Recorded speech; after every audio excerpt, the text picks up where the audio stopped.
Welcome to J is for Justice podcast. If live breaking news and following true crime is your thing, then please consider subscribing to my channel. And if you like what you see in my videos, please consider giving them a thumbs up.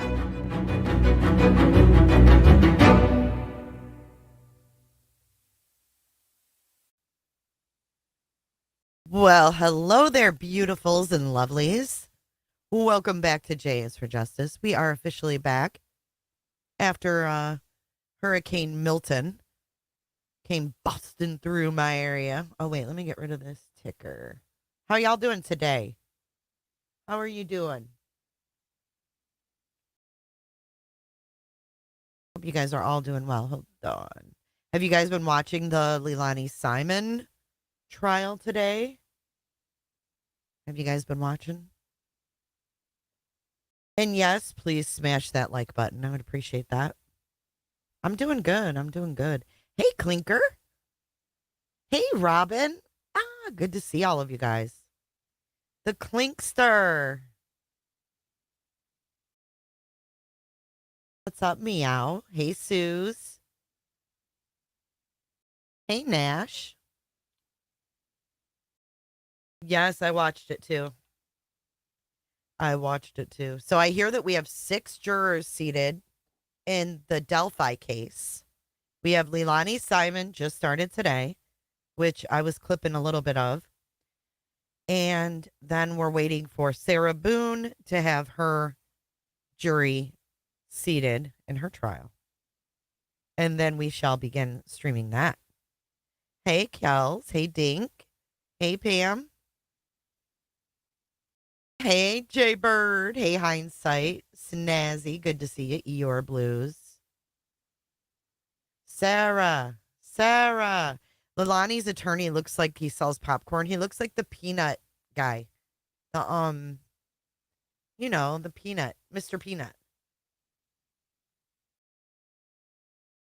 Monsoir Peanut. Hello, Micro Kimmy.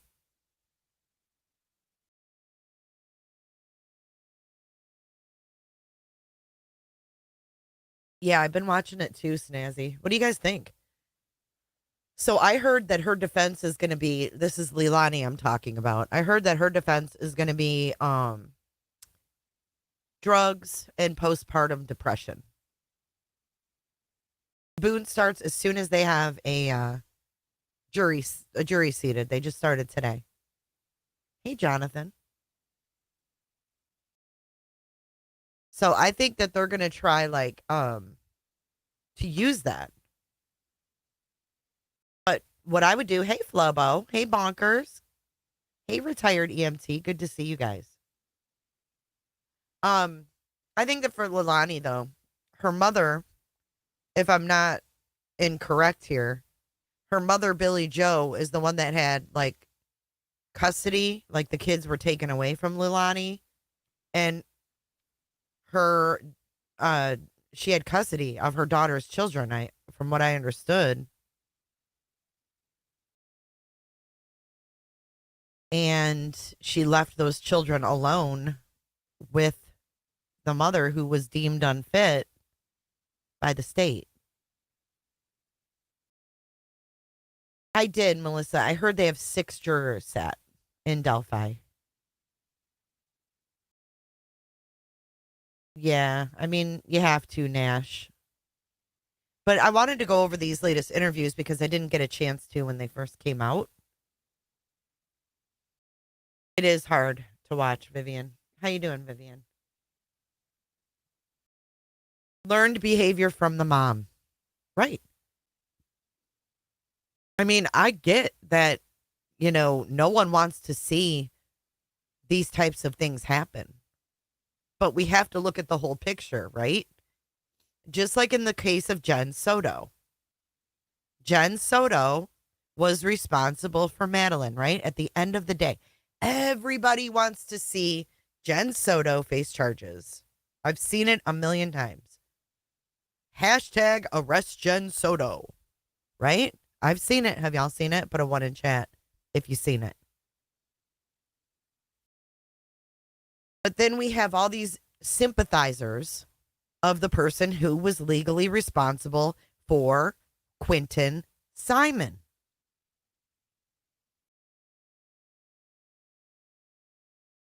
And in my opinion, why isn't she being held accountable? I think you've got a Ouija board down your pants. You're going to pull that out. Thank you, Suze, for sponsoring 1 month in a row. Thank you. Thank you for becoming. Oh, I think that means you became a member, Suze. Suze is a first-time member. Welcome to the Clicker Club. I agree with that. I agree with that, Melissa B. If there was ever a case I would want streamed, it's Delphi. And I haven't seen all of these, but people say buckle up. You're going to be really mad with what Seth says, really mad. Disgusted even. I have no empathy for BJ as she created these monsters. By example, we are a product of her childhood. Right. I mean, thank you so much, Suze, for being a member of both channels. That's amazing. But let's talk about that for a second. We have Hate Two Old Crows. We have Billy Joe, which is Quentin's grandma, who had past prostitution and drug charges. And then we have the 22-year-old daughter already being deemed unfit as a parent at 22 years old and 3 children or whatever it is. And then her mother says she'll take legal custody, legal responsibility for them because Lilani was not a fit mother. And then she leaves and goes out of state and leaves the unfit mother with the children. And then the one baby ends up deceased. So, I don't know.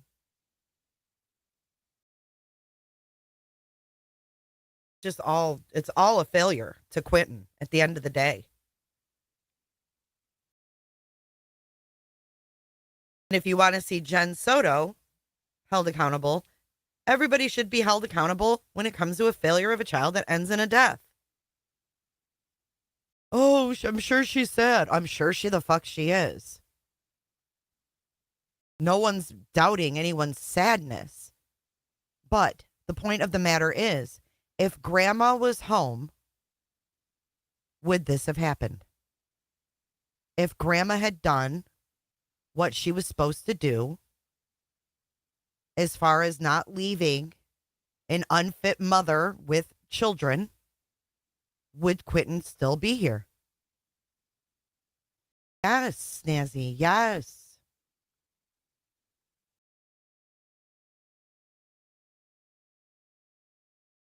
Oh, ignore the storm prep. I got to remove that. Thank you guys for your help, though.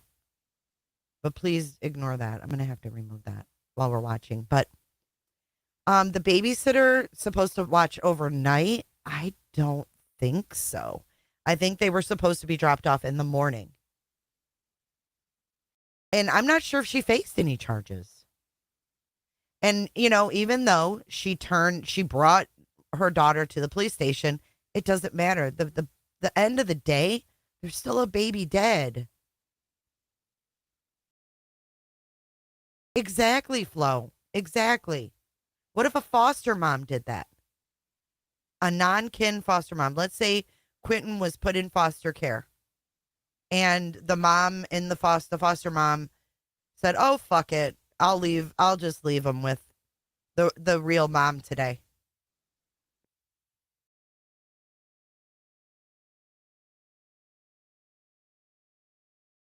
It wasn't enough to protect that baby.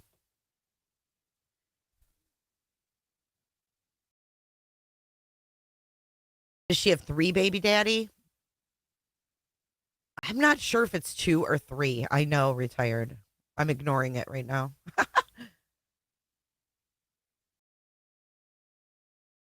I'm not sure if it's 3 or 2 baby daddies for her, to be honest. 3? Oh, boy. Yeah, it's a mess. But at 22 years old, you got 3 children from 3 different guys. There's something going on in your childhood. There's something going on in your upbringing. There's something going on in your house. probably 9 times out of 10, in my opinion. High dreams. Her suicide message. Yeah, she was all worried about her boyfriend. 22 years old. You know, immature. But what we're going to do today is we're talking about Seth and Tony right now. And we're going to watch the court TV interview with Vinny. And we got this clip. This has been removed from court TV. Does anybody know why?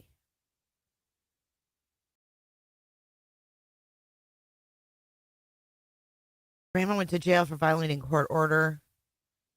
Oh, she only got 10 days. Thanks for that, Two Old Crows.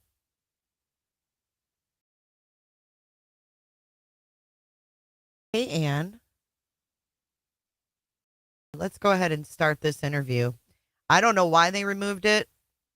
I guess maybe because of some of the things that were said, but we will go over this together. Let's do it. No word as to why, but one can imagine. Jagaloon Betty?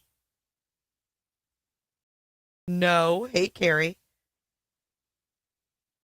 Well, they also talked about Frag.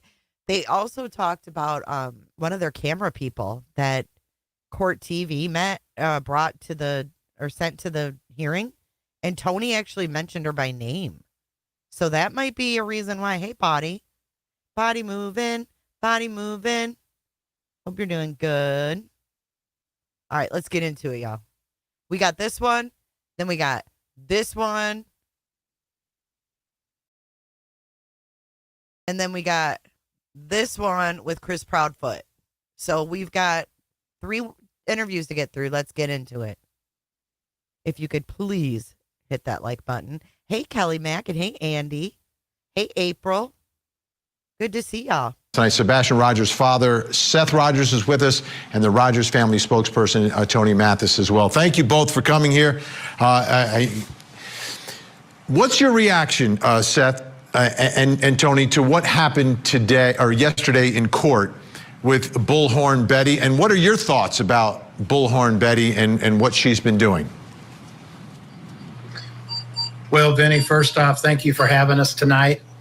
Let me be crystal clear about something. That entire family lied under oath to get those protective orders. This family has spent more time trying to silence people than they've spent looking for Sebastian. We know for a fact that there's no proof that Sebastian walked out of that home. And it makes you wonder what else they're lying about, Vinny. It also makes you wonder what would happen if Sebastian would have been able to file a protective order against his stepfather. Seth, your reaction to what happened and what is happening in all of this? My professional opinion, I would say something along the lines of Chris and Katie did something to my son. They're using Sumner County to cover it up and to hide themselves from the actual law. And let me ask you, Seth, and we have... Wait a minute. We have no independent information. We know that police are saying there's no suspect. No one's been... Hold on. Okay, wait. Did he get that statement from Dog the Bounty Hunter? This sounds like a Dog the Bounty Hunter script right here. From the actual law. For an 80 opinion, I would say this. His professional opinion. This sounds like something Dog the Bounty Hunter would say. Well, Vinny, in my professional opinion, doesn't it? The actual law. I bend the law until it almost breaks. And then I stop. Listen to it again. It sounds like a script out of Dog the Bounty Hunter's book. my professional opinion, I would say something along the lines of Chris and Katie did something to my son. They're using Sumner County to cover it up and to hide themselves from the actual law. And let me ask you, Seth, and we have no independent information. We know that police are saying there's no suspect. No one's been named as a suspect in any of this.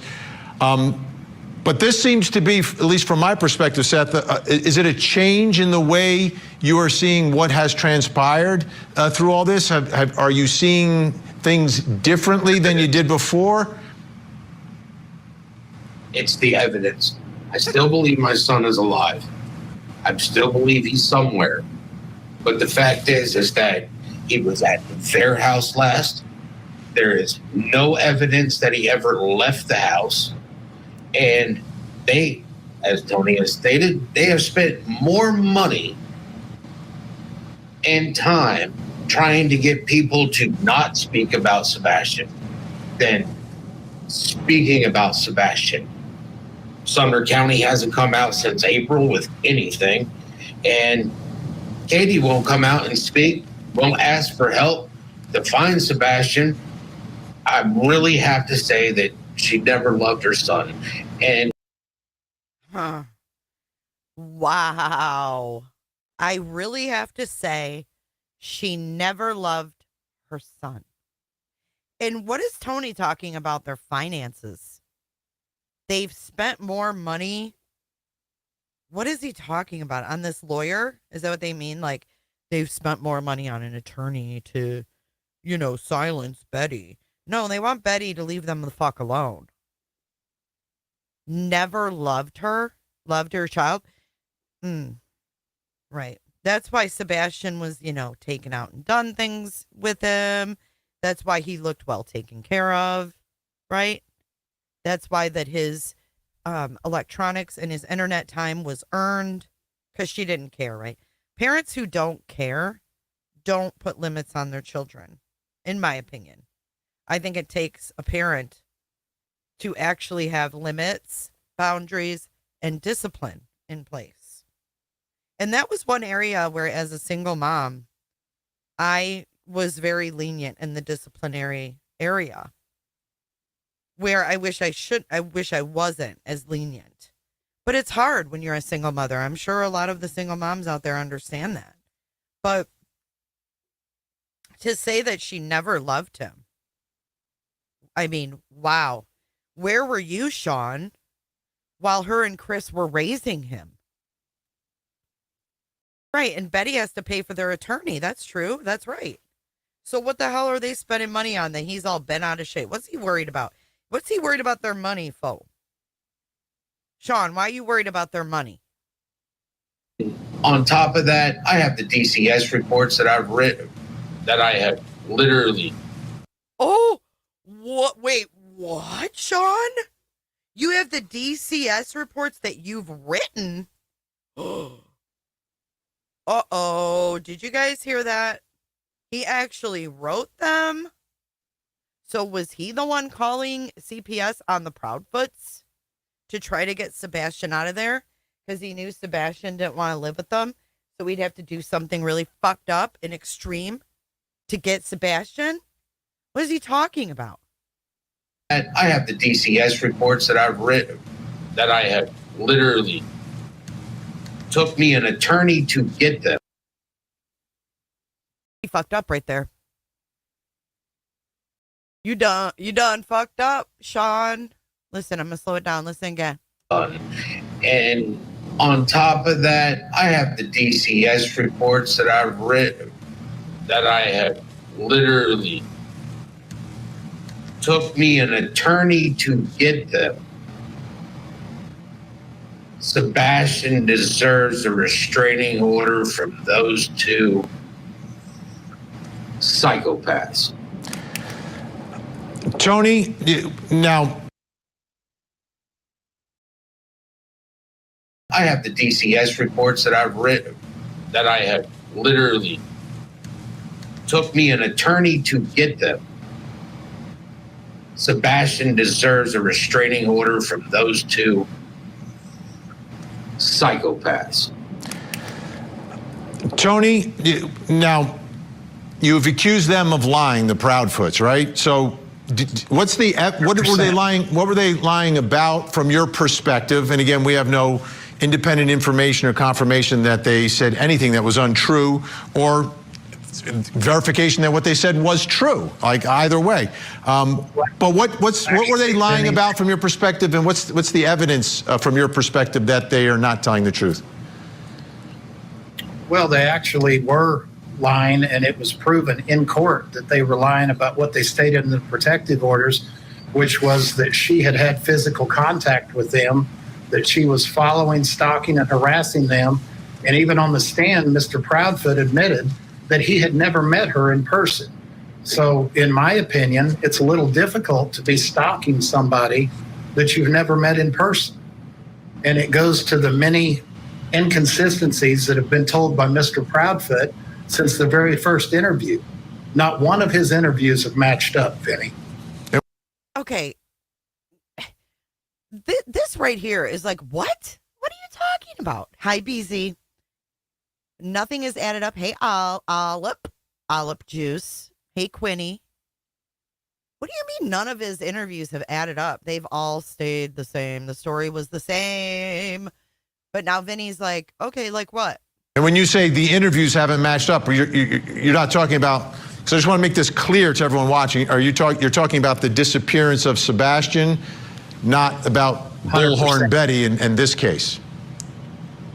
Yeah, the Bullhorn Betty lies were just another long string in the lies that they've told since the beginning. If you go back and break the interviews down from the very first interview they did all the way from Nancy Grace and beyond before they quit coming out in public, you can see one inconsistency after the next. And the great thing about telling the truth, Benny, is when you're doing that, it's always the same. It doesn't change. So what's the... Okay, so why don't we ask Seth Rogers if that statement's true? Let's listen to TikTok Tony's statement again. Ready? Benny, is when you're doing that, it's always the same next. And the great thing about telling the truth, Benny, is when you're doing that, it's always the same. It doesn't change. Right. So put a 1 in chat if you've ever heard Seth Rogers say anything about his son that changed. I mean, I can name internet access. I can name devices, consoles. Those things all changed. Sebastian's behavior, contradictory. I mean, I've never heard anything change in the baseline story from Chris and Katie. Correct me if there's somewhere where I missed that they had a totally different story, because I must have missed that if that happened. So what's the most material inconsistency that you believe has been stated from Chris and or Katie? Okay, so Vinny's like, name the number one serial inconsistency. Serial inconsistency means it's been said more than once, right? Serial inconsistency. Let's hear it, Tony. It's been 8 months. You're saying there's too many inconsistencies to list. So let's see what the main serial inconsistency is. Regarding Sebastian? Absolutely. That's what I care about at the end of the day. Absolutely. Many inconsistencies told about the phone calls, the time of the phone calls, the bedtimes, what happened after he went to bed. Just, that entire 10 to 12 hour period, many inconsistencies. That's all you got, Tony? Many inconsistencies. What? Listen to this word. Look at him. Look at word salad. Absolutely. Many inconsistencies told about the phone calls, the time of the phone calls, the bedtimes, what happened after he went to bed.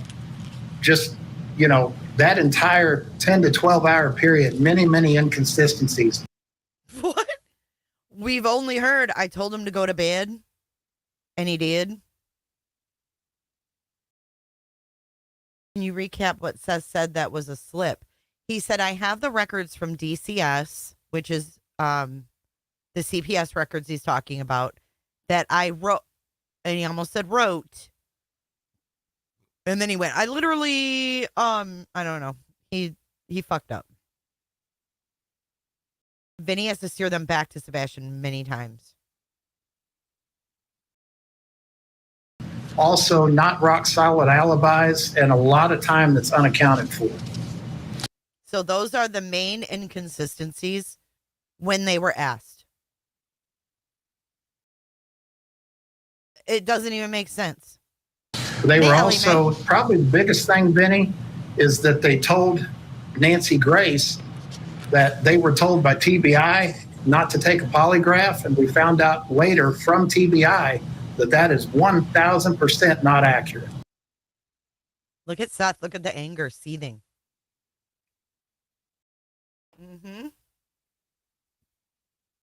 That I wrote. That's what he said. Hey, Georgia Mom. I had written. Yes, thank you.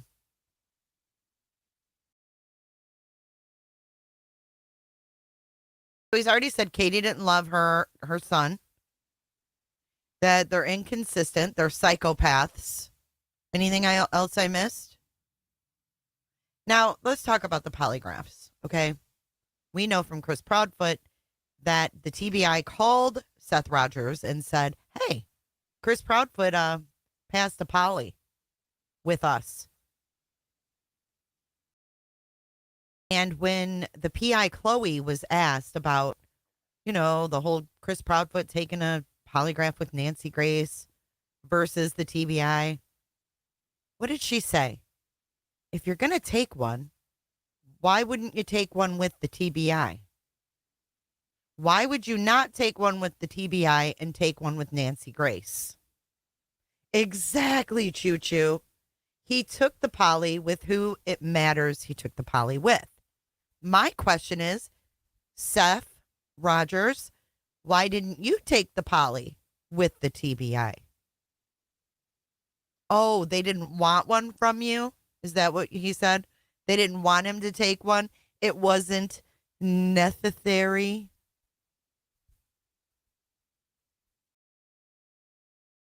Yes, I agree with you, Lori. I do. Let's keep going. That's a big one. That's a big one. Okay, Tony Mathis, Seth Rogers is going to stay with us. We've got more to talk about. We're going to take you inside the courtroom so you can hear some of the testimony from today. And you'll see Chris Proudfoot on the witness stand. Just want to make it clear, the First Amendment versus prior restraint of speech is serious business. Suze, he went way too far with the statement of her not loving Sebastian, especially when he thinks Sebastian is alive. Why would he ever want Sebastian to hear that down the road or whenever? Well, we know from the past divorce records that he told his son when he was 6 that, mama doesn't love me anymore. Or whatever he said.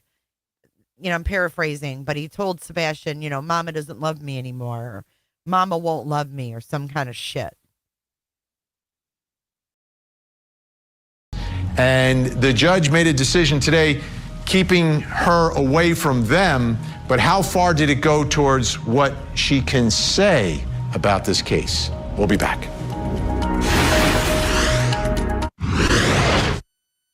Have other people contacted you based off of Ms. Griffin's conduct on her social media accounts? Hundreds. Okay. How often does that happen? Daily. Is it possible for you to avoid the media circus that surrounds Ms. Griffin's conduct? Absolutely not. Okay. Have people gotten your personal phone number that way? Yes, sir. Have they gotten your email? Yes, sir. They message you on Facebook? Yes, sir. Okay, so that's Chris Proudfoot. Bullhorn Betty goes online, provides information, and apparently her viewers or followers are sending messages and attempting to contact Chris Proudfoot. So the judge's decision has prevented Bullhorn Betty from contacting the Proudfoots. But what I heard in the decision was, it sounds like she can still talk about them. She just cannot contact them through social media. That's not what was said. So there was one thing that might be one reason why they may have. Oh, you guys said he didn't remove it. It's still part of a show. It's like a segment of a show, but that's wrong. That's not. The judge told her to act like she didn't even know who them peeps were. He was like, don't even act like you know them. Cannot contact them through text or email or any other way. He's got to stay away from them. I understand that decision. Whether you agree or disagree, it's up for debate, but that's the judge's decision. But it seems that she can still talk about them. Now, Chris Proudfoot was asked another important question when it comes to a restraining order, right? To prevent someone from going somewhere or contacting someone, there's got to be a reason. He's asked, why are you afraid of Bullhorn Betty? Take a listen. Who did you know? What are you afraid of from Andrew Griffin? What am I directly afraid of, sir? Is that what you're asking? Yes. Well, when you make a video threatening that you want to bring a gun from another state to this state, directly in videos related to me, my wife, my family, that's a threat, plain and simple. Okay. She also said she was going to bring a machete, for the record. Okay, let's bring back in Seth Rogers, Sebastian's dad, and Tony Mathis. Just a quick clarification, everyone's watching that. Was she threatening to bring a machete to go after the Proudfoots? Well, Vinny, you being one of the better investigative reporters in this case, you know that if you take a 4 or 5 second clip out of an hour-long video, you can twist that and turn that into anything you want it to be. Yeah, you can put anything in a tilt-a-whirl, can't you, Tony? Seth's on a tilt-a-whirl. Seth is angry and on a tilt-a-whirl. Look at him looking directly at us. Now, the first thing that annoys me about this, I know machete. Hey, Mike Jetson. Is how Tony, okay, I know he's a salesman. I know the salesman, I was in sales, but I wasn't a salesman like him. I've seen men salesmen like him, though. And he starts out by buttering asses of the people they meet. That's how they start out. That's the same with this dude. Cheesy. I call it a cheesy, slimy salesman pitch. Well, Vinny, you being one of the better investigative reporters out there. Look at Vinny. He's like, dude, this ain't my first fucking rodeo, Mathis. Look at Vinny. Really? Buttering the ass of the person you're talking to. Hey, truth. They really think they're doing something. They really believe in their cause. Look at Vinny's face. Vinny doesn't believe in this cause. He's confused again.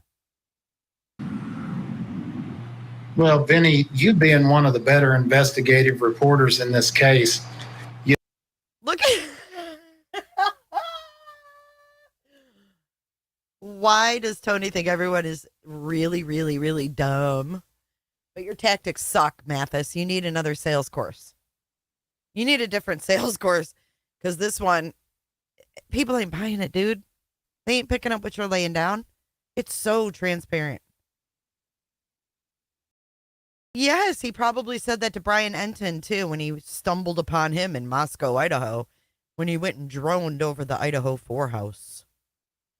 Hey, Brian, since you're one of the better investigative reporters on this case, I'd love to take a selfie with you. You know that if you take a 4 or 5 second clip out of an hour-long video, you can twist that and turn that into anything you want it to be. When she was talking about the things that she was going to need to be walking through these heavily wooded areas, one of the things that she mentioned she would probably need is a machete.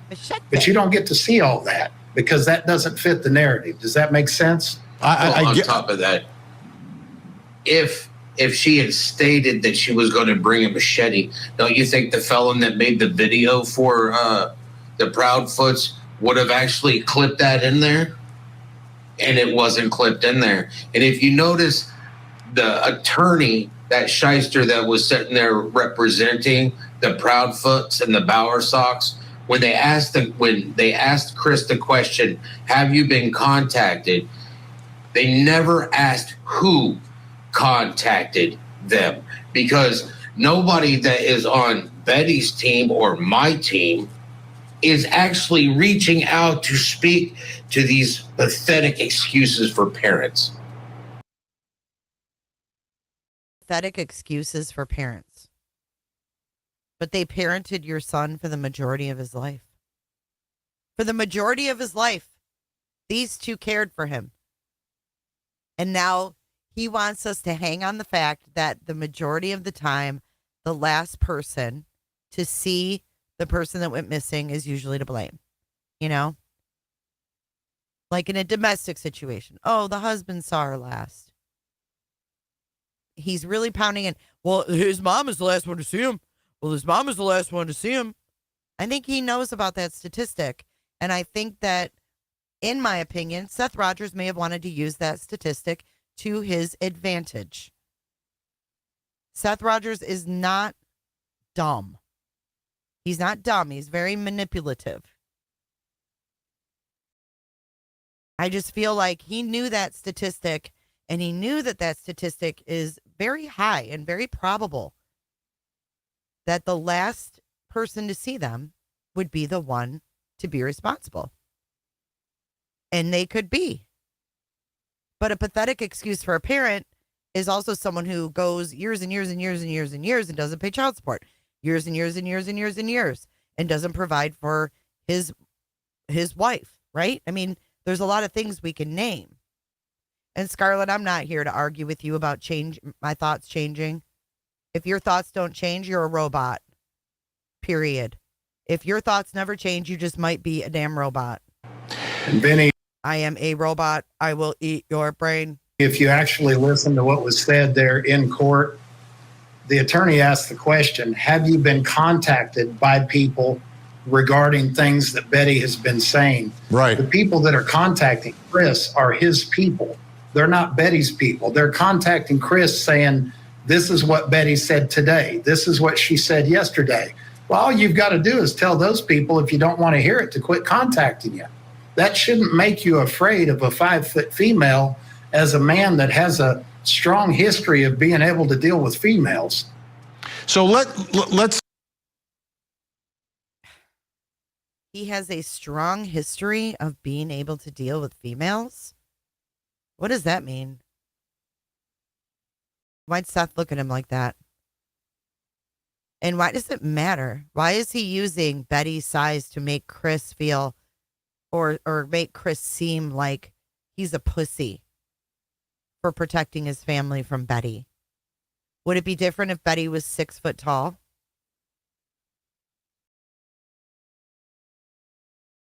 Would it matter? Does it matter how big someone is when they're driving past your house and your job and your campsite? Does it matter their size? No.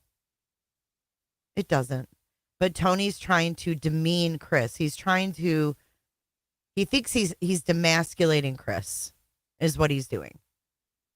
And Tony, you are the biggest pussy out there. The man who goes to the bathroom, shows his peen, and then blames it on a woman for overlaying it instead of just owning it, Tony.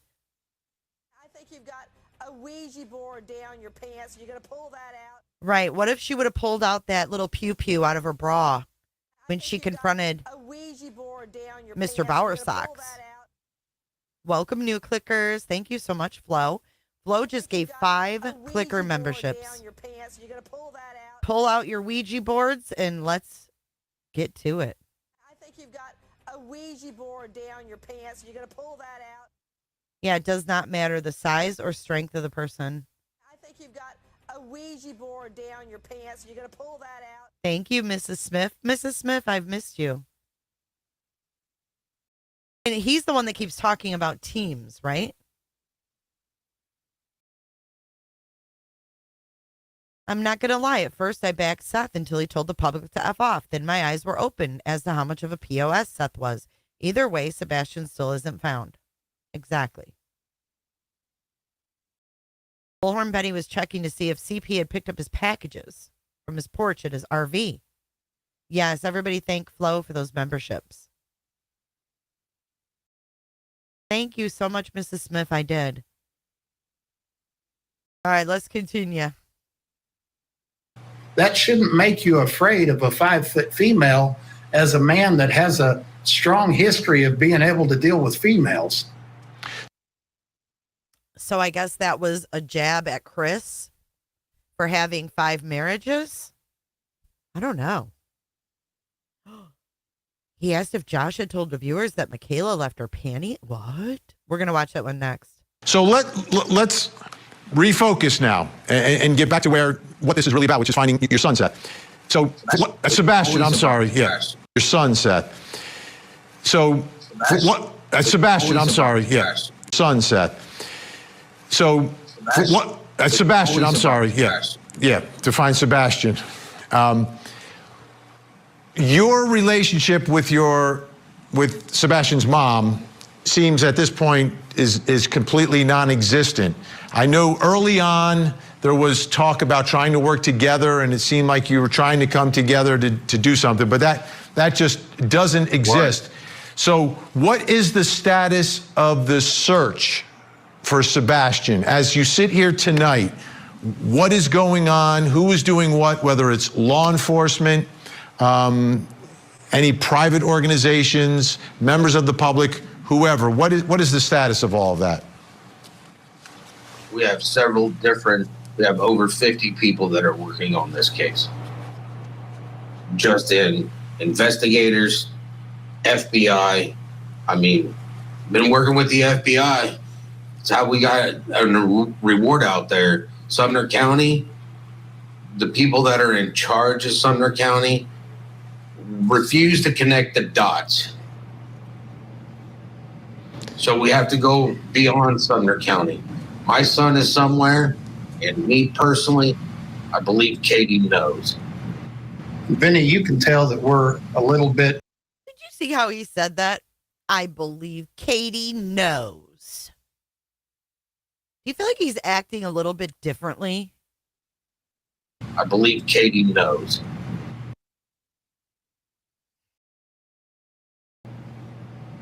So we have to go beyond Sumner County. My son is somewhere, and me personally, I believe Katie knows. Vinny, you can tell that we're a little bit more uptight tonight than we usually are. But we've watched the antics. We've watched Chris smile and laugh and joke in court when we've got a broken father and Seth that's missing his son. Oh, here we go. You guys sent a very, very professional, independent camera and photographer to cover this court case, a girl by the name of Athena. We found out after the court case, a girl by the name of Athena. We found out after the court case was over that Chris looked at her and winked at her in the middle of the trial. We've got a real problem with that when there's a missing child. Did y'all hear what T-Rev said? Seth was saying at the dinner at Red Robin. Did you guys hear T-Rev on Voices Behind the Wall last night? Because if we have time, I want to go over that as well. A little bit of that. A little cray-cray. This stuff he said Seth was saying. He's supposed to be married. Yeah. Val's not mean anything anymore. So let's talk about this now. There's going to be a lot of people watching right now and say, listen, I want to do something. I want to help. What can they do? A lot of things, Vinny. They can pray. They can continue to spread awareness. They can put flyers up. They can talk about him in a positive way, regardless of which side of the family they support. Because remember, this is about Sebastian. It's not about Seth. It's not about Tony. It's not about Chris and Katie or any of the crazy grandparents. It's not about any of that. This is about Sebastian.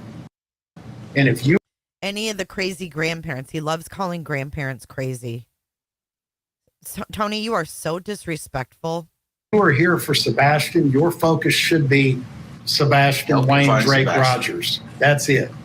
Nothing else. Absolutely. He's the one missing. Unfortunately, the judge wanted to sit there and offer his condolences for our loss. My son is missing. I understand that that judge's child passed away, and that made him emotional in this case. Judgment from the judge should have been blind to begin. I just want to say something. Everyone wants to tell us Seth is a grieving, hurt father. If Seth was a grieving, hurt father, and he heard this judge who just lost his son 5 months ago give his condolences, that would not make Seth mad. Seth, if he was grieving, would understand where the judge is coming from. Would he not? Tony, for PR, you suck ass. You suck ass. So this is either some kind of a big joke from Tony Mathis, or he really sucks this bad. So the judge in this case with Bullhorn Betty, he lost his son like 5 months ago, and he gave his condolences to the family. And this made him really mad. And he actually bashes the judge for it. Listen again. That's it. Nothing else. Absolutely. He's the one missing. Unfortunately, the judge wanted to sit there and offer his condolences for our loss. My son is missing. I understand that that judge's child passed away, and that made him emotional in this case. Judgment from the judge should have been blind to begin with. He was emotional, and I'm pretty sure my son is lost. He is alive. He is missing. All right, that judge buried their child. Seth Rogers. Sebastian is alive. We're out of time for tonight, but I appreciate it, and we'll stay in contact. We're out of time for tonight, but I appreciate it, and we'll stay in contact. Seth Rogers, Tony Mathis. When we come tonight, Sebastian Rogers' father. Can you even imagine and picture Katie married to this man? He is so vile, mean, negative, ungrateful, in my opinion. Right, he's missing, but Katie unalived him. We're searching in a boat, but he's alive, and I just need the resources to get to him. Seth wanted people who are emotionally attached to this case. He even said law enforcement, I wish they were more emotionally invested. They're not supposed to be emotionally invested. They're supposed to be professionally invested, but not emotionally invested, Seth. No one's buying your little pity party. That's what you're upset about? All right, let's move on. This is from last night. Tony was on here longer, but we have just the clip of Seth Rogers. This is being used under the Fair Use Act of 1776, motherfuckers. So I'd like to see the lab try to strike me again. I can use your clips, Josh. But this is from the lab from last night. And I guess that's Tony in that picture up at the top right.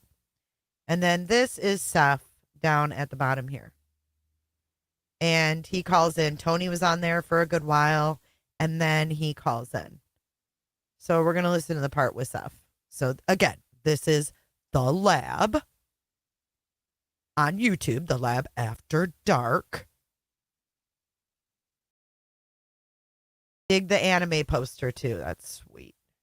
Let's listen. In, what you said on court TV, now that you've had a day or two, how do you feel? I still feel the same way. Hi, Josh. Hi, Mathis. Hey. How are you, Mr. Rogers? Hey, Josh. Hi, Mathis. Boiling.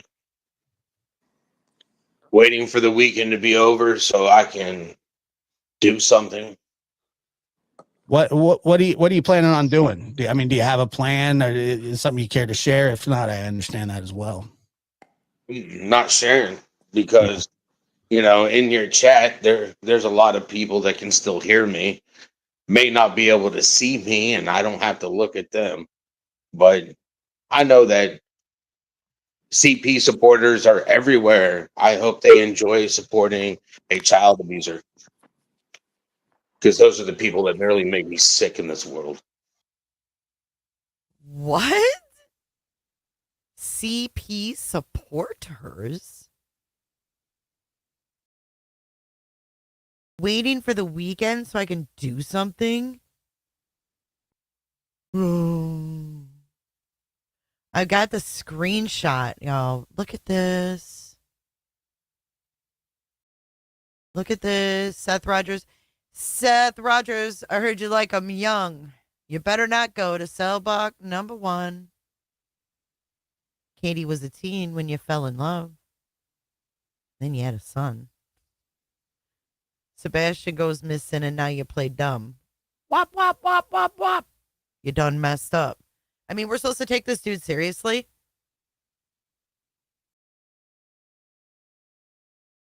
Hey, Josh. You tell him I still have her panties?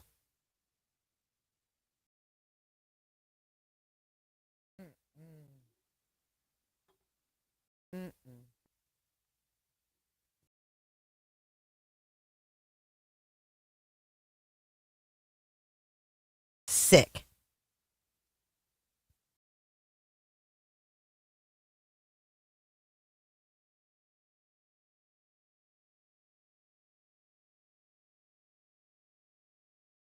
But he's worried about what with Chris again? What did they say to Vinny?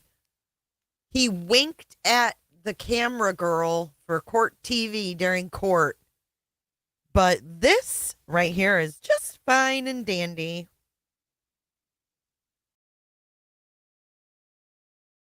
Gross. Gross.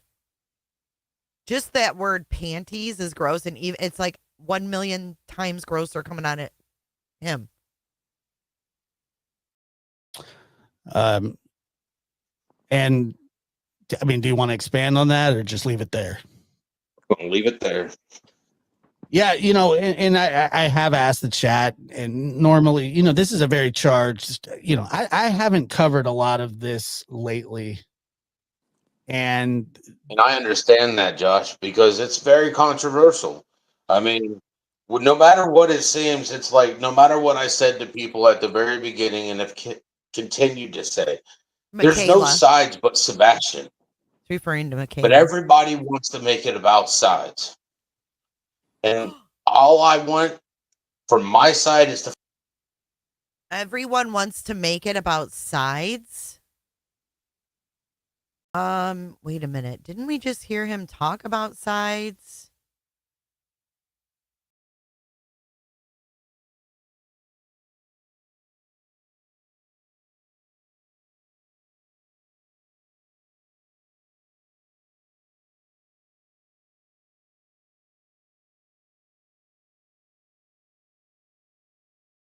Trying to find it exactly where he said that.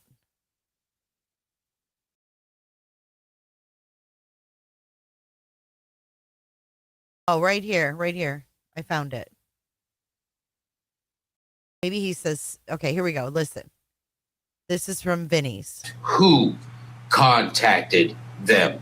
Because nobody that is on Betty's team or my team is actually reaching out to speak to these pathetic excuses for parents. That is on Betty's team or my team, because nobody that is on Betty's team or my team is nobody that is on Betty's team or my team. Did you hear that, Seth Rogers?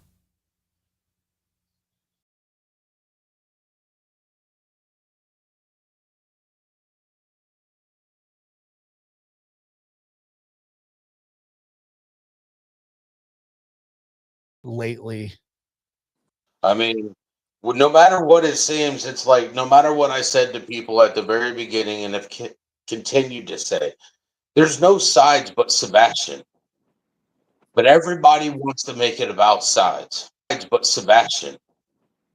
But everybody wants to make it about sides. Really? I mean, did they think we're dumb here? Because nobody that is on Betty's team or my team, because nobody that is on Betty's team or my team said to people at the very beginning and have continued to say, there's no sides but Sebastian. But everybody wants to make it about sides. And all I want from my side is to find Sebastian and bring him home. That's it. But there's no sides. Everybody else wants to make it about sides. Seth, you are one big contradiction.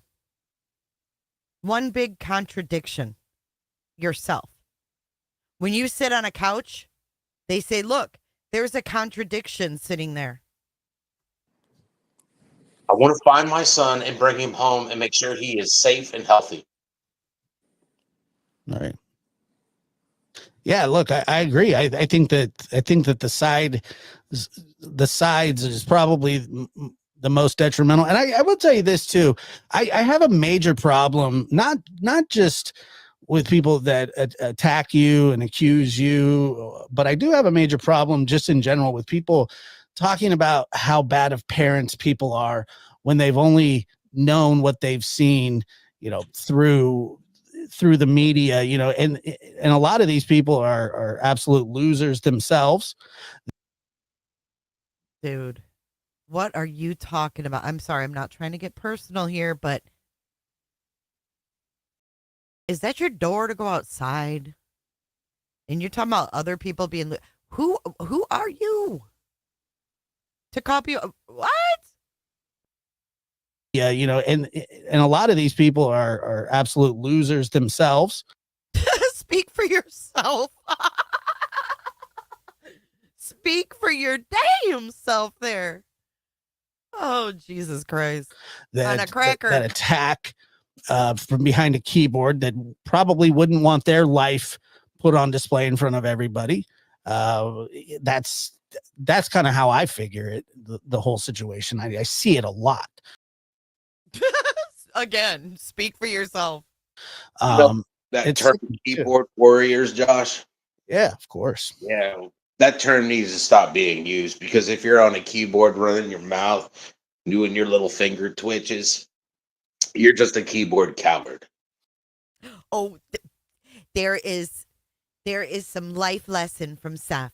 You're just a keyboard coward. If you're just typing your little sausage fingers, twitching them around, that's what you do every night on YouTube, Mr. Rogers. Your little keyboard finger twitches. The fuck does that even mean, anyways? Finger twitches? Doing your little finger twitches. Fucking weirdos, man. You're on a keyboard running your mouth, doing your little finger twitches. You're just a keyboard coward. There ain't nothing warrior about you. Mm-hmm. And I mean, oh, is that kind of like the muzzle's off? Yeah, kind of like Ben George. When Granny and I were multi-streaming, and Ben George came in with his keyboard twitches. So now we got clickers and twitches. Seth makes my eye twitch. He doesn't have to be on YouTube. You don't have to be on YouTube talking to these people. No one with the, you think that every missing kid's parent is on YouTube talking to these motherfuckers? No one has to be on here. YouTube is not the missing kids network. This isn't where all the missing kids are found, where he needs to be. Warrior about you. Mm-hmm. And I mean, the muzzle's off, as Tony has said. So Seth, when you said, if you support a child abuser, people are going to say, we don't have any proof. Are you going? That would be very, very, very inaccurate. Like I said, we have to be very, very careful, and we have to make sure our T's are crossed and our I's are dotted. But to make that statement that we don't have proof of anything, not specifically that, but anything that we come out. Right. Like you can feel sorry for him that his kid's missing, but he doesn't need to do this. None of this is helping find his son. None of it. None of it. Out publicly and say would be inaccurate. Right. So there is proof, and you're just finalizing how you're going to present it. Is that what you're saying? The muzzle is off. He means that his muzzle has been taken off, and he is going to start running his mouth now. And he's got proof. And they just have to be careful of how they're going to present it. That's exactly what we're saying. Right. We want to make sure that we're acting within the confinements of the law. You know, Yeah. I did that interview and I said that they're hiding from the real law. I meant it. They're hiding from the real law because to me, Sumner County is doing anything and everything they can to cover themselves and to protect them. Protect them. So now he's saying Sumner County, who is the lead agency in his son's disappearance, is covering for the other side. I meant it. They're hiding from the real law because to me, Sumner County is doing anything and everything they can. So Sumner County to him is not the real law. And he wonders why they don't fucking talk to him. What? Who's the real law? You? With your deputy dog hat? Cover themselves and to protect them. And they're abusing the law. The law is not to be abused. The law is there to protect the citizens against those who are willing to break it. His cadence, his voice, against those that are willing to break it. Why did he practice this shit in the mirror? Yeah, I mean, that's exactly right. I think that, but once again, you know, when we're talking about Sumner County, and I don't really know how these investigations go or play out, but I mean, they haven't said anything. I don't know when the last time they said something about this case was. Was it April? April.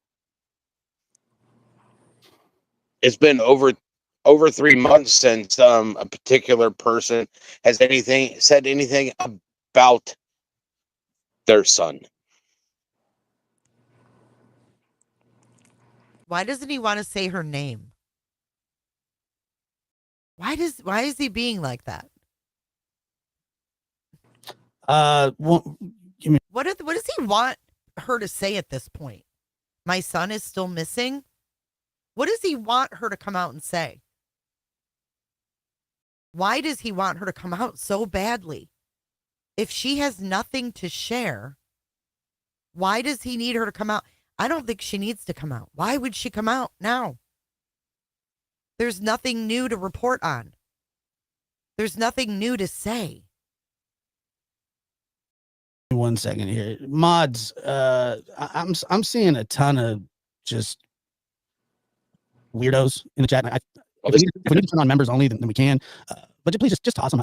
They're so rude, and just I would never go into somebody's chat and act like that. Just get them out of here, please. No, I just copyright strike behind the scenes. I'd never go in someone's chat and act like that. I'd never send someone an email and just say, "Hey, can you not use my clip?" No, I just go right for the copyright strikes. That's what I do. Please. Or we can turn on members only or turn the chat off completely. I mean, this is why, you know, I don't like doing these. I like talking to you guys about it. I don't like doing these. I don't like doing these at all. I like talking to you guys, but I don't like what's going on YouTube. That's why I go in Brittany J's and make shitty comments. Because I don't like this. It's just that people are absolutely nuts. Just so rude. It's crazy. No skin in the game whatsoever. Well, there's manners anymore either. What's that? There's very little manners left. Manners? Oh my God. I could do a whole stream on Seth and his lack of manners. Manners. Who taught Seth manners? Well, that's what happens. That's what happens when this is what happens when you can hide behind a keyboard. Right? That's why they're keyboard cowards. Right. That's why they're keyboard cowards. Next thing you know, he's going to be dressed up in some costume on YouTube doing a kids show. We're not calling them keyboard warriors anymore, guys and girls. We're calling them keyboard cowards. Let me see here. Josh, you can always look at these cases and tell the people that are actively involved, they don't hide from anybody. What? Yeah, no, I agree with that. And I do feel like Wait, actively That involved. are actively involved, they don't hide from anybody. yeah, no, I agree with that. And I do feel like the things that you guys have done is to push forward the case. I don't, and Tony, I've said this before. I haven't agreed with everything, but who cares? Like, that doesn't mean that I'm like, oh, that guy's an idiot, or I just maybe have not agreed with the way that some things. You just called a bunch of people losers who don't think like you do. Have shaken out. You know what I mean? Yeah, absolutely. And you've always been respectful about that. We've had many conversations about different things that were being done. Yeah. But one of the things you always acknowledge is that you don't have all the facts. You don't know exactly why things are being done. You see that they are being done. And I've always taken the time to talk through those things with you and explain to you why we're doing what we're doing. So they have these private but at the end of the day, conversations. Did you catch that? Oh, Josh, we've talked for a long time. I always tell you what we're doing and why we're doing it. You have all the facts. we've had many conversations about different things that were being done. Yeah. But one of the things you always acknowledge is that you don't have all the facts. You don't know exactly why things are being done. You see that they are being done. He thinks he's got Josh all trained. You hear him? We've had these conversations. I've told you what the deal is, and you've understood that there's things that you don't know. We've had many conversations about different things that were being done. Yeah. But one of the things you always acknowledge is that you don't have all the facts. You don't know exactly why things are being done. You see that they are being done. And I've always taken the time to talk through those things with you and explain to you why we're doing what we're doing. But at the end of the day, the guy that is steering that ship, in contrast to what a lot of people think, is Seth Rogers. And there is not. That's a huge bing bong right there. So Tony's like, contrast to what you guys think, you all have been hating on me. I'm doing exactly what Seth says. Seth says we do this. Seth says we do that. No one's controlling Seth. Not one move made that Seth doesn't agree with. There is not one move made that we don't talk in great detail about. And quite frankly, a lot of these people that are giving opinions and causing problems and everything else, they don't have a child missing. And we appreciate anybody that supports Sebastian. We appreciate anybody that supports Seth in finding Sebastian. If you have your own opinion and you don't support Seth and you don't support finding Sebastian and you're not willing to look at all the facts in the case, then we're not really interested in what you've got to say. I don't even know what the fuck he's even talking about. Put a 1 in chat if you know what he's talking about. It's just a bunch of blubber.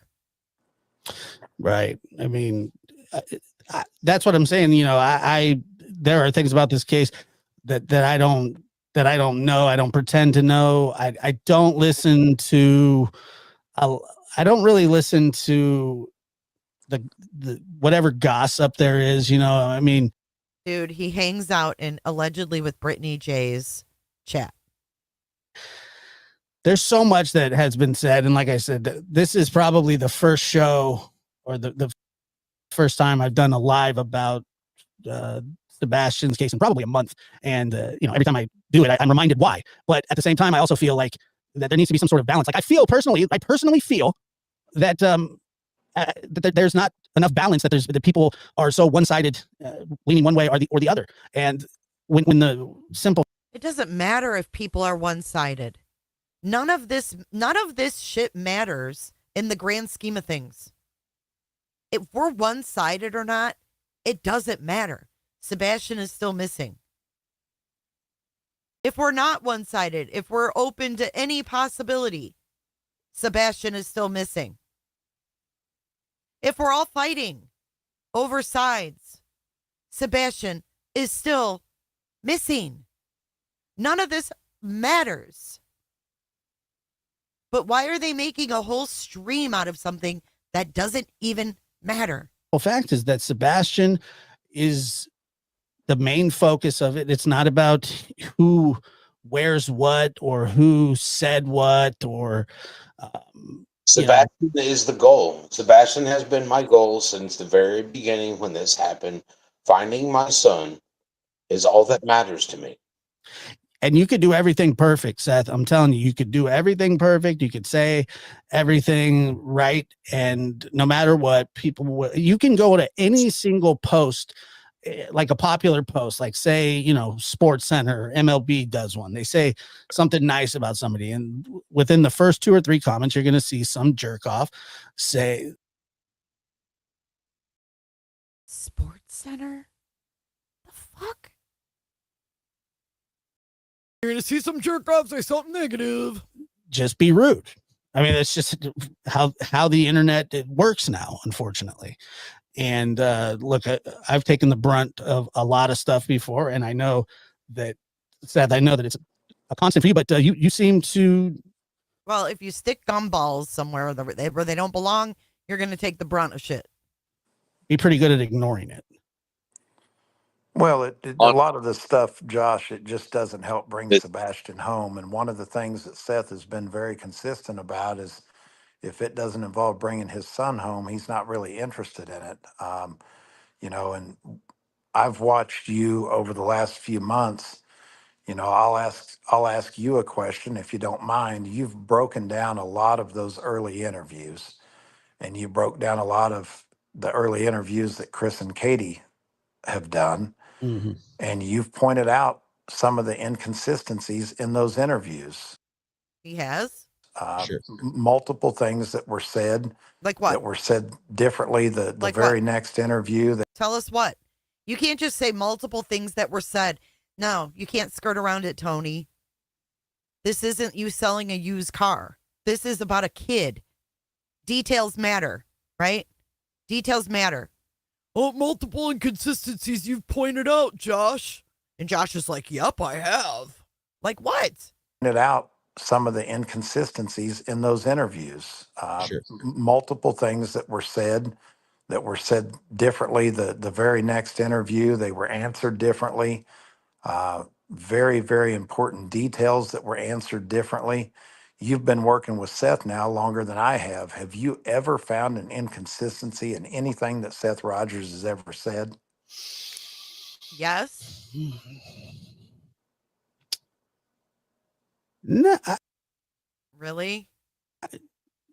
not off the top of my head. I mean, nothing that ever. Rogers has ever said.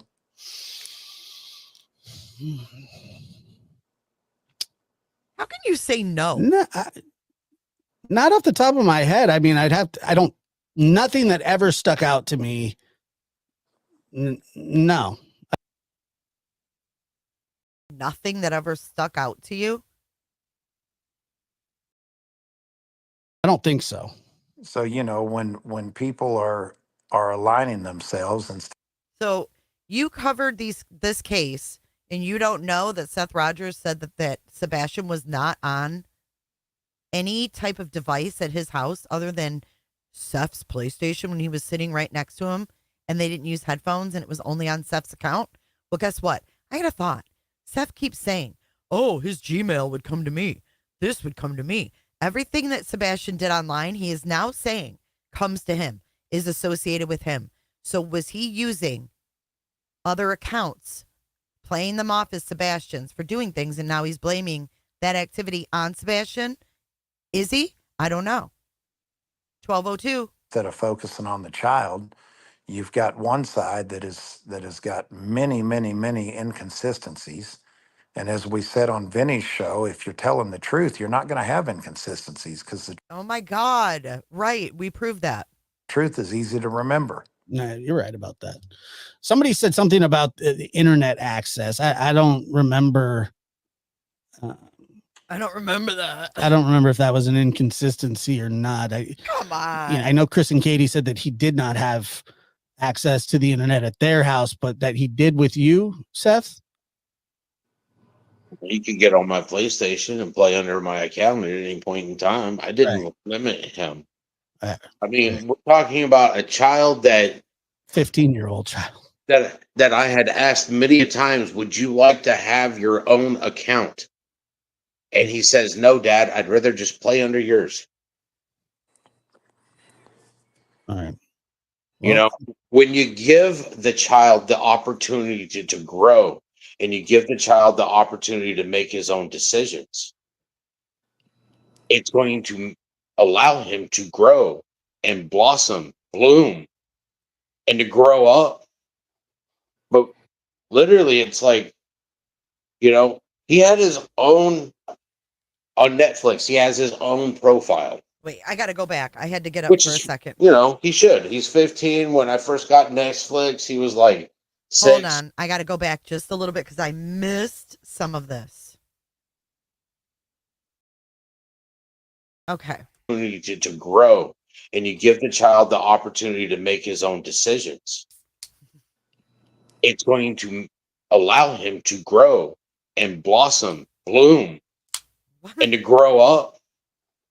But literally, it's like, you know, he had his own on Netflix. He has his own profile, which is, you know, he should. He's 15. When I first got Netflix, he was like 6. So children's profile, period. So you can watch children-based stuff. So you're not watching, you know,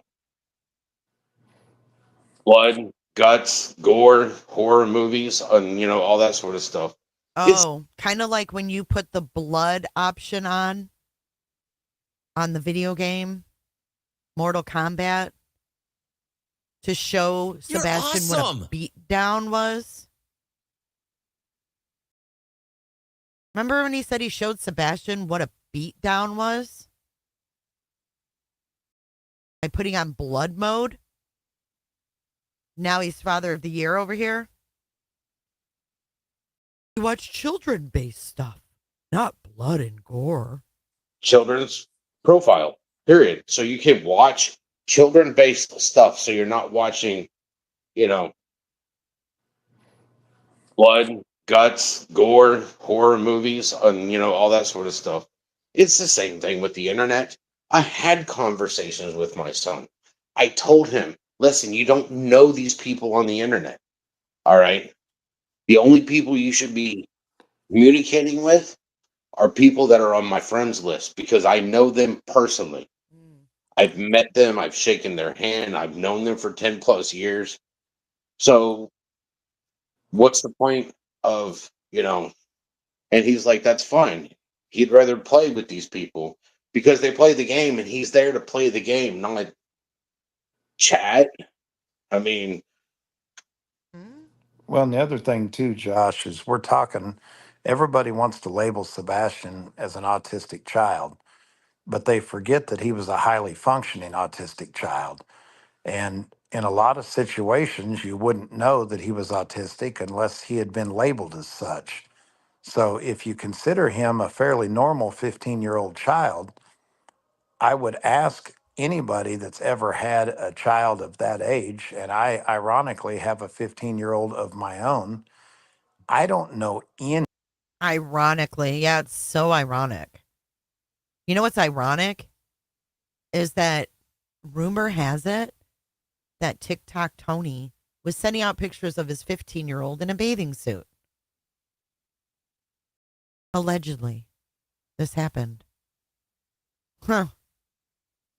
Any 15-year-old child anywhere that doesn't have access to the internet. I've never even heard of that at that age. Mm-hmm. I I know. haven't either. I don't Danielle. know what the point would be. I mean, most of these kids have $1,500 iPhones at 15 years old, and they've got access to the internet through their phone. They've got, they've got access to, to multiple different TV platforms. They've got access to video games, and parents do monitor those things. But I don't know any parent that would not give a 15-year-old child any access to the internet. I mean, that's where a lot of these kids learn and grow and research, and it's a part of their school and things like that. So to me, it's more odd that he wouldn't have access than that he would. Well, I mean, he'd have access to the internet at school. Right. I mean, with a lot of A filters. particular person got upset because he had access at school. A particular person got upset. He's talking about Chris. Thank you, Snazzy Trinkets Jewelry. What is so confusing about Seth's statements is you never know what age Sebastian was when he tells you these things. Was he 15 or 12 or 8? I think that being strict about the internet is very smart, living for all.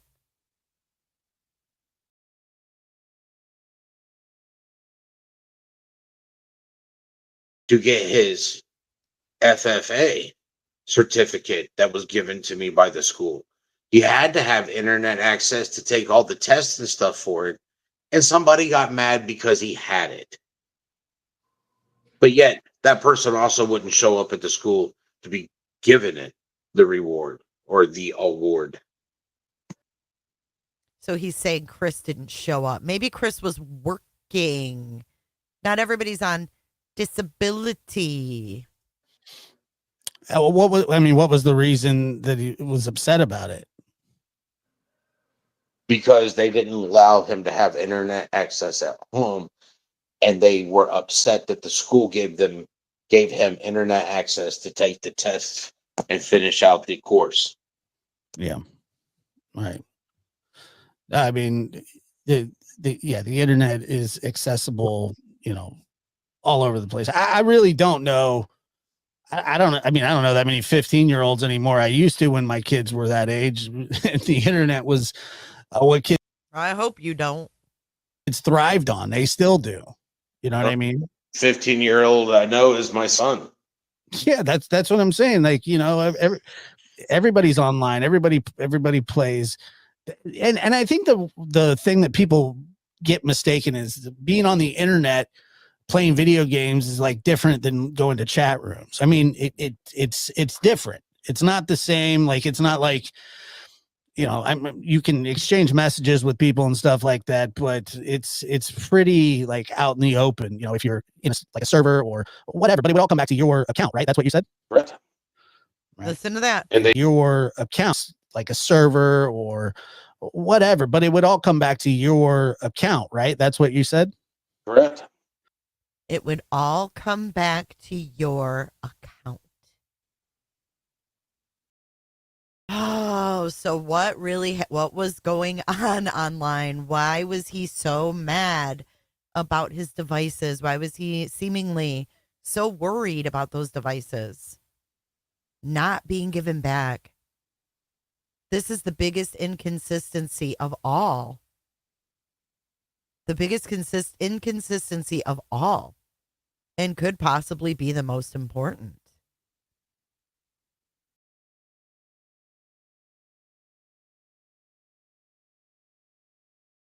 They all go back to his account. Wow. Right. And they took my stuff and they went through it and they gave me all of my stuff back. They just never gave me Sebastian's stuff back. Yeah. So when they returned it, what did they say to you? Here's your stuff back.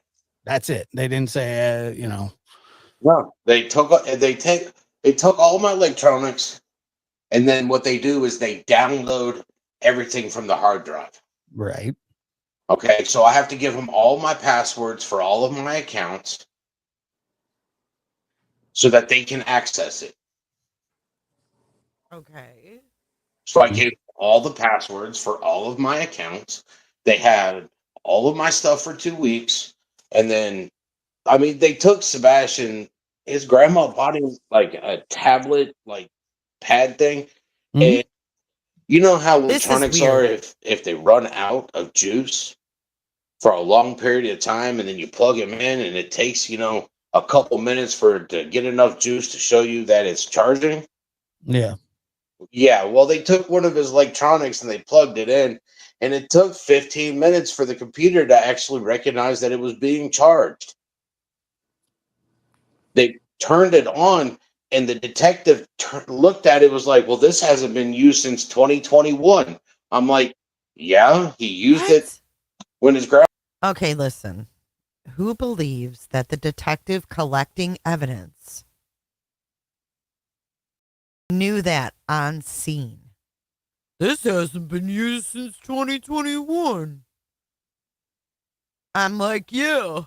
He used it when his grandma gave it to him for Christmas, and he put it there, and it never had any juice, and it just died. Hi, Grandma gave Cheesy. it to him in Texas. Yeah, he used it. Like, well, this hasn't been used since 2021. I'm like, yeah, he used it when his grandma gave it to him in Texas for Christmas. We got home and he set it over there next to the charger and hasn't turned it back on and it died. So his grandma got him a tablet thing, and he never touched it. It just sat there for 2 years. Yeah, I thought all he had was a switch. See? Inconsistencies, inconsistencies, inconsistencies, inconsistencies. Oh my God. How you doing, Miss Odin? Miss Odin, did you decorate for Halloween yet?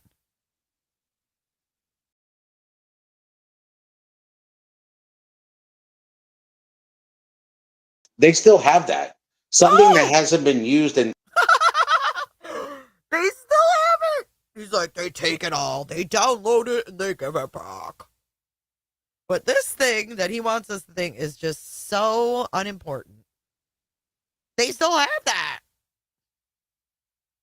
Next to the charger and hasn't turned it back on and it died. They still have that. Something that hasn't been used in 3 years is evidence that he might have been online. And when you look at it, he's got his Google account. Well, his Google account is underneath my Google account. Oh, So anything that he does on his Google account, I get an email about it. Anything that he down. Well, his Google account is underneath my Google account. So that's something totally new. I thought that he made what under his. What's he talking about? I don't believe the detective did that either. I don't either, MR68. This is a good chance for you guys to hit that like button. And just as a reminder, we are playing Seth and Tony on the lab. This was the lab after dark last night on October 13th, 2024. And this is being used under the Fair Use Act of 1776.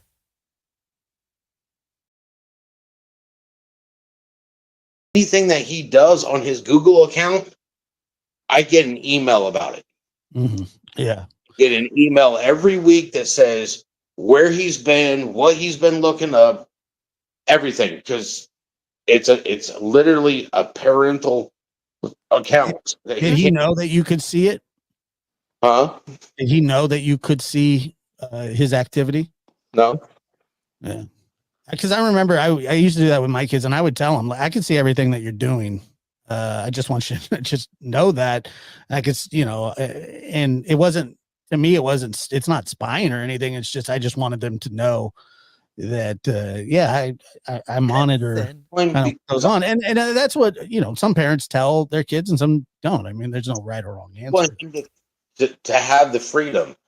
And if I had gotten a report and looked at it and thought, well, this is kind of, a little bit iffy, then I'd ask him about it. But most of the time, he was on YouTube watching Okay. He says if there was ever anything iffy, I would ask him about it. Now, if I was interviewing Seth right now, I would have said, oh, like what kinds of things were iffy, Seth? You know, a little bit iffy. Then I'd ask him, this is kind of, you know, a little bit iffy. Then I'd ask him about it. But most of the time, he was on YouTube watching videos. He was on YouTube watching videos. And the worst part about it, in my opinion, is he would watch videos on how to deal with being bullied. To me, that means Oh my God. Sean, you told us that he watched videos of people playing Minecraft. Now, 8 months later, you're telling us that Sebastian was watching videos about being bullied. I don't believe this. I'm not believing it. He wants us to think that Sebastian was being bullied.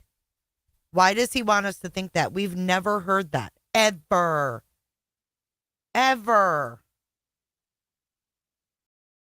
videos on how to deal with being bullied. To me, that means he's using the internet to teach himself on how to deal with problems in his life. Please. And if you were such an involved father, he would have come to you, not YouTube. As a resource. Which is what it's supposed to be. As a resource. As a resource. Which is what it's supposed to be. People ask questions, you got, you know, a $1,500 phone in your hand, and you can't have enough common sense to sit there and Google search it. Mm-hmm. You know, but I would take that information, and then when I had conversations with my son, I would incorporate that into my conversations. Okay. Because I want to be there for him. He would incorporate the iffy things that Sebastian searched into his conversations. I want to be able to teach him what I know, so that way he doesn't have to go to the internet. He's got a dad. Yeah, look, the internet is part of life. It really is. It's a huge part of life now. I mean, none of us would be talking right now if it wasn't for the internet. It comes with a lot of good. It comes with a lot of bad. But I mean, it is a resource that almost every job uses. I mean, Tony, I'm sure you use the internet for your job, and Seth as well. Everybody does. Yeah, so absolutely. It's weird. It is strange to cut off that kind of access from. I mean, you look at it. The fact is that there were people in that neighborhood that knew he exists because the bus stopped and he would get on and get off, but they didn't see him. What does that mean? There's people in the neighborhood that knew he existed because of the bus stop, but they didn't see him. See him playing with other kids in the neighborhood. And if he didn't have internet access or any type of access in the house, then I'm sorry. I know people in jail that have internet access more than my son did. Yeah, they do. They absolutely do have internet. I know people in jail that have more internet access than my son did. In jail as well. People have tablets. Okay, but your son was playing Call of Duty Mobile. You said it yourself. In jail. I mean, that's a thing. Yeah. Prison too. I have to make sure that they all, you know, hey, come charge your tablets because I'm closing down the charge box, you know. What? Oh, so they don't have to turn those in. They can't charge them till the morning or something. Well, when you go into lockdown, you can either have it on the charge so that it's available when we serve breakfast, or when it dies, it dies. What is he talking about? You were pushing a laundry cart, allegedly. You were on restriction. Oh, charge your tablets. Listen, this is Seth barking orders. Ready? They absolutely do have internet in jail as well. People have tablets in jail. I mean, that's a thing. Yeah. Prison too. I have to make sure that they all, hey, come charge your tablets because I'm closing down the charge box. Come charge your tablets because I'm closing down the charge box. Oh, so they don't have to turn those in. It's just they can't charge them till the morning or something. Well, when you go into lockdown, you could either have it on the charge so that it's available when we serve breakfast, or when it dies, it dies. No, that's interesting. Charlie Bishop says here, Court TV removed yesterday's interview. Is that true? I don't know. I talked to Justin a little earlier tonight, and he said that it was up. He said that it was part of the entire show, so it may not be under Sebastian's name. And it might not also be on YouTube. They do have stuff that is exclusively on their website. Sal, I was wondering the same thing. Southwest 4x4, we agree with that. It's just the optics in this case don't change. And if we believe that Chris and Katie were told not to go out and search for their son, which is what they alleged early on, I would simply ask you the question, Josh, if one of your children were missing, would somebody be able to convince you not to go look? No. I mean, no. There's just, and I'm not being dramatic when I say that, but God himself wouldn't convince me. Really. Yeah. I mean, and there's just too many things. I mean, generally, if you know that you left your iPhone on the table, you're not going to go looking for it because you know where it is. And that's generally when people don't look, is when they. Is that Caleb or is that Tony? I think it's Tony. But isn't that weird? Their pictures are very similar. Know where something is. So the optics in this case are what they are. We didn't create them. We didn't create Seth's optics. He created them. Good, bad, or indifferent. Seth's body of work, since his son went missing, is his body of work.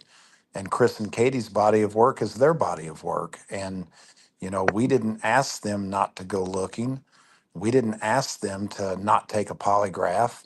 Those are. Oh my God. They took polygraphs through the TBI. What are you talking about? Decisions they've made, and they have to live with those choices, right, wrong, or indifferent. Yeah, and I'm going to address here. Keisha says, I don't understand why you worry about CP, KP instead of searching for Sebastian. Well, the problem is that Sebastian went missing on their watch. Right. And that's exactly the statistic that Seth, in my opinion, is hanging on right now. The statistic that when someone goes missing under their parents' watch or their significant other's watch, that person is always suspect number one. And he wants us to hang on to that fact so badly. Searching for Sebastian.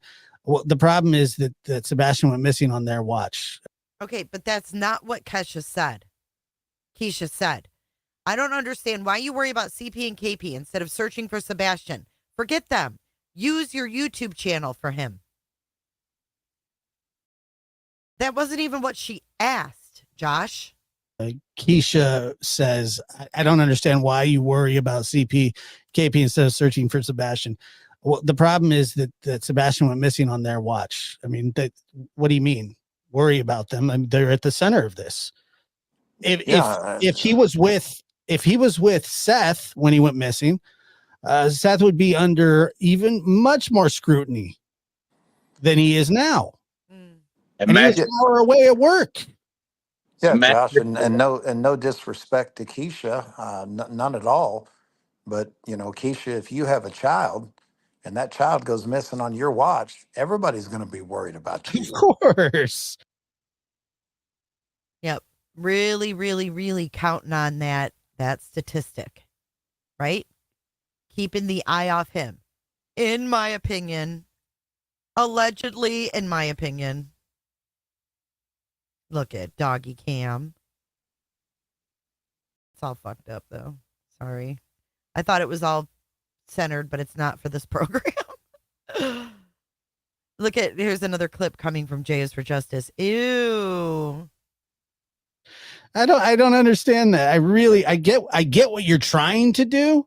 I get where you're trying to go, but I mean, you're short a couple bricks to get to the platform because it just doesn't make sense. Of course, they're going to worry about Chris and Katie because I think that. I mean, I would be hard pressed to find people that would say that they don't know more than what they claim to. And one thing I have heard is that Chris said, one thing that we can't forget. Okay. Yes. Yes, Seth, your statistic is there. Usually the last person to see someone who goes missing knows what happened to him. However, we have activity outside of Sebastian Rogers' house at 3:10 a.m. in the form of what looks like flashlights. And you're going to hear here that Tony says, we don't believe that's a trash truck. Another inconsistency. As you know, in time, I can't remember where I heard him say this, but he said something about in time, more questions will be answered. Have you guys heard him say that before? Yeah, we've heard him say that. We've heard him say that Sebastian will never be found. We've heard him say that this will be a case that will be studied for years to come. You know, that was because of all the resources being used, by the way. Those aren't things that a normal grieving parent would say. I gotcha. No, I mean, I think that if there is, when he said that, and I cannot remember when he said that, but it wasn't that long ago. I don't understand if there's other things that can be said. Why is it now's the time? Yeah. What are we waiting on? I mean, what, 7, almost 8 months? Yeah, and so I mean, I don't understand that. You know, Josh, I've spent probably 3 or 4 different full weeks in the Hendersonville area since, in the last 5.5 months, I guess. And the overwhelming majority of the community feels the same way we do. Oh, come on. That's why your vigils have nobody there. The community doesn't feel that way. You're a liar, Tony Mathis. Their opinion is exactly what our opinion is, which is that Chris and Katie know what happened to Sebastian. And you can talk to 100 people in that community. You can even talk to law enforcement officers that don't know you're involved in the case, and they'll tell you that the overwhelming majority of the community feels that they have something to do with this. Okay, but your buddy Seth just said that Sumner County is protecting them. So which is it? If you talk to law enforcement and you don't have anything to do with this case, they'll even tell you the community feels the same way we do. However, Sumner County, he doesn't trust them. So we're not in a minority, right? I mean, or knowledge. Or knowledge, yes. Yeah, right. And something to do with it would be having knowledge and not sharing it. Of course. I mean, if you have any look, they don't have to tell the public. And if there are things that are nefarious that they have talked to law enforcement about, then fine, but they don't have to tell the public that. It's not illegal to lie to the public. However, it is illegal to lie to law enforcement. And that, right. It's not illegal to lie to the public, but it is illegal to lie to law enforcement. Bing bong. That's just where it is. And I hope, I don't know. I mean, it sounds like, because none of us know what went on, in the interview rooms, but it sounds like they just flat out say they don't know anything. Yeah. And, it just contradicts. They back law enforcement and they're putting all their trust, hope, and faith in law enforcement. But it's law enforcement that's telling us that there's no proof that child ever left the home. So that was told to you. That was told to you guys directly. Is that right, Seth? That was actually stated in the last time Craddock did a public announcement or whatever they call it. Oh my God. This guy has PR. A public announcement or whatever they call it. Public announcement or whatever they call it. Who said it? Craddock. It was a press conference. Okay. And so they just said that they have no evidence that he ever left the house. Correct. What do you take from that? I mean, I know what I take from it, but what do you take from it? Well, you heard what I take from it when I decided to tell Vinny yesterday. Yeah. What's that? What'd you tell Vinny? Well, and if you're breaking the case down, there's very few ways again that he could not be still in that home and there be no evidence, meaning no Ring doorbell cameras, no dog scent, and the only thing that I can come up with is that he left in a vehicle. He gets out in the garage in a vehicle and leaves that way. There's something strange to that middle of the night. Yeah, video. here we go. He's going to bring up the lights. Those lights. And I do almost think that maybe Chris M gives him questions to ask. Whoever said that, I've thought of that too. But what doesn't ring with me is why this dude doesn't like me so much. I've never had run-ins with him, but he's never liked me. And it's just weird because I've never interacted with him. And I wonder why people dislike someone before having interactions with them. That always bothers me. Because, like, fine, if you have an interaction with me and you don't like me, that's cool. Fine. I can respect that. But when you come out the gate not giving me a chance and you are a dick and you, like, copyright strike me, yeah, what is your beef, dude? What is your deal? That is kind of is looming over this case. I certainly don't believe that it's trash trucks. I don't think trash trucks collect that early. Maybe somewhere in the boonies, but from everything that the neighbors said, that those aren't trash trucks lights. That people believe that they're flashlights, and that there was possibly a car parked, around. I mean, if you think about it from a Occam's razor standpoint, in a quiet neighborhood like that, I mean, what are the chances that they're flashlights, a strange car that people don't recognize, and at the same time, a 15-year-old boy goes missing? I mean, is that happenstance? I mean, that can't be, can it? I mean, I guess it could, but I just don't believe in coincidences of that magnitude. do you guys believe that there's something to that though? That video? We don't believe it's a trash truck. Did you hear that? Aw, Sherry, I love you too, girl. I'm glad you're here. Something to that though? That video? We don't believe it's a trash truck. We don't believe it's a trash truck. Right, Higgy. Another inconsistency. Something to that though? That video? We don't believe it's a trash truck. Right. Seth and Tony stay strong, praying for Sebastian to come home with you soon. I'm saying the key is the flashlight video. If CP was so upset that video was out, then it has something there he didn't want out. So, I mean, that's a good take. Here's no evidence he ever left the home. Sumner police. That's true. Kids have to learn at some age. I agree with that as well. Michael Harrison says, question, Tony, is there a threat of litigation from certain parties in effort to shut you and Seth down and in turn take media focus away from Sebastian? Have you guys been threatened with any lawsuits since then? No, and I don't know of any missing persons case in America where a father and a spokesperson would be told that they can't talk about the child. Oh, no question about it. That's what I'm saying, that and I told Seth this, he's allowed to feel that way. He's allowed to speak it out loud. They would be able to do the same thing if they had any suspicions of Seth, which once again, I've heard none from them, which just tells me one thing, that they know he's not involved.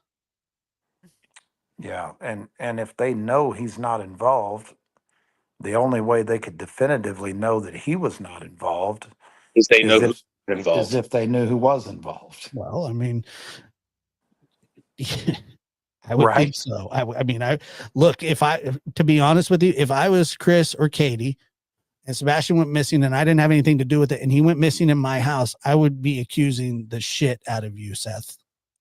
I would be too. See, there's that Just narrative flat again. out. I mean, yeah, if they didn't know what happened. There's that narrative again of being the last to see him. I mean, I look, if I be honest with you, if I was Chris or Katie and Sebastian went missing and I didn't have anything to do with it, and he went missing in my house, I would be accusing the shit out of you, Seth. Seth said it needs to be made into a trivia game for real. I would be too. Just flat out. I mean, yeah, if they didn't know what happened.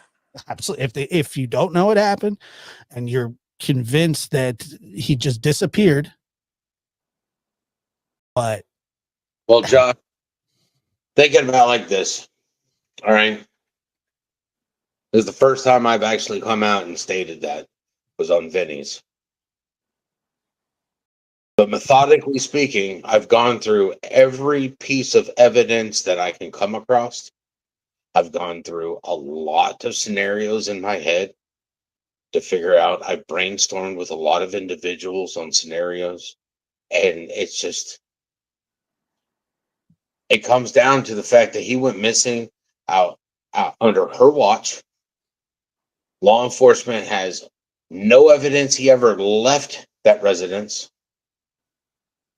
Where's my son? I mean, that's the question. And you can look at, Josh, you can look at the last few missing persons cases that you're familiar with, and you can look at the reaction from parents that were not involved, and it does not look like what we're seeing with the other side. Yeah, and I agree with that. I know that there's this kind of people would make excuses for parents. They said, well, you know, there's not a there's no playbook, there's no handbook, there's no this or that. Well, there kind of is, if you want to be. It kind of is, man, because I've seen parents of missing children, and I'm not saying that this makes anybody guilty or not, but I can tell you this: law enforcement sure looks at it. They sure look at the reaction of what people are doing. They look around and they kind of gather, or they're supposed to. I know that good detectives do that, kind of gather the feel, the reaction. They talk about it all the time. Yeah. Well, you know, you look at Sebastian, who was 15, and how old was Riley Strain? Was he 20? 21? Yeah, something like that, yeah. I mean, you remember the reaction we saw from his mother, who clearly had nothing to do with him missing? Correct, yeah, yeah. I mean, right there in Nashville, you know, I mean, it's just, and I agree with your comment. There is kind of a playbook for a grieving parent, for a parent that's freaked out, that doesn't know where their child is. And that's not what we've seen here. I don't feel like there was a sense of. Okay, so sorry, I was quiet for a minute here. Listen, y'all, we're gonna take a little sidebar back to where, you know, they just said we don't think it's a trash truck. So we're doing a little sidebar here. This is a video that I put together, let's see, 3 months ago. And if you guys will bear with me, I'd like to just, you know, get things, the inconsistencies put to bed, if you will, while we go through this. So enjoy this short video. Can you tell me what those lights are? No. Why? Because the investigation remains ongoing. We don't know what we don't know. You guys been able, since Sunday night, Monday morning, been able to actually put eyes on Sebastian? Has any video actually shown him walking? We have had several clips that have come in. Several of them we've been able to dispel that's not Sebastian on that clip. We are still working every lead that comes in. So as the video comes in, it's working really well with TI and all the region to make sure that we're getting on this as quickly as possible. There hasn't been one video that you guys have had that you said that's... There's not a confirmed sighting of Sebastian on camera. There's a lot of speculations about that video that are floating on the internet. Okay, and that is exactly what it is. It's speculations. Now, what it can give you an official statement on is TBI Newslink has released a statement from law enforcement, between local law enforcement, state law enforcement, some federal law enforcement, and they have analyzed that video so many times over that everything that everybody is trying to assume is a flashlight, I hate to say this, it's not. As much as we would love it to be one, it's Tell me what those lights are. No. I'm not going to go into details as far as where that video is shot from, but I can tell you, as parents, we have seen the video firsthand from law enforcement. We know exactly where it was taken from, It's okay, are there any cars around there? And so going back to the whole light thing, I was told that there was an unidentified car sitting on my street. An unidentified car sitting on her street from Kellen to Stafford. Facing the entrance, somewhere around 3:30 or so. And then the flashlights were actually seen on the neighbor's camera. 2 separate flashlights walking in between the yards, which the trash truck does not do. They don't need to. All of the trash is at the curb. They have never, ever gone. Matter of fact, when you sign up for services, they tell you in the email their rules and regulations. If your trash is not by the curb, they don't take it. We're around 3:10 after 3 a.m. We're trash truck lights. Not only do I not believe it, but the neighbor that has the actual footage swore up and down that there are 2 different. The neighbor has the actual footage. Mama Hart, maybe they know none of the parents involved. If they knew none of the parents were involved, they'd be speaking to Seth Rogers. Just saying. There'd be no reason to hide information or refuse to give him information if they knew they weren't involved, in my opinion. Different circumstances. There was the car with the lights coming towards the car. The car backed up on Kellen and left. And then about 2-ish hours, hour and a half, hour 42, something, like she said, the time stamp on the video is not working. It is stuck. She said, but you can tell because it's pitch black dark in the middle of the night when the car comes down the street, turns onto Stafford, sits there for about 3 to 5 minutes. The flashlights are coming from 2 different directions in between the yards. They do whatever they're doing around the car. The car backs up Kellen and leaves from Stafford. I'm sorry, backs up Kellen and leaves. 2 hours later, as the sun is just beginning to come up, you can see the trash truck. And she said, but the trash truck goes past her driveway. She said, you can see the trash truck and the lights and the back of the truck go past her driveway, go up the hill, do its business, turn around, come back down. And then within a few minutes later, the sun is coming up. And then you can see Katie's car leave, Katie's car coming back. And then you can see all the police come in. She said, it's very obvious. And other news outlets were reporting that there were lights seen in the backyard that were caught on camera by a neighbor's video. Is that true? No. What that was a trash truck. Bing bong. You see 2 light sources, which we've circled to help you follow. For point of reference, the security camera was pointed toward the back of Sebastian's home in a common area. In the video, you see subject 1 with a light source in the lower right. Can we talk about inconsistencies, Mr. Mathis? Hand corner. Then you see subject 2 briefly appear and move toward the first before that light source is covered or obscured by bushes. Subject 1, a few seconds later, then moves out of frame. Then subject 2 reappears and follows subject 1 off screen. It's a short time later, and it's very vague, but then you see one of the subjects moving quickly back through the common area, and that is it. Went through, picked up trash, and when it left, of course it went faster. It didn't have to stop to pick up trash. That's just false information provided by a particular person. Can you tell me what those lights are? No, Why? because the investigation remains ongoing. And so it could play a role down the road depending on developments? We don't know what we don't know. So yes, it could play a role. The video with the 2 flashlights on there, they showed me the whole video. And then they showed me the video in the daylight too. And it wasn't flashlights. It was literally the video that was showed to the public was like a small little portion of the screen, not the whole actual screen. And it was a trash truck. It came through. It's why it was slow at the beginning, because it was picking up trash. Okay. And then after they picked up trash, when it came back, they were dipping out of the neighborhood. Interesting. Because, okay, so we've seen that video. We've all seen at least what Nick Barris put out here. Now, and you're trying to explain it a little bit. I hope you can explain a little bit more. When you went and saw it with TBI, the nighttime stuff, the flashlight, the stuff that looked like fireflies, for crying out loud, in the black abyss, was that the full picture, or was that a cropped video? That was like a 3x5 of a full TV screen. Really? Yes. So okay, so it was a cropped segment, or a cropped section of a very big picture. I've seen some people actually sit there and talk about, well, the trash don't run at 3:15 in the morning. You're right. It runs between 5 and 5:30 in the morning. Right. But the whole time that I watched this, the time on the DVR that they had, the time on the DVR that they had, stayed 3:11 for like 15 minutes. Okay. So broke equipment. So it was broken. Okay. So it stayed at 3:11 for the whole time. So 3 o'clock was not the time that these trash guys came in. These garbage men came in and picked up the trash. Did you see his face when he said a little bit broken equipment? Watch. Okay. So broke equipment. So it was broken. Okay. So it stayed. Yep. at 3:11 for the whole time. So 3 o'clock was not the time that these trash guys came in. These garbage men came in and picked up the trash. That was a little bit later on, a little bit earlier in the morning, if that makes any sense. More like 5 or so, right? Correct. And of course, again, this was a cropped video from a very, very big video. Yes. Okay. I honestly think somebody did it for clickbait. I mean, I see. Okay. So then Clickbait. Clickbait. That's why the police won't say what it is. log in to follow. And Right. if he's watching this, now he knows why I'm not answering his phone calls. He's talking about Nick Barris here.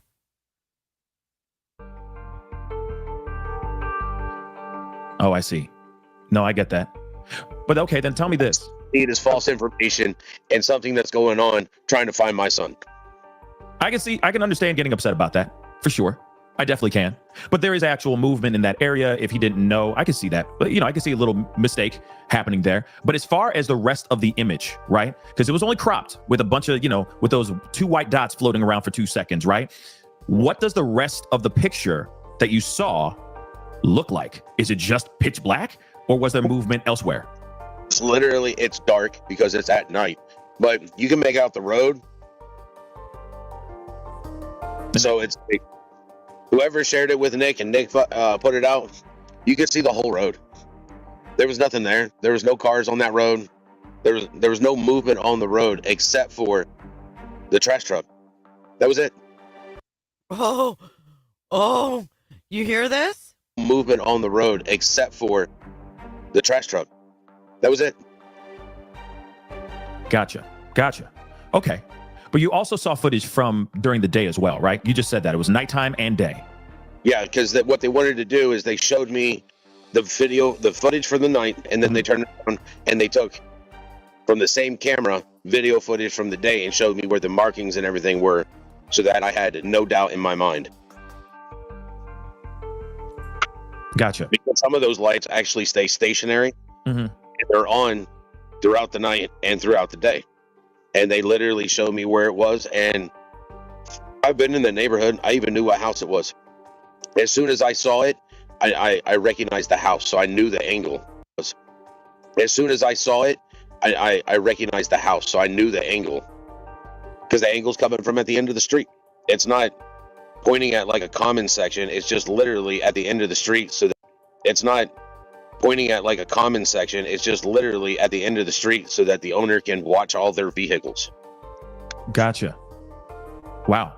Okay. And for everyone who's watching the show, just tuning in just right now, this is the biological father of Sebastian Rogers. Just so you guys know, he has boots on the ground in Hendersonville, doing everything he can to find his son. He has been missing for the past month now. It's, I'm sure, extremely daunting. As you can tell, Seth, I can't wait for you to have an actual good night's rest. I know that won't happen until you find Sebastian, but still, I know that you're doing a lot of work to try to bring your son home. I feel better today. I've been to church 3 times. I've done mass. I'll be at church again tomorrow for Holy Saturday, and then it's Easter Sunday. And I'm just praying for a miracle. So, same here. Well, you go to mass for that then, buddy. I will be for sure. I will be for sure.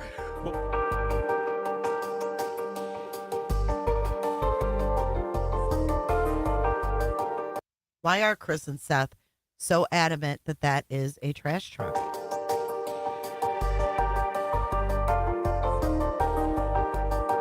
All right, that was just a little sidebar though, because they're over here saying that it's a trash truck. So I just wanted to show the inconsistencies. That was a video I put together 3 months ago. Yeah, very weird. Fire. Messing with a minor. What video, Snowflakes? What video, Snowflakes? And thank you guys for being here. If you could hit the like button, that would be great. All right, let's finish this. This one's almost over. Then we can get to Chris Proudfoot. Of urgency with them. That's just my personal observation. And it's, but I'm not a body language expert or whatever. I felt like 8 days or 9 days is a long time to wait to speak publicly about a child, about your child that goes missing. just vanishing. I just put the link to that video. That's my vid.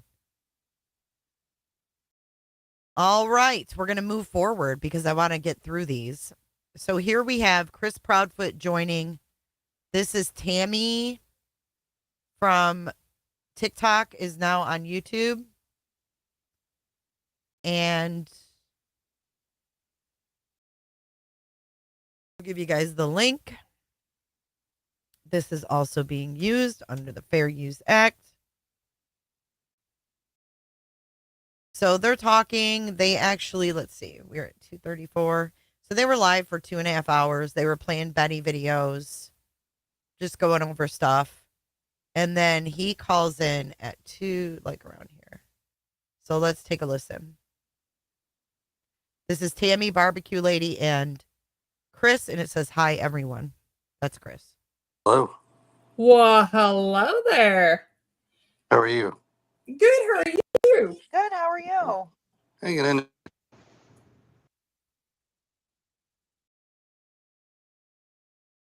Uh-oh, what happened? Yeah. That's good. We were, a little bit earlier, we were talking about getting some flyers and stuff together, and we had some other conversations, and then figured we'd circle back around and see what you were doing and how you guys are holding up. It's been a roller coaster ride, but we're hanging in there every day. We wake up is hopefully waiting for good answers and some news. Yeah. Yeah, for sure. Couldn't imagine. But keep putting out flyers, keep trying to do some stuff behind the scenes, and Yes, Nancy, work with next. law enforcement and do what we're supposed to be doing, and live each day, one day at a time. Yeah. Yeah, we were talking about that earlier, how, it's just y'all have done what law enforcement has asked you to do, and, and I get that. It's you got one side that follows the rules and one side that don't. It's just, I hate that it's turned into a side and side, but, it definitely has. It's definitely one of those things that, that everybody's going to do what they feel is necessary, or what they feel that by doing what they do is going to get answers. People are people. They're grown adults and make their own decisions. I think the only thing that's going to get answers is to continue spreading the awareness, the hanging up the flyers, the people that are out there searching. The billboards. Yep. Yeah, people can just get past all the, as I've heard it called, drama or whatever. Bullshit. There you go. You just get past that and This was last focus night, on Sebastian. I think. Let me For see. sure. And you definitely have, you and Katie have a lot of people that are behind you and supporting you, as you can see in our chat. Well, we The appreciate 12th. that. I don't think I can see the chat, but we You we can greatly appreciate if you push. I don't know what your phone looks like, but under your box it says stage, comments, chat. If you There, barbecue. Yeah. So, this is my first time doing a YouTube by myself, so don't be judging me. figure out all this stuff as well. So, I've even stepped it up. you get any of that aftermath of the hurricane? Did you? almost went down there last week, but then the more I thought about it, it's like should have came in a little from all over. Support for one another than just doing it. That's been happening. He said people come together, when It was like Japan, Hold on, I'm gonna and every and the hospital ships went out there. You're not guaranteed every day on this earth. One day.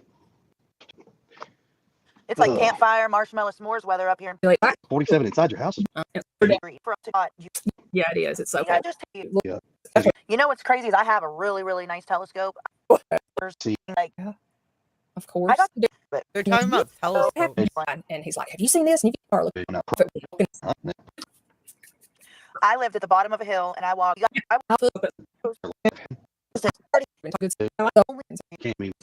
Like they deserve. By the I'm trying to find where he says they ask how Katie's doing. So much has happened in Here we go. between then and now that it clouds the memory. First of all, and people start to fabricate what they think, and they do start to. They want to blame somebody. Like, I'm just saying in general, like people want to blame somebody. I just feel like some of the things that have been talked about or theorized about, some of those things could just have been put to bed, so to speak, as a metaphor, by them coming out and just saying certain things, like to shut people up in a sense. Like, okay, that's not it, da da da da da. This is why, blah blah blah blah blah blah. Like and again, they don't know shit. They don't have to tell us anything, and they could have information. They just don't want to tell us anything, because they're working leads or, they're like you said, waiting for that one little thing that they need. I mean, we work with law enforcement. I mean, we're working with them. If they call and they want something, they get it. It's not even hesitation. Yeah. They get it. I mean, we've reached out and asked a couple questions, and some of the questions we've asked, they cannot answer because it's an ongoing investigation. I mean, it just, right. You know, times like, well, we thought about this. Well, let's revisit this. And what if we did this? And, you know, I mean, and they're doing the best that they can. I mean, they bring in teams, they anything that we could think of, they're pretty much either done it already, redoing it. I mean, the amount of help from outside entities and sources has been, I mean, I don't see how they could get anything better. I mean, unless somebody's got a crystal ball or a genie in a lamp, we could rub and make a wish. I mean, I think you need to trademark the crystal ball thing. Oh, the crystal clear. The crystal clear thing, not the crystal ball. Crystal clear thing. Like that. I think I heard Tony even use that lingo in an interview. You might not want to talk about this. I was just I've been waiting. That's totally fine. But you know, I've been trying to get this YouTube. Like I woke up this morning trying to figure out how to do this and get videos on here and do all this. And I know for over an hour, I searched for this video on Court TV of Seth and Tony being interviewed, and I could not find it. And I'm like, last night, how am I missing this video? Why? Because I really wanted to play it. Well, come to find out, Court TV took that video down. Nothing is ever down. No. They need to know. They need to understand. Once you put it on the internet, it's there forever. Yeah. No, it didn't take me but a couple minutes talking about it, and it was sent to us, and I went ahead and played it. Oh yeah, I mean, less than 24 hours later, though, the people who aired it took it down, and that to me was kind of telling. Mm-hmm. You don't have to comment on it, but did you watch the interview? What do you think of the interview? I've seen the interview, and I mean, it's an interview. Mm-hmm. Yeah. I mean, my opinion is still the same as I told everybody in the very beginning. People have their opinions, and that's fine. You're entitled to your opinion. I'm not going to sit here and tell people your opinions are wrong. I'm not going to say they're right. I'm not going to try to persuade you in any way, form, shape, or fashion. Yeah. That's your choice. Working with law enforcement, and if I was guilty of anything, then I would probably be sitting in handcuffs right now. But you know, I'm not. Right. Nor Katie, right. Nor Seth. Right. You know, I mean, I don't know. And I've told him this before. You know, he's a grieving father. I understand. He's hurting. He truly is. He's hurting. So is Katie. Mm-hmm. The whole family. And everybody handles their emotions differently. You know, some people lash out. Some people are it's not more internal. Some people are spiritual. Some people are just whatever their niche is that it helps them express themselves. It is. You know, right now, if that's what they choose to do, that's what they choose to do. You know, I do agree with a lot of your comment earlier where there's a lot of the BS out there that if you were to strip it all that away and get back to just the basics, mm-hmm. I don't think this thing would be nearly as big as a circus as it's gotten. Well, what would be the basics? Look at it, there's, you know, the negative way if this would stop, it would end. But at the same time, what would be the basics? If he says if you just strip it down to the basics, that a 15-year-old went missing in the middle of the night and there's been no clues of it since. I mean, that's basically the basics, right, of this. If we take out all the sideshow. Time would Sebastian's name go unspoken? Would this case fall wayside? You know, I don't know. Yeah, that's a good way to look at it. I don't want that to happen. None of the parents want to see this happening. None of the families, regardless of how each other feels about one another, nobody wants to see this case fall away to a cold case. Nobody does. No. You know, law enforcement included. I mean, they've made some comments like this sucks. Like it's gut wrenching because all these cases of kids missing and nobody's been able to be found, or, you know, it's not cases they like to deal with for sure. Hey, Rhonda. You almost have to take the good with the bad, huh? If all the circus stopped, then like you said, would his name stop being spoken to as well, or about as well? I mean, it's amazing that, you know, we can drive around and we can still see the signs out.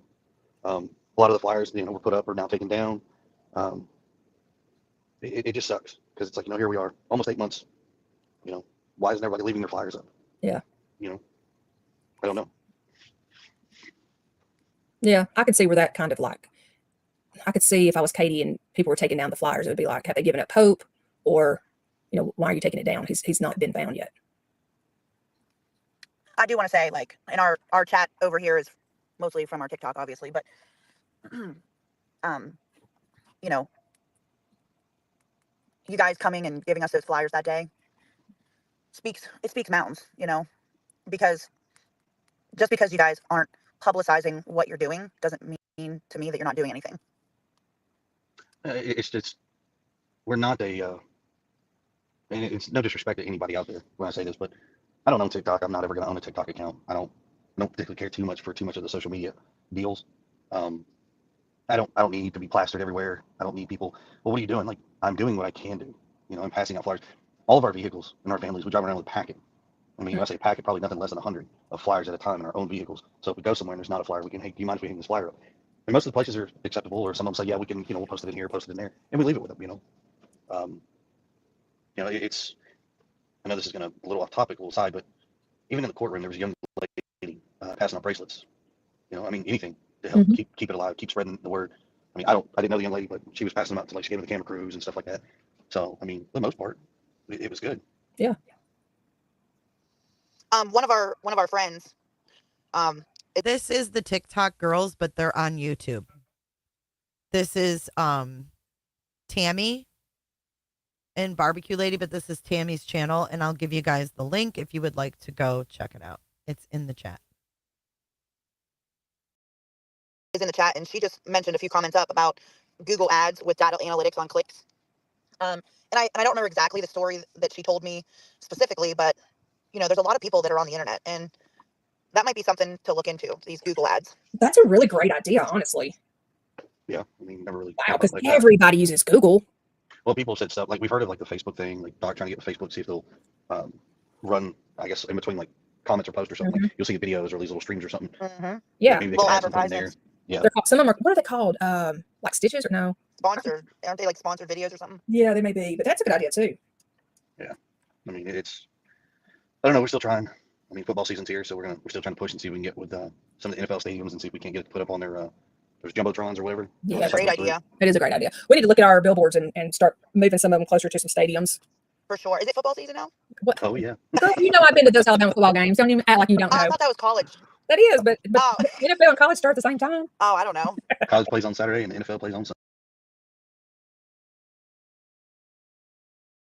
A lot of Alabama connections in this case, huh? You guys notice that? He doesn't say Sebastian's name. I haven't noticed that. Sunday, Monday, and Thursday. Yep. Well, I mean, I think like who's the shitty teams and who's the good teams though? Well, they all got to play each other at some point. So I mean, we're in the SEC, so like, you know. I don't even know what that means. Southeast Conference. Yeah. In other words, football is better in the South. Oh hell. I don't watch football. Did Penn State win or lose today? I don't know. I'm with Barbecue Lady. I don't watch football either. No. Extended the contract on that. I remember Three Rivers when tickets were $5 to get Alabama. I mean, left. pretty sure we do. I think I don't know exactly how many we got. I'd have to talk to Katie and see. All right. Kay McCaw. I got mine right here. If we get any bracelets, you could send me an email at receipts please with an extra E at the end. So receipts PLEASEE at proton.me. But you can send me a message, and if we get any while we're down there in Tennessee, You I'll know, send you one. Mackenzie may have extra bracelets. Oh yeah. She did. I I bet Mackenzie agree. still has bracelets. Do you have TikTok? Whoever just said Let that. me message Mackenzie. McCaw.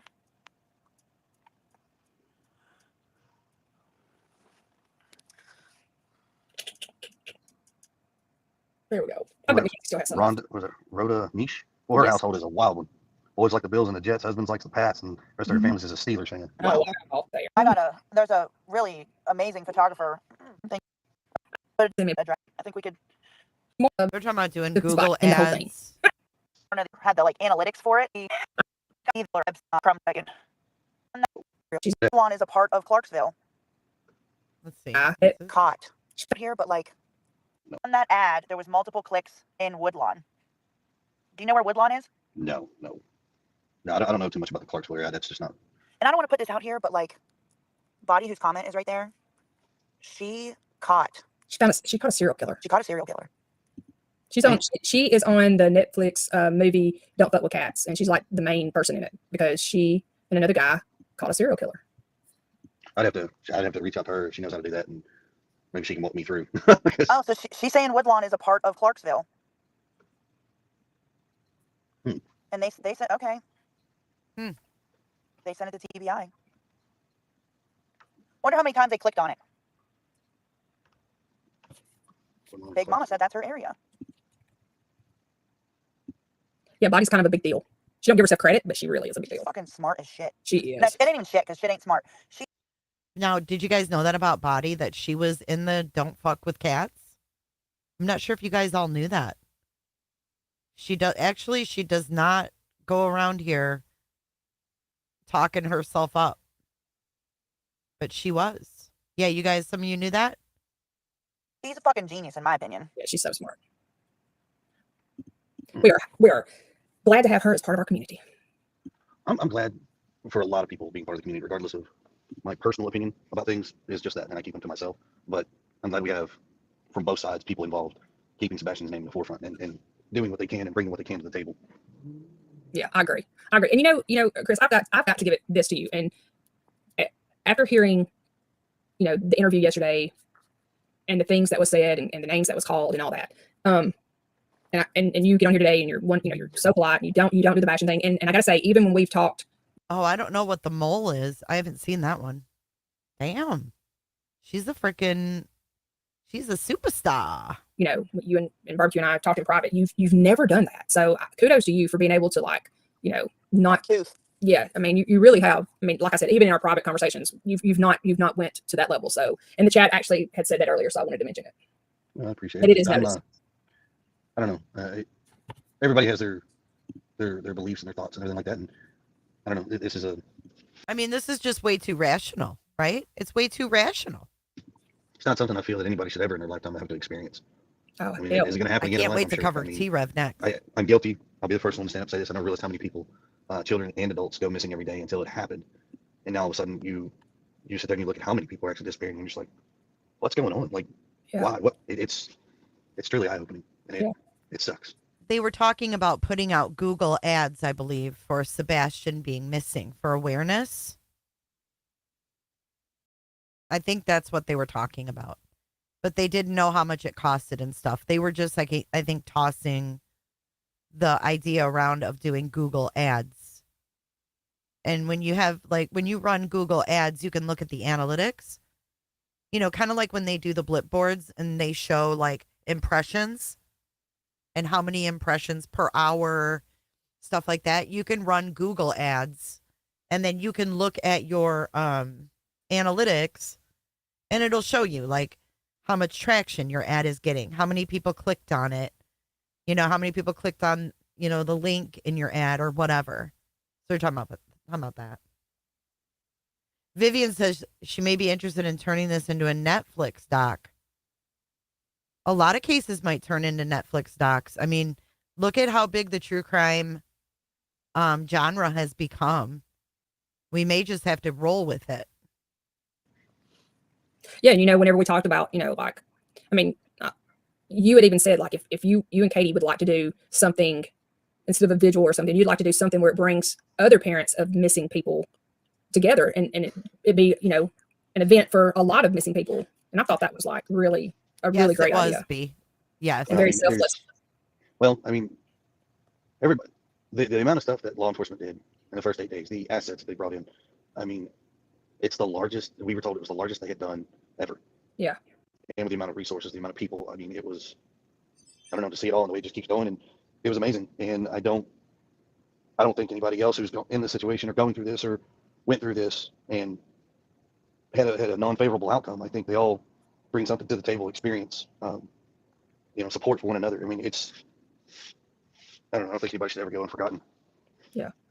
Yeah. I just thought it was a very selfless thing for you to think about other people, as well. If if y'all were to go and put something like that together. So I've had a bunch of great family members and as well as idols to look up to as far as what you want in life, how you would expect it to be in life. And you can't want something and not expect it if you don't try to actually express and utilize that same way. Yeah, exactly.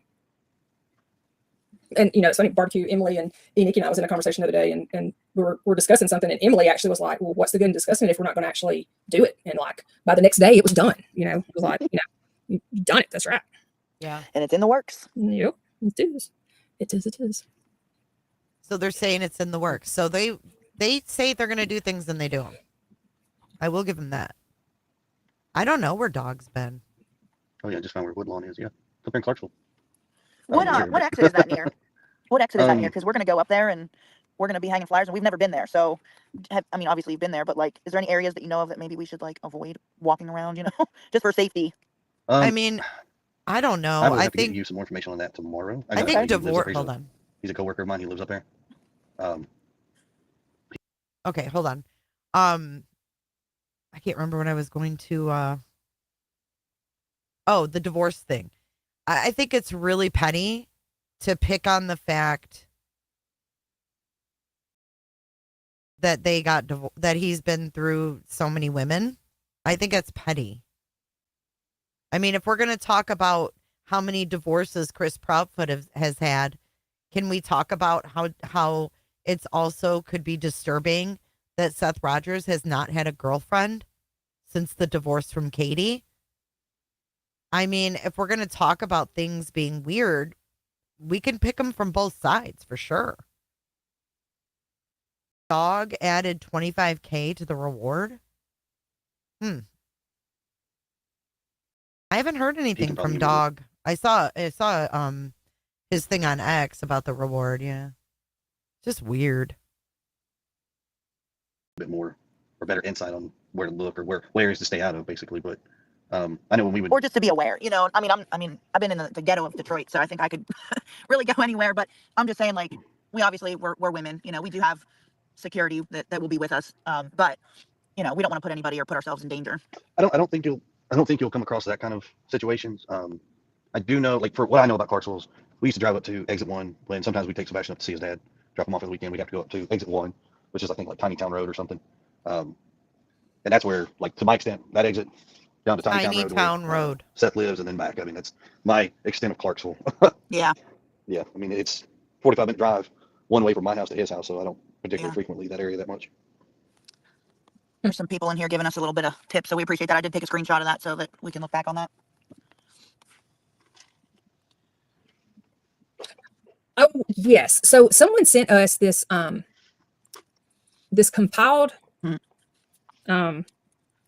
compilation. Yeah, of BHB through the years of her inserting herself into cases. And I would barbecue, or I can y'all need to I already did. Oh, okay. Y'all need to watch that. It's crazy. Like, what the actual hell? I just say trigger warning to the max. Yeah. She's ruthless. Well, I mean, my thought on this is it's real simple. I have no reason to have anything to do with Mrs. Griffin. I mean, we've already had our court date, and that's done and over with. I don't. Yep. Moving along. Yep. I wish her the best. I do hope good things in life. I don't ever wish bad things, but you know. Tammy, Body's asking you to play it. Play? Have you not seen it, Buddy? Can I respectfully request if you're gonna do that? I'm gonna drop down. It's nothing against that. It's just I don't want to. Nope. No. He's not going to partake in that. See that? That says a lot. Don't cross any lines. Yeah, I mean, there's already enough crap as it is. Body, I can send it to you. Yeah, he doesn't need to sit on a panel. It's definitely a and play a compilation of Bullhorn Betty when he just won in court. He's like, if you're going to do that, watch, Body. I'm going to drop down. And I think that's respectful and the right thing to do. What do you guys think? Definitely. I can send it to you to watch, Body. Let me get And whoever put that together, like, they took some time to put it together. I will say this: have you ever noticed on Google how many places people blur out their houses and their addresses on? We have noticed that. You noticed that? Yes, we have actually. I can send it to you, Body. Just in the last month or two, when we've been looking up stuff, you can request to have your house like blurred out. Blurred out. Yep. Oh yeah, I was like, man, I've never really realized. I wonder whose house he was looking at that got blurred out, that he would mention that. This until now. Listen, listen. You guys Google my address, there ain't nothing even there. Listen, Linda, when Barbecue and I when Barbecue and I was up there and we were like looking at the SOs in the area, there were some that had like weird stuff blurred out in their yards. I do remember that now. It was so weird. It was like a camera, like a video camera in the middle of the yard that was blurred out. It was freaking weird. It was like a little, like, it wasn't even a stream. It was more like a drain. Yeah. But it wasn't a drain. It was just like the yard went to the end and it kind of dropped off a little bit, and then there was a little bit of water that ran through their yard. And on Google Images, it like, you know, you tap the road to go forward a little bit and you can go back, and it was just this like blurred out spot. So we rode by to see what was in that spot. We rode by a few. It was weird. Yeah, I mean, I'm sure people have reasons for blurring things out. I mean, it's, you know, I will say this much: I don't think anybody should be stalking people, harassing people. In this world got enough going on their plates. Exactly. Oh, let's talk about this. Scarlett, whoever you are. Hold on, let's pull it up. If my daughter meets a man and he has been married 5 times or 4 times and wants to bring him home, I'm going to be raising an eyebrow big time and be very concerned. Okay, fair enough. It's okay to raise an eyebrow. Would you raise an eyebrow if your 18-year-old brought home a 28-year-old? Would you raise an eyebrow if your 16-year-old brought home a 26-year-old? because I do more than raise an eyebrow. Raising an eyebrow is fine. But there's been some nasty things talked about in this case, too. And being married multiple times just mean you didn't meet the right person. Shit didn't work out. Because for every marriage he had, there was a female on the other side. They don't need to add any more of their stress or any of that nature. I mean, and on top of that, today's society, I mean, God, you don't know. You don't. You just don't know how people are, how they're going to react anymore. Yes. Like, okay, for instance, road rage. Used to, you could flip somebody off and blow the horn and put your hand out the window and you can get off shot. And yell at them. Nowadays, you can't do that because you don't know who's going to pull out a gun nowadays and shoot it at your ass. She's exactly right.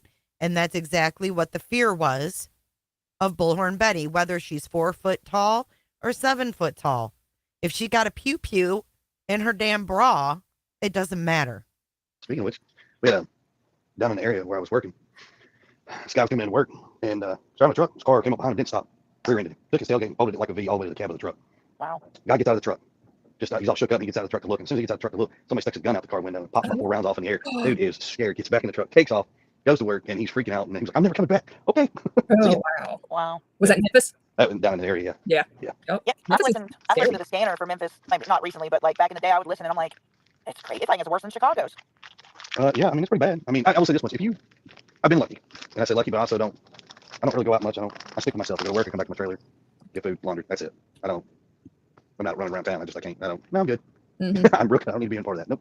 I'm a homebody too. I get it. Me too. So Chris is saying he's pretty much a homebody. He's not working. He's at home or in his camper. Somebody said my dad lives in Memphis and he's oblivious to it. Yeah, I've heard bad things happen in Memphis. A couple years ago, probably like 2022 maybe, there was people just going around the highways of Detroit, just pulling up on random people. It's crazy. I mean, the question is, how did we get to this point? Right. How did we get so far over the line and obscured to this is what life is? I mean, it's ridiculous. I feel like things have been really amplified in the last 15 years. I mean, probably longer than that, but no.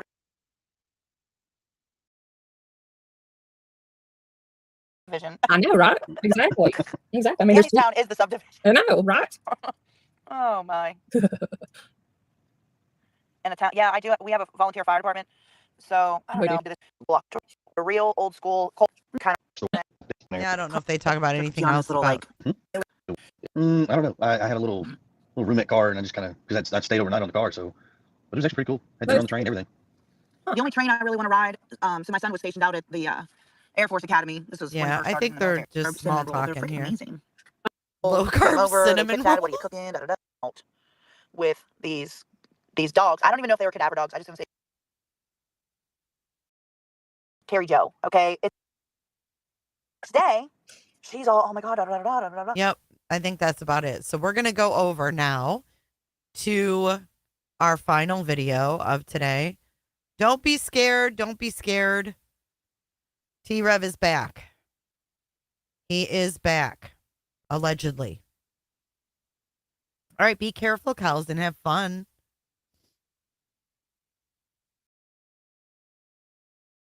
You guys ready for this? He was on Voices Behind the Wall last night. Yeah, it was small talk. But I mean, it's just like such a stark difference. It's bizarre. And here is the link to that. Yeah, he doesn't look well. But he joined Cher up on this panel, and good on her, because she was not easy on him. She was not easy on him, and I give her props for.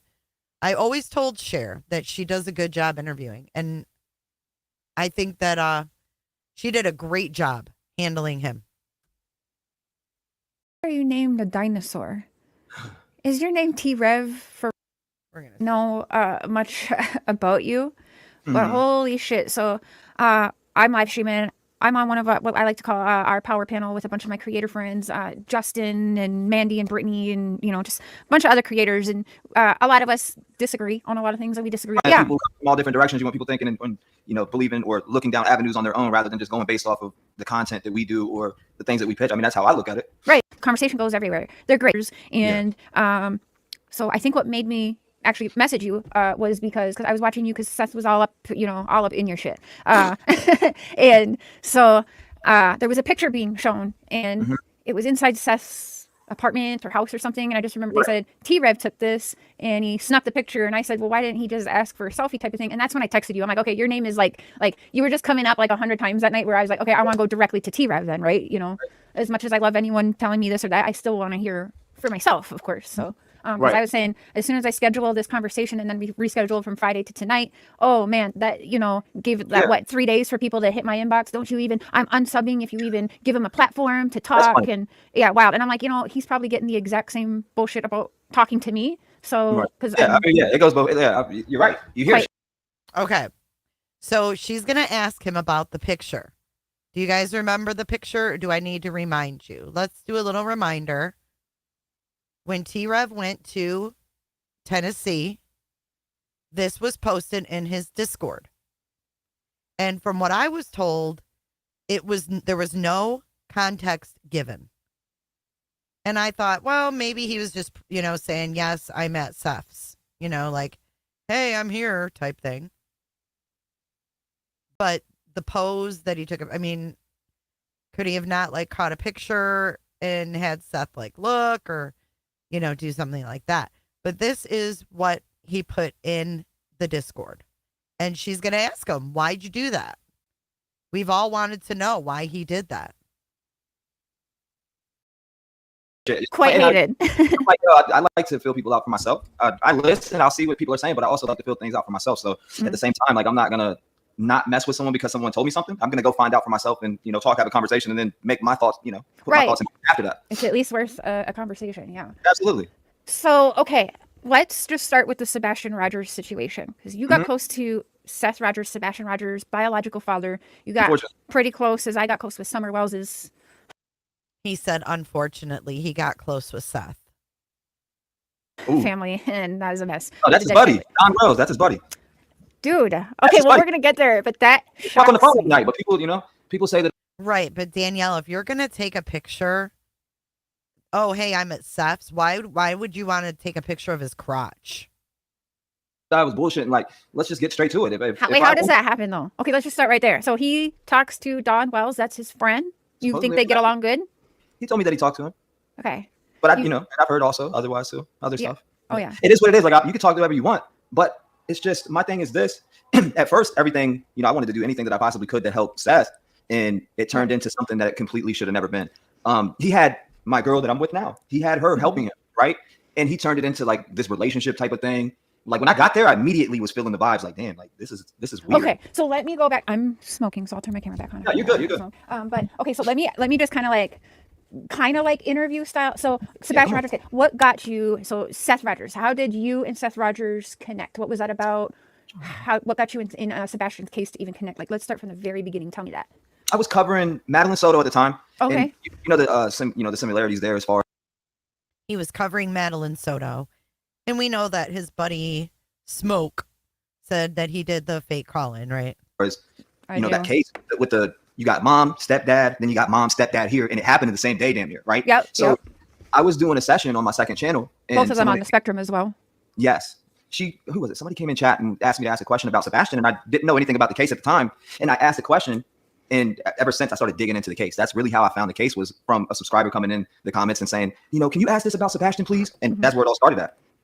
That's how it goes for some of us, so that makes sense. And so in the case, I can slow him doing down. It more for followers, or you guys are saying he's tweaking. Oops, but I do have him sped up. It's just so slow. I'll put it on normal speed so you guys can see how he's really talking. I had that on 1.5. Somehow passion. Okay. Now, followers don't motivate me. I mean, you. Of course, anybody sees followers, they go up and you're like, yeah, cool as a content creator. But for me, it's the passion. I love this shit. And that's why I've taken off and not been live and not done certain things, because one, I will never let a community force me to do what they want me to do. What? He took a break because a community's not going to force him to do what he doesn't want to do? I don't know what that means. I do what I want to do when I want to do it. And if I agree, his eyes are rolling back and stuff. It's disturbing. It is. It disturbs me. I want to come and do it, I'm going to come and do it. If I don't want to do it, I'm not going to do it. Nobody moves the needle with T-Rev. T-Rev makes his own decisions. I'm talking about my damn self. And that's just, it is what it is. I'm going to come and speak when I want to speak. I don't speak when people want me to speak. And that's just I feel what that. it turned into. You know what I mean? Like the situation that got so sticky when I got here in Tennessee, it got fucking weird. Excuse my language. It got super weird. I bet. It did. Like okay, I was. let's kind of go. Okay, so because I have like ADD or ADHD, I don't even know, but for my mind, okay, so you got hooked, and same for me. People wonder why I don't just jump on the bandwagon every single case for me. And Right. I think it shows what cases stick with me because of my history and all. Certain cases just pull at me and I get deeper into that. With Summer Wells's case, Absolutely. I didn't want to go too deep in Sebastian's case because I already smelt the fuckery that seemed already 10 times hotter than what I was already dealing with in the Wells' situation. So I didn't want to go that deep. I was just going to follow along like everybody else, right? So I was listening to you, listening to everyone where everybody was. Okay, so you get pulled, your heart finds something in this case that draws you in. You Absolutely. take on this case. How do you connect with Seth Rogers? How'd that happen? Who couldn't connect with a grieving father? Who the hell? You don't have a heart if you don't connect with a grieving father or a grieving mother or any grieving family member that has lost someone to, or one, went missing, or two, was brutally murdered. Who doesn't connect with people like that? Now, do I? And you're a father, right? Too. So yes, absolutely. And the thing about that, right? When it comes to it, I connected with him at first, and everything seemed good. But once you get to know someone, and it goes on, more stuff comes out, and that's kind of what happened with Seth and I. Is when I got here, everything just started unfolding here in Tennessee. When I say here, I mean from Indiana to Tennessee. It got weird. Did you reach out to Seth then? Like you made, or was he already aware who you were and made the first move? Because as us as creators, sometimes these people get a hold of us first, right? So yeah, I'm trying to remember. I'm trying to really. I think it was maybe he contacted or we contacted. I forget exactly how it happened, but he forgets how it happened. He forgets how they came into first contact. I don't know. Now I'm thinking. I'm like, damn, was it a message? I don't know what it was. Like I Facebook messaged Don Wells and it sat in his. We don't have Facebook. Oh no. Oh yeah, he says that. So how did that come about? So I think it was email. I want to say it was email, and he had emailed me when I was live saying I'm Seth Rogers, blah blah blah. And I was like, okay, we got Seth Rogers who's gonna come on the air, and I'm gonna interview him. So he did make the first step. Right. I heard rumors he did, so I was wondering. Yes. It was definitely him that emailed me, and from there we connected, we talked, we got on the phone, we were on the phone for hours a damn day, and. Wow. On the phone for hours a day? I thought Seth was searching. That's when the whole staccato shit had came to fruition, right? Like literally, that's when I was asked out of nowhere. I was talking about, guns that I had owned and stuff like that. And it got to like, well, damn, big baller, why don't you get me a staccato? Like, what? That's exactly what it came to. Now, do you think that Seth said it in a way like, oh, hey, if you got all that money, why don't you get me one? This is about the pew pew situation. I was like, what's a staccato? I looked it up on the internet. I'm on the freaking computer in my room in the studio. This is Seth Rogers asking you. Yeah, 100%. For a pistol? So that's actually a true thing that happened? 100%. I put that on my life. Where? Like how? Like in an email or? We were talking about guns. I was walking around, right? I'm like, yo, I was like, damn, man, I love my 9. But, I was just talking about guns that I like and, would carry, etc. And it got to, he was like, he brought up something about money. See, that's the thing, is that I've never mentioned anything about money to that dude a day in my life. So when people were like, yo, I heard what he said on Britney saying that I bragged about money. And anybody who hangs around me knows I don't brag about money. That's something that I don't sit there and talk about. Oh, yeah, What man. money is there to be bragged about? What's going That's on? what I'm saying. People were claiming I was making, oh, he made $20,000 in this long, and What? he made this. Yeah, no doubt, counting pockets, like weird. It's super weird. Was Seth offering money for you to? I gave Seth money. Oh, you gave Seth money? He gave Seth money for what? Seth offering money for you to? I gave Seth money. Oh, you gave Seth money? I gave Seth money. I gave him the money that we. I gave him Maybe plenty they of- thought you were getting I gave him plenty of money.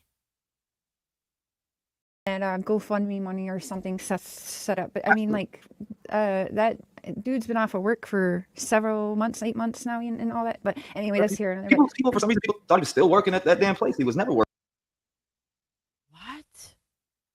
there. Anyway, that's here. And there. People for some reason, people thought he was still working at that damn place. He was never working there.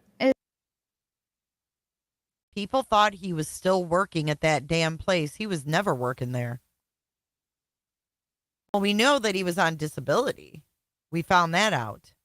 So the gun thing, because I don't want to. That's one of the things that was on my notes for you. That's the thing that scared me a little bit, and I say scared as in, who knows, like why would somebody ask you to buy a pistol or any gun whatsoever? It doesn't matter what gun it is. Anybody who asks you to get it to the gun and sign it over to them it's sus to me. So this was like do you feel like this was like a real thing, or this was two guys just locker talk, like bullshit? You know what I mean? Like guys talk. I don't know. It sounded serious to me. If somebody's asking me to grab that for me and you can, when you come down here, you can sign it over. That type of thing. That's exactly what was said. Oh, he wanted it. Sounds like it went a little deeper than that. When you come down here, we can sign it over. I'm not sure. I don't know if this is a lie. Signed over because the rumor had it that he wanted an unregistered pistol.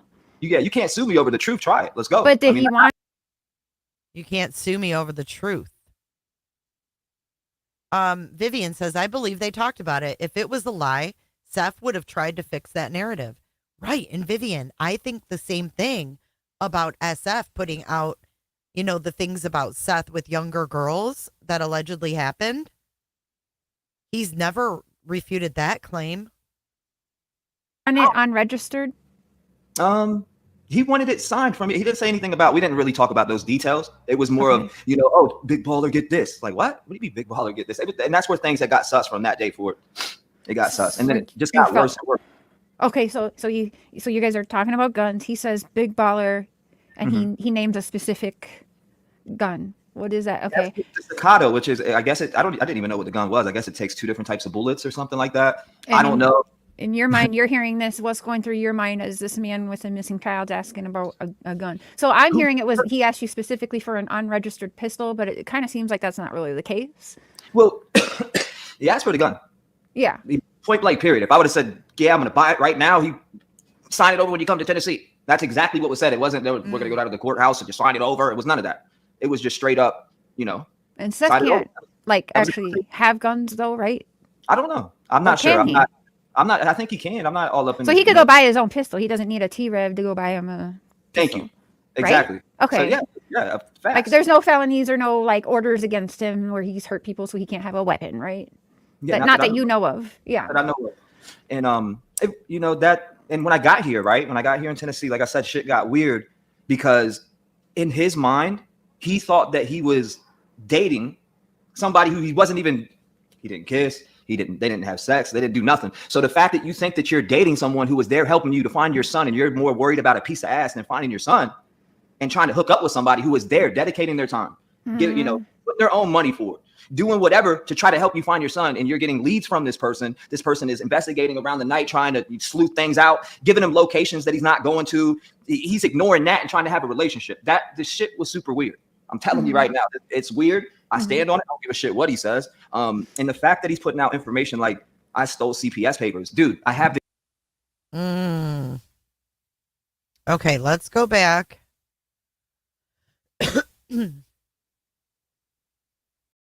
He thought he was dating someone. This is about Michaela.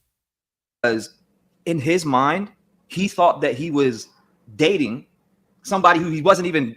He didn't kiss. They didn't have sex. They didn't do nothing. So the fact that you think that you're dating someone who was there helping you to find your son and you're more worried about a piece of ass than finding your son and trying to hook up with somebody who was there dedicating their time, putting their own money for it, doing whatever to try to help you find your son, and you're getting leads from this person. This person is investigating around the night, trying to sleuth things out, giving him locations that he's not going to. He's ignoring that and trying to have a relationship. This shit was super weird.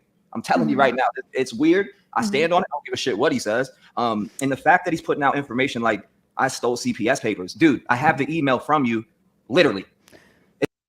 Oh my God. He has an email from him sending CPS papers.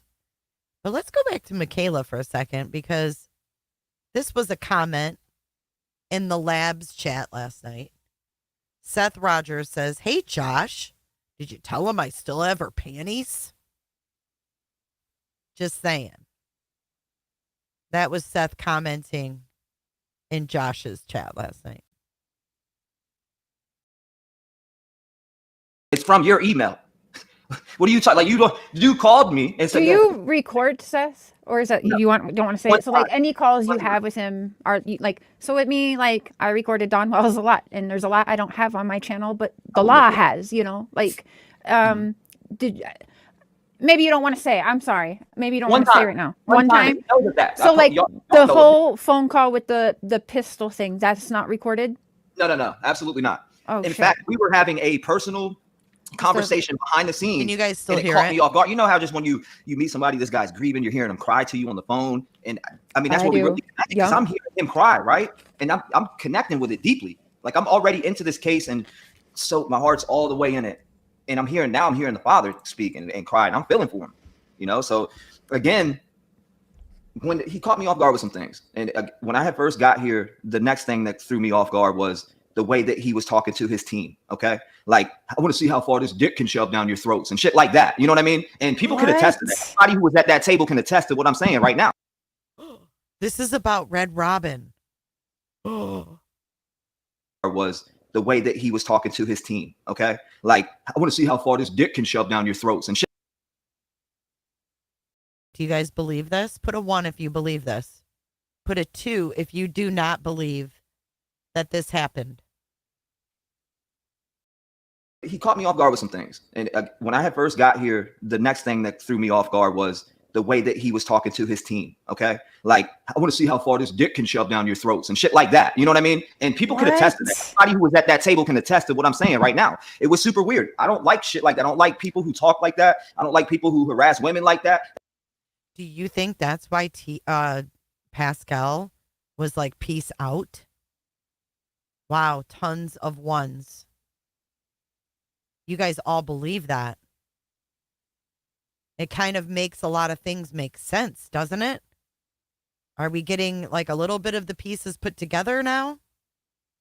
That's exactly what it was. I want to see how far this dick can touch your tonsils. Okay, so let's What?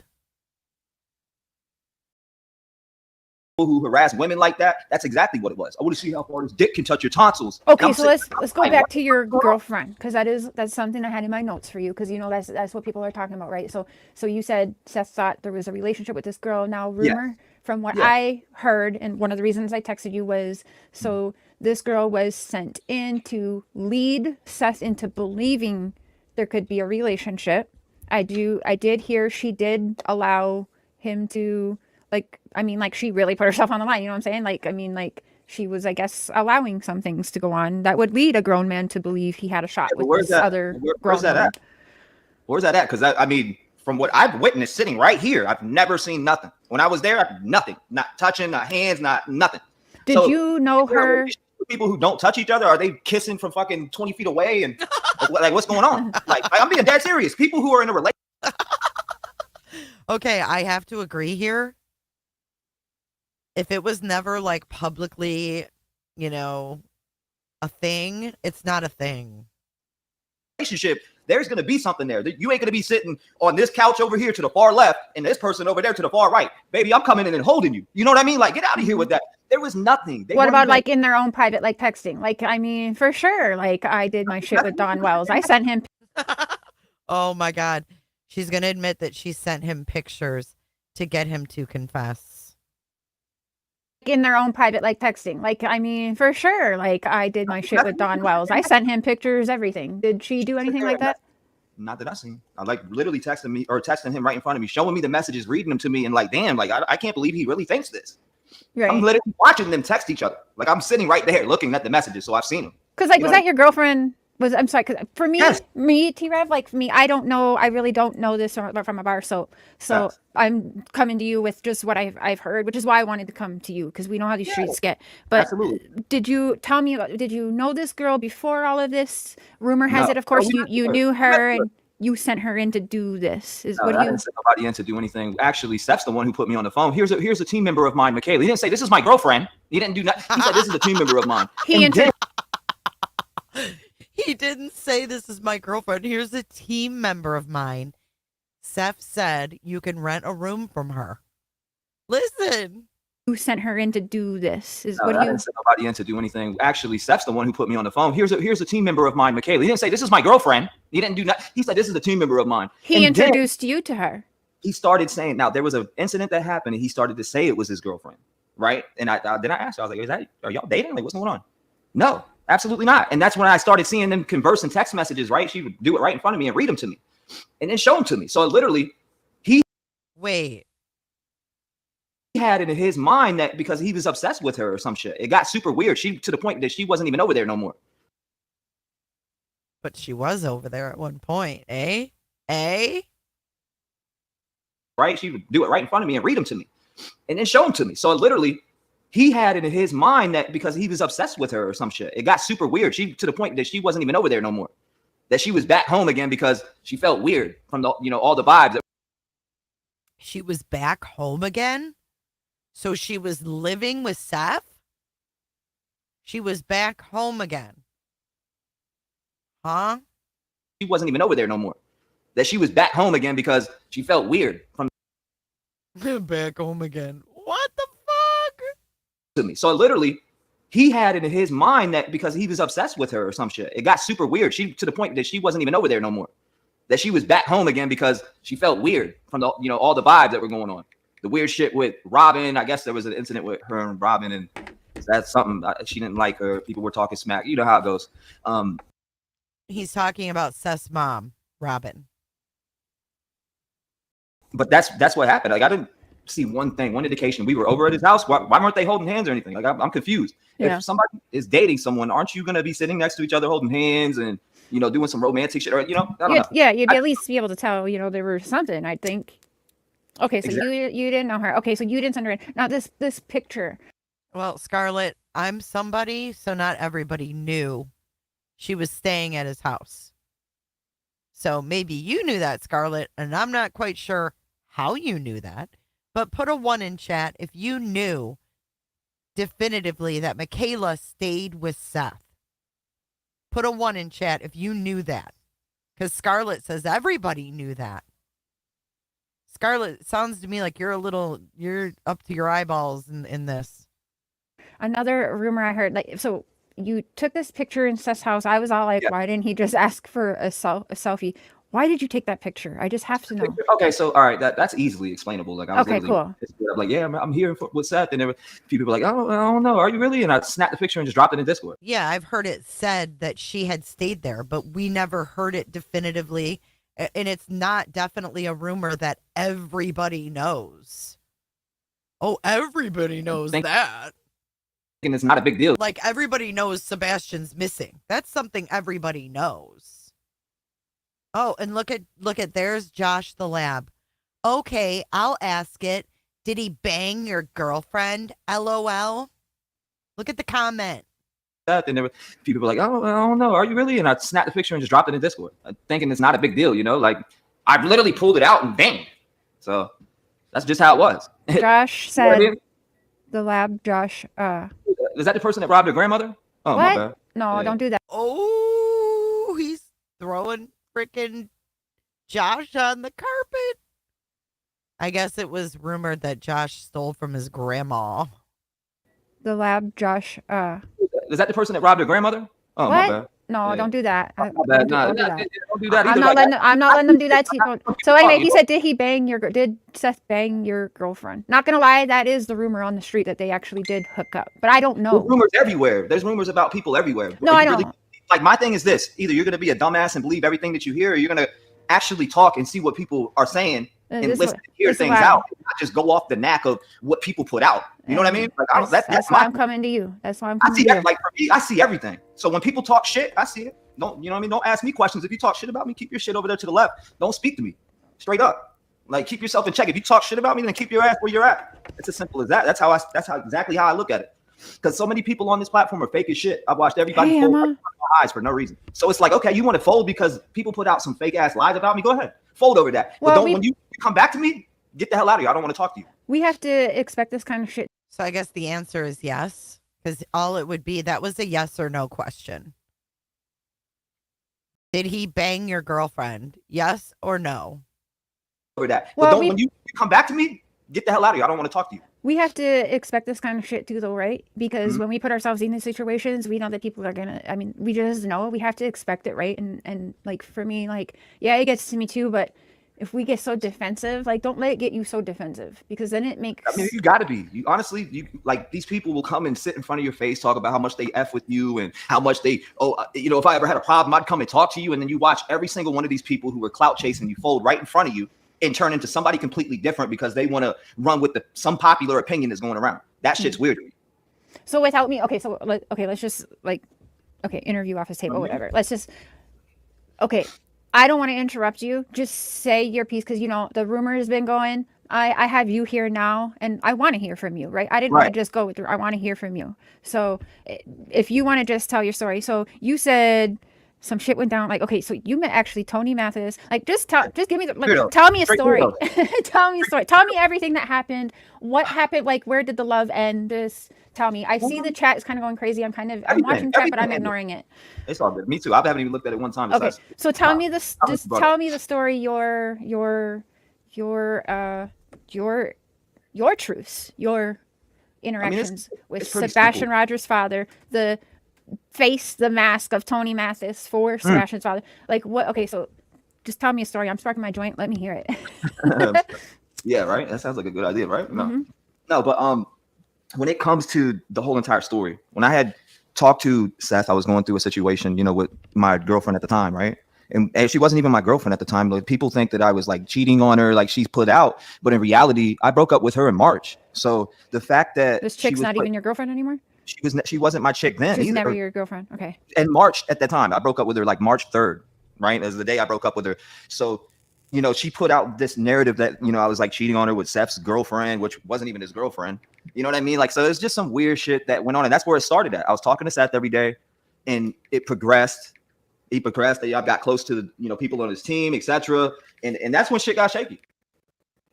Because it was weird. Like, I was put into this position. I was being looked at as like, damn, this guy's coming in and stealing the show. Like, nah, isn't this about your son? Like, I'm confused. You know what I mean? Like, if there's something going on with some people and y'all are in a, relationship, or if that's what it was, I can read that. That's easy to read when somebody's in a relationship. And I definitely wouldn't step on my friend's toes. You couldn't pay me to do a friend dirty, right? You couldn't pay me to mess with a friend's girlfriend or anything to that level. So if that is the case, and that's really what it is, why lie and say it's something that it's not? Because it never was that. You get what I'm saying? Mm-hmm. It started, he didn't say anything about it, and then he mentioned it later on down the road. He mentioned like, this girlfriend thing. And I asked her too, because we were talking, me and her were talking on a serious level. So I asked, I was like, damn, homie's like thinking you're his girl. Straight up. I said it to her straight up. I was like, if that's the case, like, why are you talking to me like this? And she proved me wrong. She pulled her phone out and started showing me every message and proved me absolutely wrong. Because I believed in my head, damn, she's fucking with Seth, right? In my head at the time. Right. But when I seen all those messages, I was proved wrong right on the spot, and quickly realized that Seth was more worried about a piece of ass than finding Sebastian. And that's just as simple as that. I stand on that. When it comes to Tony and meeting everybody, that happened when I got down here. You know what I mean? And at that time, shit was already weird. The staccato thing had happened at that, by then. When I first got here the first night, we all went out to dinner. And that's when Seth's at the table talking about shoving his D word, down these women's throat. The first night he got there, they all went out to dinner. So was that the day of that vigil? And are they talking about Red Robin? The first night I got here, so would that have been for the vigil, or I don't know when he got to Tennessee. And at that time, shit was already weird. The staccato thing had happened at that, by then. When I first got here the first night, we all went out to dinner. And that's when Seth's at the table talking about shoving his D word, down these women's throat right in front of me. I'm sitting at the table like, damn, this dude is super disrespectful to women. His own team. literally one of the chicks that moved to Florida. Like, I don't even think she's on his team anymore. Like, they were, and this is 4 or 5 of us at the table when he.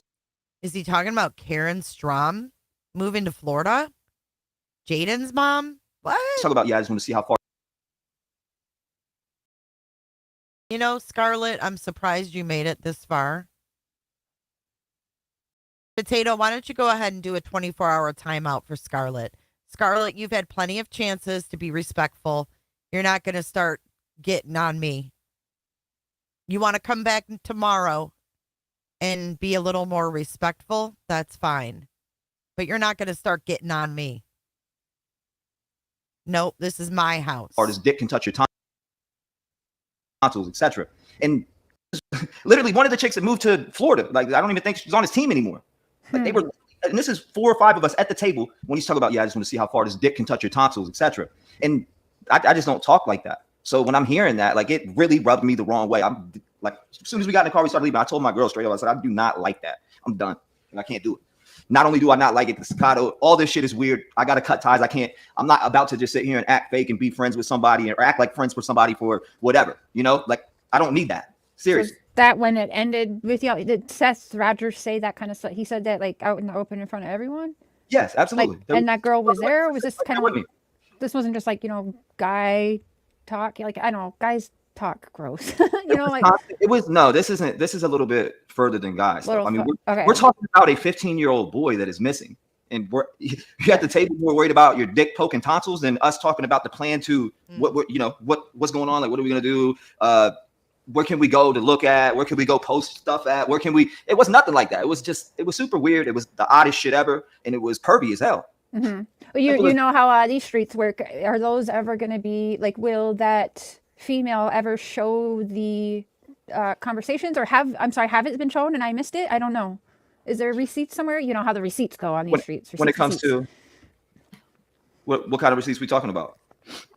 Well, you said you could. What kind of receipts we talking about? Well, you said you could tell by the girl's text messages. Absolutely. Does she have those? Like, would those are those going to be like accessible? Of course she has them. Yeah. Are you going to put those out sometime? Cricket. I mean, if people want to read them that bad. I mean, I'm curious. I don't want to read messages of a dude literally that's got in his mind that he's talking to some chick and made up all the thing is, when we say things like this though, and we know how it irks people, like, you know what I mean? Like when we say things like, when I come up and say, so when you saying this, like, yeah, no, I wish, like, I see what you're saying because I had similar encounters with Don. So yeah, when Don Wells is more worried about getting me to come spend the night with him and go do all these things and fuck his wife, you know, but your daughter's missing, like, yeah, I see. So I see what you're saying, but at the same time, like, I absolutely will be putting those receipts out one day. You know what I mean? So yeah. No doubt. As I mean, much as like it's sick and we shouldn't want to see. I can't answer for her. I do want to say this to you and cut it right now. I can't make her put out something that. No, of course not. No. If she wants to, that's on her own cognizance. I can only do what I can do. But you can if understand. Baby, put them out. Yeah. I know she's watching right now. That we put them out. You know, if you want to put them out, put them out. If you don't want to, then you don't want to. But yeah, they should. You know, if you want to, if people want to read them that bad, I'm sure. You know, because she was gonna put some stuff out before, but then she was like, you know what? I don't want to do that for Sebastian. I feel bad for that boy. And simple as, and that's where we left it. And that's where I've been gone for a little bit. Took a little time off. I'm sitting here seeing all these different things go on. People like making up the dumbest shit. So it's like, I'm gonna come back when I'm ready to come back. I'm not. I need a little bit of time. You're not doing lives right now? No, I am. Okay. I just get back and I'm getting back on my shit. I took my time off and got my mind right because at some point I started seeing all this crazy shit being said, and I'm like, you know what? People want to force me to come up here and speak about something that just is not true. I'm not doing it. When I want to come out is when I'm gonna come out. I don't come out when people. Are you gonna like? It'll be like a whole video. Like, I don't know. There's like the whole. I did it last night. Did you fake cancer? Something? No, cancer, absolutely not. Absolutely not. What's that about? Athena was with me at the hospital when they said it and went to every. No, I just asked. I don't know, so I'm just asking. So when it comes to like this fake cancer narrative bullshit, when was this, T-Rev? When did you supposedly fake? Okay. Oh wow. Okay, we're bringing that back. Okay. I'm talking about before I even really took off on YouTube. Okay. And so what happened? Who was I pandering to? Who was I trying to get? Somebody was like, people you wanted people to feel bad for you. What, the two live viewers that I had? Like, what are we talking about? Two live viewers that I had for the years that I had them. Like, what are we really talking about? So how did this come about? Like, what's the what? I was at the hospital and the doctor said I had spots on my lungs. Okay. Oh. I started smoking when I was 13. I'm 34. So you got scared. Yeah, no doubt. Not only did I get scared, I was told in my face that I had cancer and was put on medications and just a bunch of weird shit that I went through. And the fact that people that try to drive and say that it was fake or that I faked it, first of all, what would I have to fake something like that for? That is the dumbest shit ever. You would never fake nothing like that. And two, Athena was actually there at the hospital when I was told that and went to appointments with me. So the fact that she tried to flip and do some crazy psycho shit was like, damn. Who's Athena? See, I'm way out the loop. My ex that I was. He's talking about his ex now. I was married for about 4 right. Isn't that funny that there's another Athena? There was Athena that was there for Court TV that Chris winked at. And now we got T-Rev's ex's Athena. And then we've got like one of my favorite songs by The Who is called Athena. Make it make sense. Ziggy's dog's name is Athena too. 4 years, I think. What's that? She said you could show him. Look, I'm not saying that he hasn't made shit up, y'all. This isn't about T-Rev and his past lies. This is about the Sebastian Rogers situation. You know what I mean? We're hearing an account and it's kind of lining up with other people's accounts. It's not just his account. The fact that his account is aligning with others is what is putting the pieces together, not just him alone. Hell no. Thick folder. Let me see. Oh. Yes, and 2 Michaelas. Mutt Motel. Oh, he's got a manila folder. Mutt Motel Michaela and then T-Rev's Michaela. And then we've got 2 Athenas.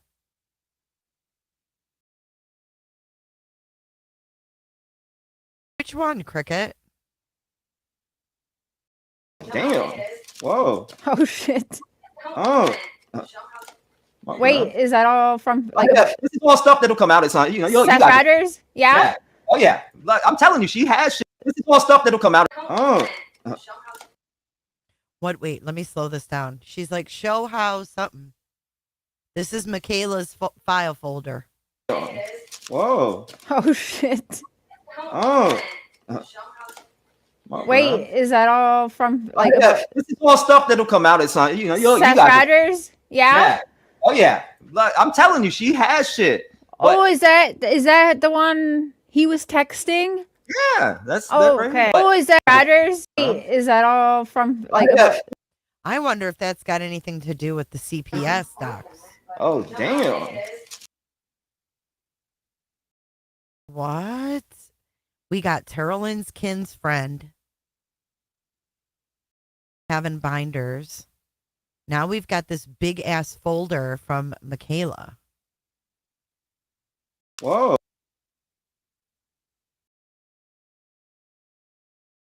Oh shit. Oh. Well, according to T-Rev, Seth emailed them to him. He says that he has the email to prove it, but we haven't seen the proof. Wait, is that all from like this is all stuff that'll come out? It's not, Seth Rogers? Yeah? Oh yeah. Like, I'm telling you, she has shit. But, is that the one he was texting? Yeah, that's right. Okay. Okay. Yep. Oh, and she said that shit that will come out. Okay. Oh yeah. She's held off on it. She was gonna put it out like when people started talking smack, but I got into that. I was like, babe, I don't want to pay attention to none of that. So you had to it was too much for you. You just told Seth, like, listen, like, I can't do this. Like, what's up?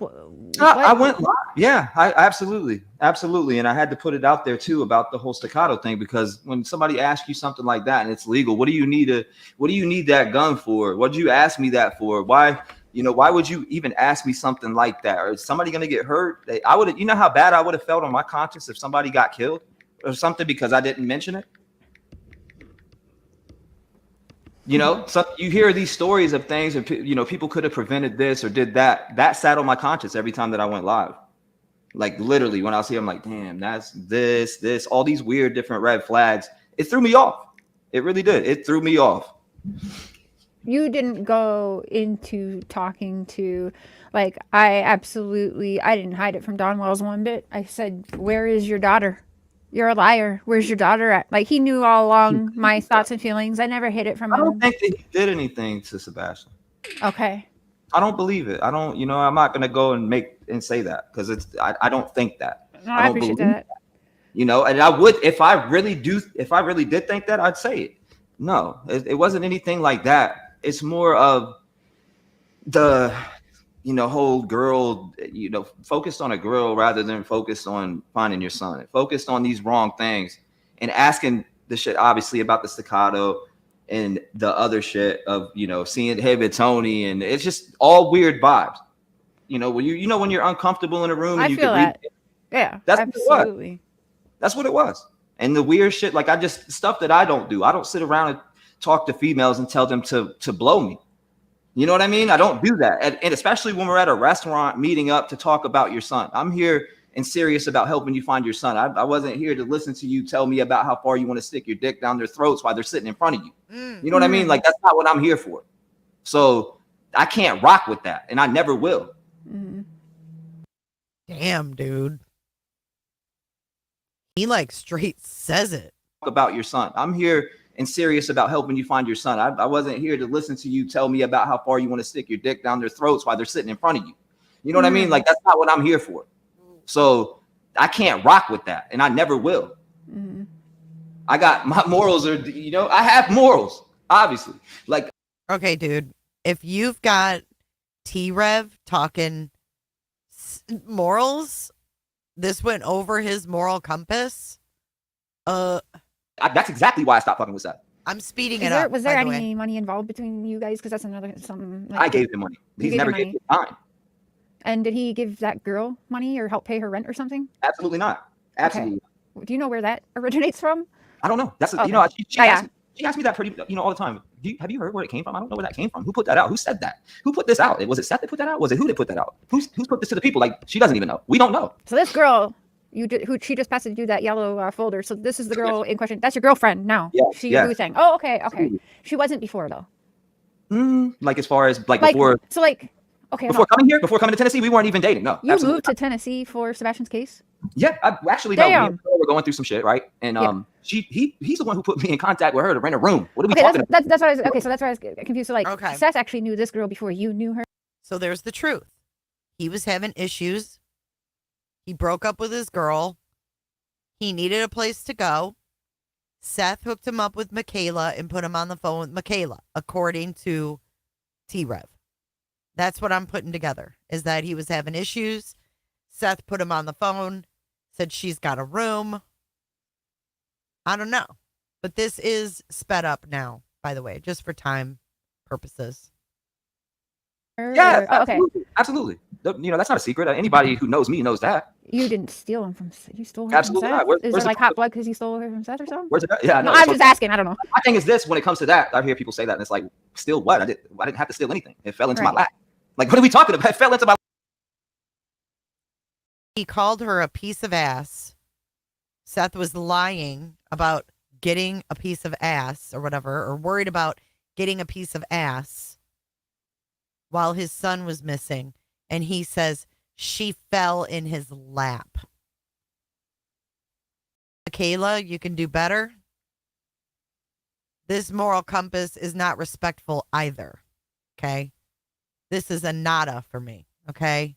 Listen. Seth actually knew this girl before you knew her? Yeah, okay. Absolutely.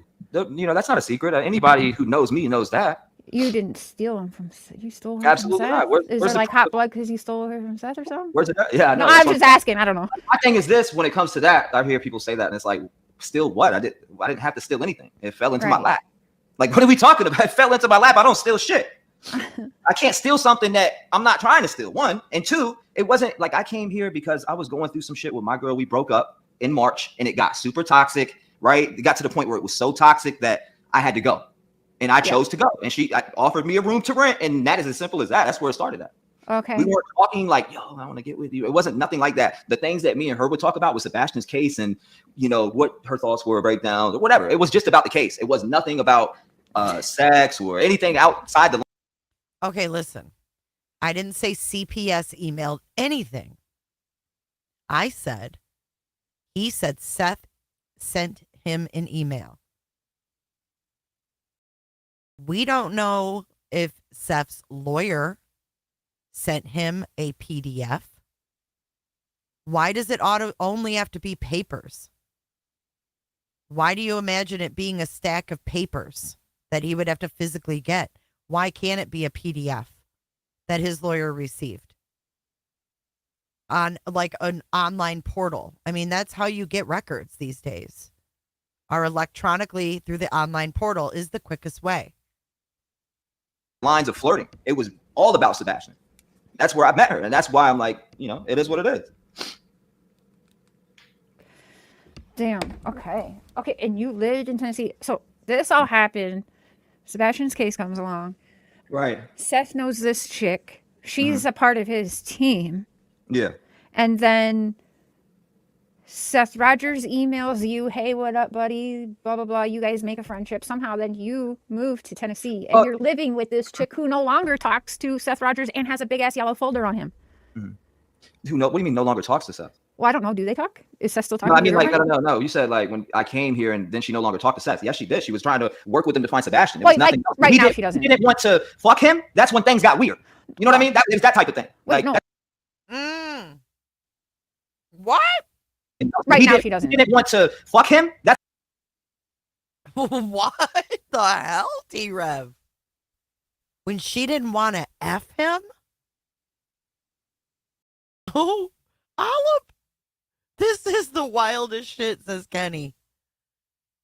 Oh my God. What the hell? talk to Seth. Yes, she did. She was trying to work with him to find Sebastian. It was nothing else. Right now she doesn't. He didn't want to fuck him. That's when things got weird. You know what I mean? That is that type of thing. Wait, like that's exactly what it is. He tried that? When she didn't want a relationship, that's when he was angry and lashing out and I'm coming to get this and I'm coming to get that. She didn't want a relationship. That's when he was angry and lashing out and I'm coming to get this and I'm coming to get that. And I'm doing that. You know what I mean? It was like that. Coming to get, wait, whoa. Coming to get what?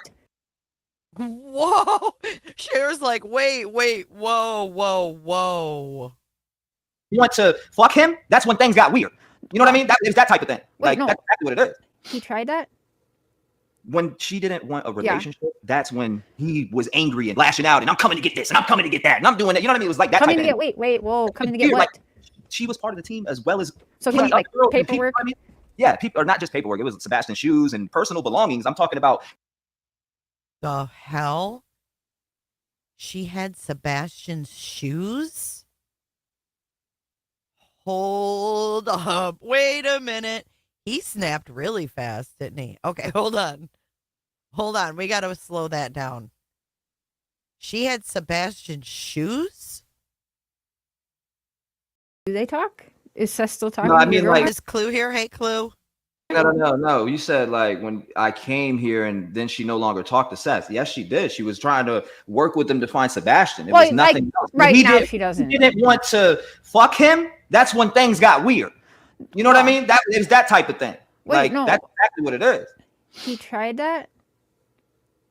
When she didn't want a relationship, that's when he was angry and lashing out and I'm coming to get this and I'm coming to get that and I'm doing that. You know what I mean? It was like that coming type to of get whoa. Coming to get what? Like, she was part of the team as well as so he went like paperwork. People, you know what I mean? Yeah, people, or not just paperwork. It was Sebastian's shoes and personal belongings. I'm talking about personal belongings of the team from different places that they're going to do these different, what is it? You know how they're going out and posting literally flyers. She would print them all. She makes stuff. She makes merch. A lot of people don't know that she designed a lot of the stuff. She's an actual designer. Like she does this. Okay. She was designing everything for Seth. She was one of the main people in his team.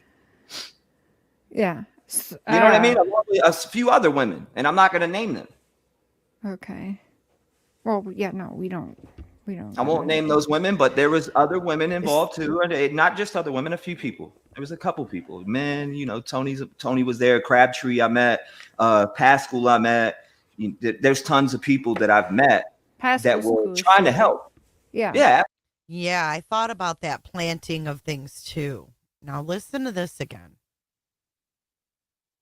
Sebastian's shoes and personal. Listen to this again. Personal belongings. I'm talking about personal belongings of the team from different places that they're going to do. Hear that? Different places, their personal belongings. I'm talking about personal belongings of the team from different places that they're going to do. Personal belongings from the team from different places they're going to. Does that include pants, mattress covers, glasses? She was part of the team as well as so he got like paperwork. Yeah, people, or not just paperwork. It was Sebastian's shoes and personal belongings. I'm talking about personal belongings of the team from different places that they're going to do these different. What is it? You know how they're going out and posting literally flyers. She would print them all. She makes stuff. She makes merch. A lot of people don't know that she designed a lot of the stuff. She's an actual designer. Like, she does this. Okay. She was designing everything for Seth. She was one of the main people in his team. Yeah. So what did she design? What was she a part of, and when did she fall out of the team? What did she design exactly? Oh, yeah, the box Katie's senior photo. You know what I mean? A few other women, and I'm not going to name them. Okay. Well, yeah, no, we don't. I won't name those women, but there was other women involved too, and not just other women, a few people. There was a couple people, men. You know, Tony was there. Crabtree, I met. Pascal, I met. There's tons of people that I've met that were trying to help. Yeah. Yeah, absolutely. Pascal's a good person.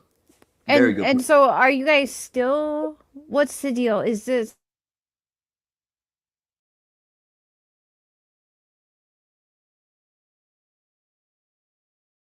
Good question. I'm going to say right now, Share Voices Behind the Wall, you asked some damn good questions in this interview. Can you guys love Share or hate Share? Can you guys definitely give some props to the question asking in this?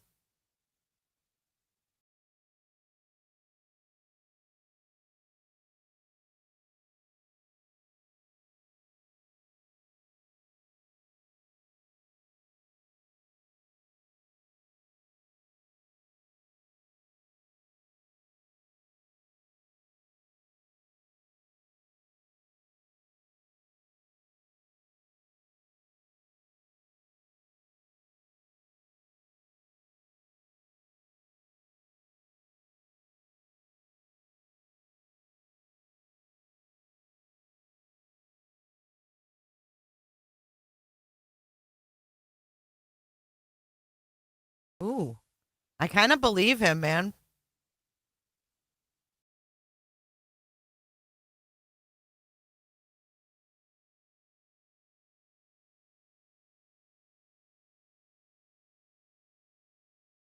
I'm kind of believing him. Are you guys believing? No sound? Okay, hold on.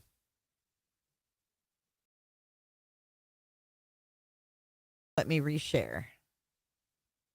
Sometimes it gives out and you have to just reshare. I know, baby. Hold on. We're back. We're back in black. Thank you, Snazzy. I see that now. We'll go back.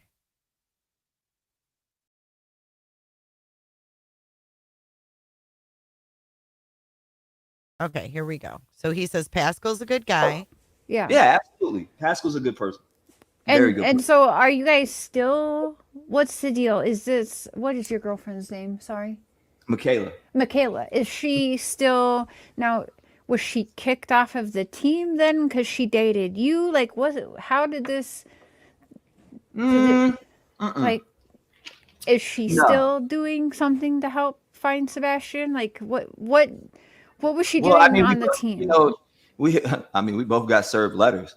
Like, it's a. You are some of. Oh, you were those ones. The funny part is I'm sitting there like, okay, oh, you want to serve a letter? I bet you forgot that you texted me about the staccato and you text me about these things. So let's go to court. Let's do it, because I'm gonna go right in there and show them right from your fucking number what you said to me. So let's do it. Let's rock. Mm-hmm. You ain't gonna stop me from talking about nothing. 1, and 2, you've made it public, and 3, you've texted me about these things. So let's get it. Mm-hmm. At this point, it's on. People are like, put out the receipts. No, when he brings me to court, we'll put out the receipts. So I kind of believe him, dude. You ain't gonna stop me from talking about nothing. One, and two, you've made it public, and three, you've texted me about these things. So let's get it. At this point, it's on. People are like, put out the receipts. No, when he brings me to court, we'll put out the receipts. So this comment here, JBS. Now you might think he's on something or acting weird or sniffing or whatever you think, but overall with the Seth and the Michaela situation and everything he's saying, do you believe what he's saying? Not taking into consideration the other things we know. Okay. I'm talking about just this situation right here. Do you believe him? I think he knows a lot about Seth in this whole situation. I'm not saying I believe him on other things, but on this situation, I'm believing what he's saying. I really am.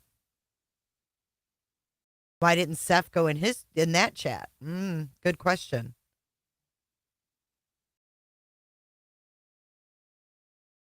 Yeah, just on this situation right here. Thank you, Snazzy. What is the staccato? That's the gun. That's the pew-pew that Seth wanted him to buy, I guess. He said that he had to look it up to see what it is. Yeah, he seems very frustrated. Like he's reached the end of his rope. Literally.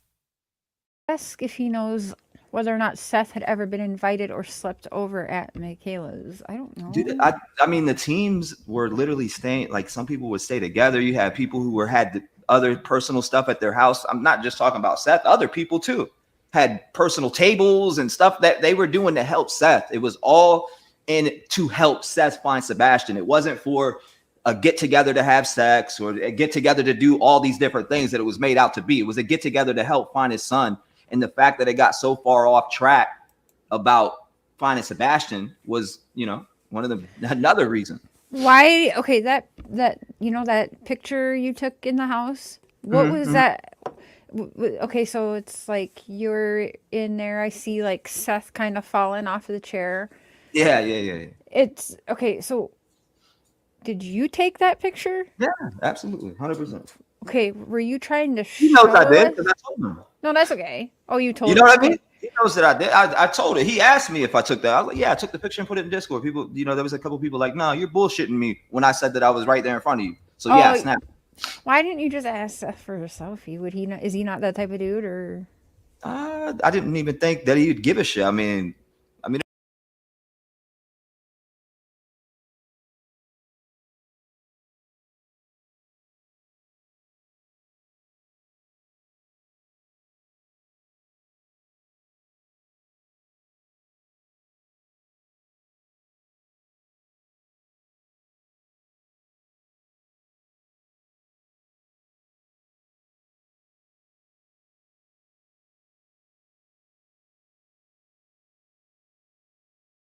It is what it is.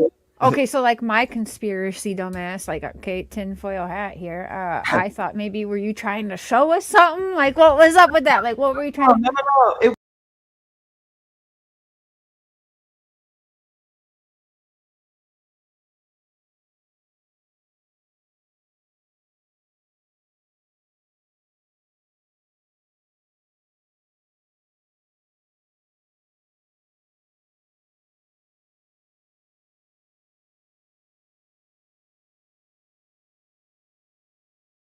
Oh, you guys can't hear me? I got you. I'm here. So his face. No, I'm here. You guys can hear me now. So I was just showing the picture. I just said that's the picture that he took and put in Discord. I was just doing a little reminder. I know, sorry. You guys are blinded. It was, again, if you have to be in Discord to know. And there that night when I was in Discord, like, yeah, I'm right here by Seth. And people were like, nah, you bullshitting me. And you're this. And that's why I snapped the picture. I was like, okay, well, I heard differently from people that were in the Discord. I didn't hear that. I heard there was no context to this picture. I didn't hear that anybody was asking for proof. I don't think his Discord would tell him he's full of shit. They were all his members.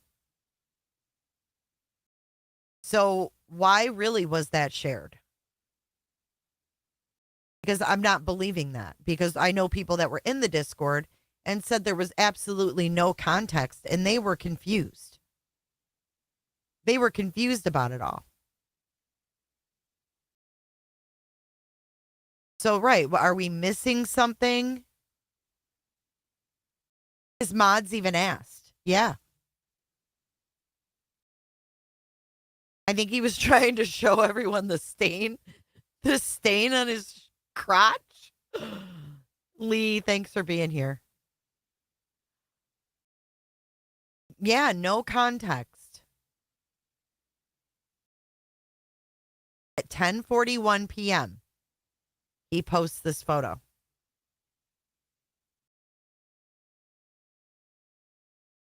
He posted the pic without saying anything. That's what I heard too, Regina.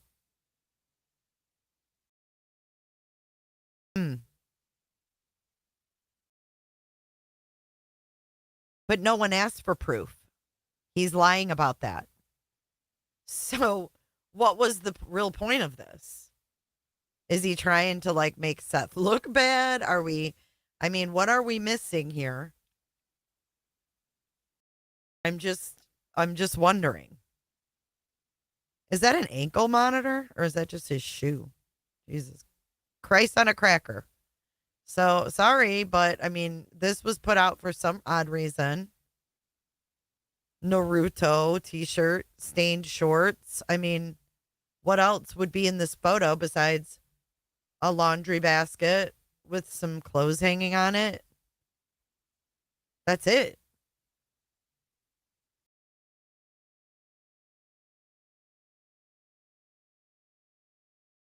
Why would you take it and post it with no context? Seth's missing flooring? The subfloor?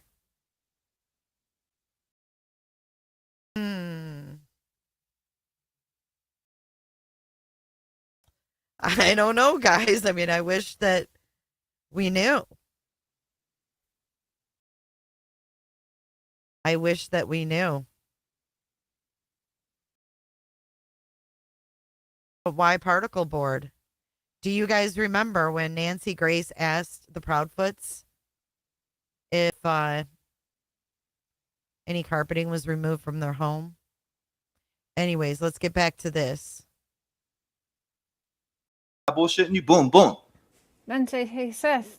That was it. Cheese, motherfucker. You know what I mean? Like, I don't know. I thought that picture was a little weird, not gonna lie, but that's like people walking up to me on a camera and like, yo, why aren't you live right now? Like, why didn't you ask me? It's the same thing. Like, I think the same way. I was like, yo, I didn't even. He's talking about Tara Lynn. Tara Lynn walking up on him. Hey, why aren't you live? Think about that. I didn't even think about that. Yeah, I get it, but I'm gonna stand on it. If I did it, I did it. I did that. I snapped the picture. I'm not gonna sit there and say that I didn't snap that picture, but Seth had asked me. We talked about it. It wasn't nothing secretive. It literally wasn't. How is it secretive? It looks secretive as shit.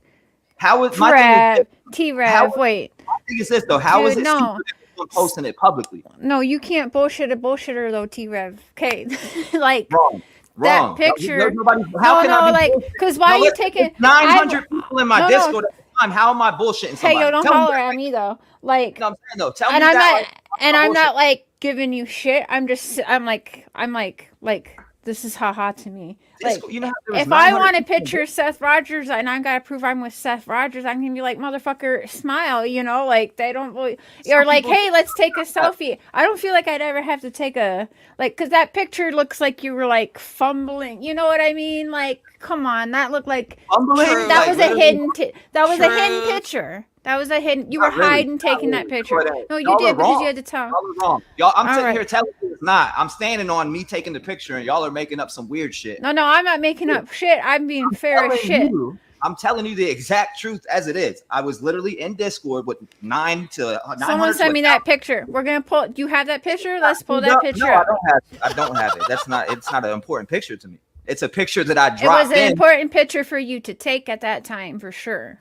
It was because I left that morning, and that was the first day I got there. So people didn't know that I had left and that I was already gone. And some people knew, like mods wise, if you were close to me, that I left. You know that I was going to leave because of stuff that was going on, personal stuff that I didn't share with anybody but my personal, friends that are close. So that's when I had went, and that morning I made a decision to leave. I'm like, I got to get out of here. Shit's getting dangerous, toxic.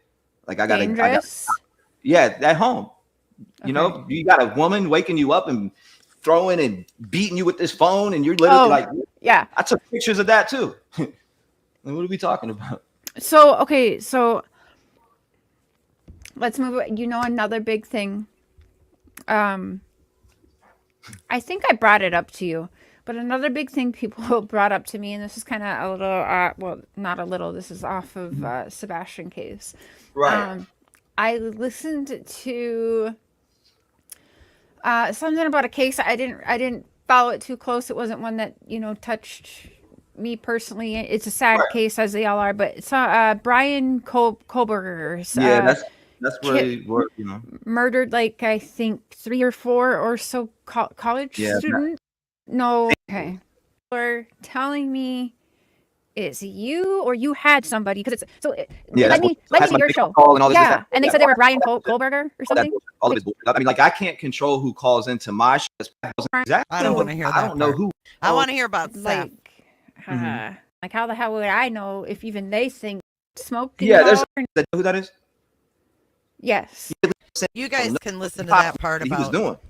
Brian Kohlberger and smoke, because I really don't want to focus on that. I want to focus on Seth, Chris, Katie. Okay, here we go. Mad because I don't fuck with him. He came down here and visited, right? He came here and visited, and when he had came here, he was showing me stuff on his phone. He was in Dolly's live stream. Okay, he's talking about Seth again. Before we get into Dolly's live stream, I want to share this with you guys. Really quick clip, since we're just going to debunk some things and talk about things as we go. This is what I've been talking about for months, about that carpet and that subfloor, or whatever you want to call that. Law enforcement. Listen. Okay. Every time they've said we need to look, or please do. Does Sebastian have a hardwood floor or a carpeted floor? In his bedroom? Carpet. Yes. Carpeting. Carpet. Did they remove any carpeting? No, ma'am. Do you feel confident they searched his bathroom? Carpet. Did they? In his bedroom? Carpet. Yes. Carpeting. Carpet. Did they remove any carpeting? No, ma'am. Did they remove any carpeting? No, ma'am. But does it look like they might have removed carpeting from Seth Rogers' house? Does it? Look again.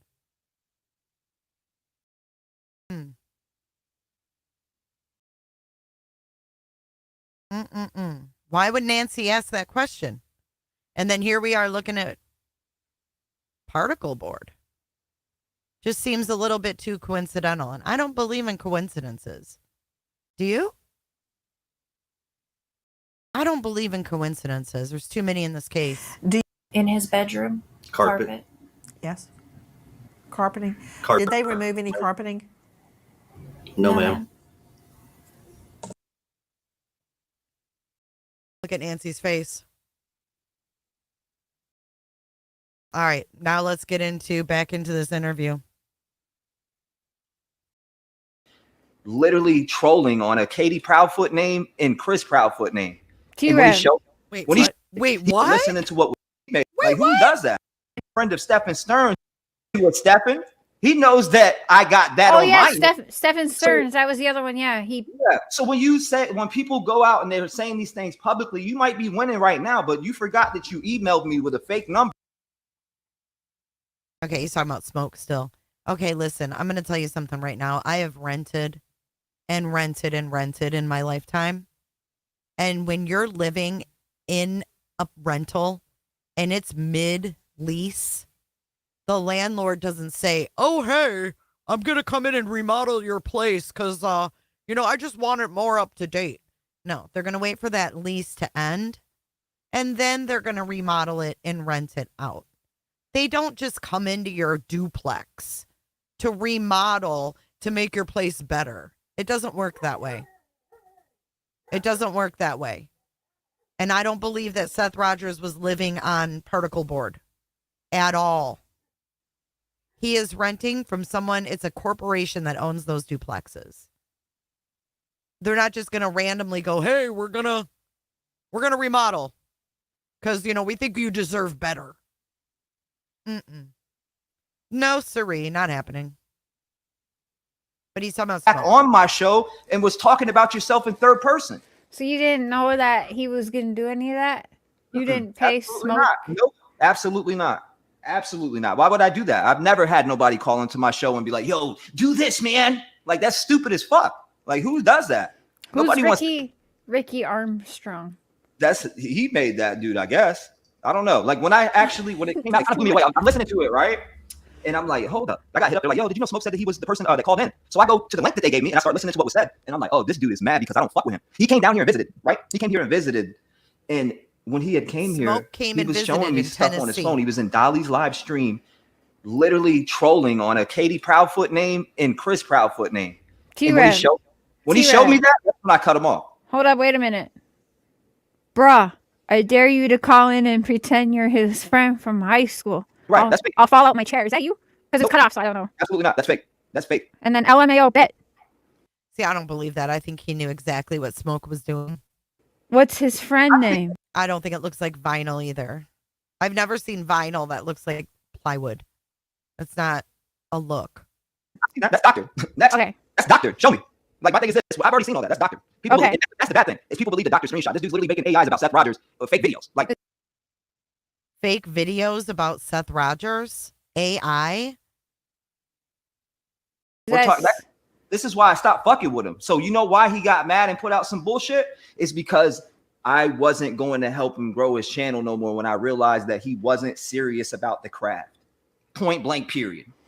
When I see you ain't serious about the craft, that's when I cut you out of my life, because I've made changes in my life the last 2 years and been getting my shit together. So when, you come back around and you're somebody I cut off from the past and you're telling me you changed, I'm going to believe you for a minute. But once I start seeing these fucked up things, I'm going to cut you out of my life once I see you're not good for me. When you're not good for me and you're doing these negative things that either can trigger me in some way. Okay. If it's being used as a look, I guarantee you people in a plain Jane duplex are not putting a special look in the duplex for Seth Rogers to live in. That's not a look. I'm sorry. I'm not buying it. I think the carpet was ripped out. I got to get rid of you. Smoke came down here. I seen he was trolling in Dolly's live on a Katie Proudfoot, Chris Proudfoot in his phone. He had like 20 YouTube friggin' names on his phone and was laughing and showing me this. And I laughed it off. Like, when he left later on, I didn't talk to him. I was done. I cut him off. And what did he do? He waited and waited. He waited till about when my album came out to say, yeah, Trev had me call in as Rick Armstrong. Like, what? What are you talking? Like, no, I did not. And if I did, it wouldn't be a problem to sit here and be like, yeah, I did. And it was fucked up. It would. I don't think he would admit it. I really don't think so. How hard is it to own up to something? Because it's not. And it's not, the fact that he went out the way and doctored it and people were believing him, like, nope, there's no way I'm going to go on and make a video trying to defend shit that people already believe. Absolutely no way. I'll come out when I'm ready. And I took 2 months off and that's why I ain't been live, because I'm not going to deal with people's bullshit. I'm going to focus. I'm going to have to protect my peace. And if that's me getting offline for a little bit to collect my mindset and to get back focused on my craft that I love instead of focused on this bullshit ass drama, that's what I'm going to do. I don't care what anybody says. I don't care if there's 5,000 people that unsell. I'm going to go protect my peace and come back when I'm ready. And it'll always be that. People are like, oh, about numbers. What happened the whole 2 months I was off? Did I get crazy money then? What happened? I mean, he's got a point there. He did take 2 minutes off, or 2 minutes, 2 months off. And I really have to say that, you're not going to make money. If you're not on here consistently, you're not. You're not making money. YouTube is a beast like that. And that's why creators get stressed out. Because if we're not consistently on here, going live on this platform, you get out of the algorithm, you get out of the whole role of things. It's like a constant sprint. But I will say he wasn't getting paid from YouTube. Yeah, it's not shiny. I don't think I think it's plywood.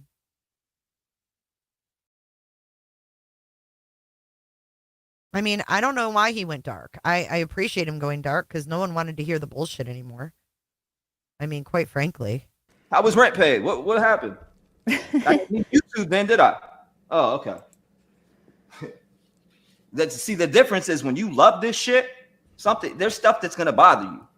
Mm-hmm. When you love this shit, there's stuff that's gonna bother you. If it's really about the dollar, you'll try to make yourself stick shit out. No, I really love this shit. I take this shit to heart. So, I'm not here to convince anybody of anything. But what I am here to do is tell my truth, and I'm gonna leave it at that. It did get quiet, And didn't you've it? been telling your truths? Do you do it on your channel? Do you like... No, I try to stick to the cases and stick right to that. I spoke about it last night in the Spirit Box session. No, I did speak about it on that live last night. If you go listen to it, I broke it all the way down. All the way down.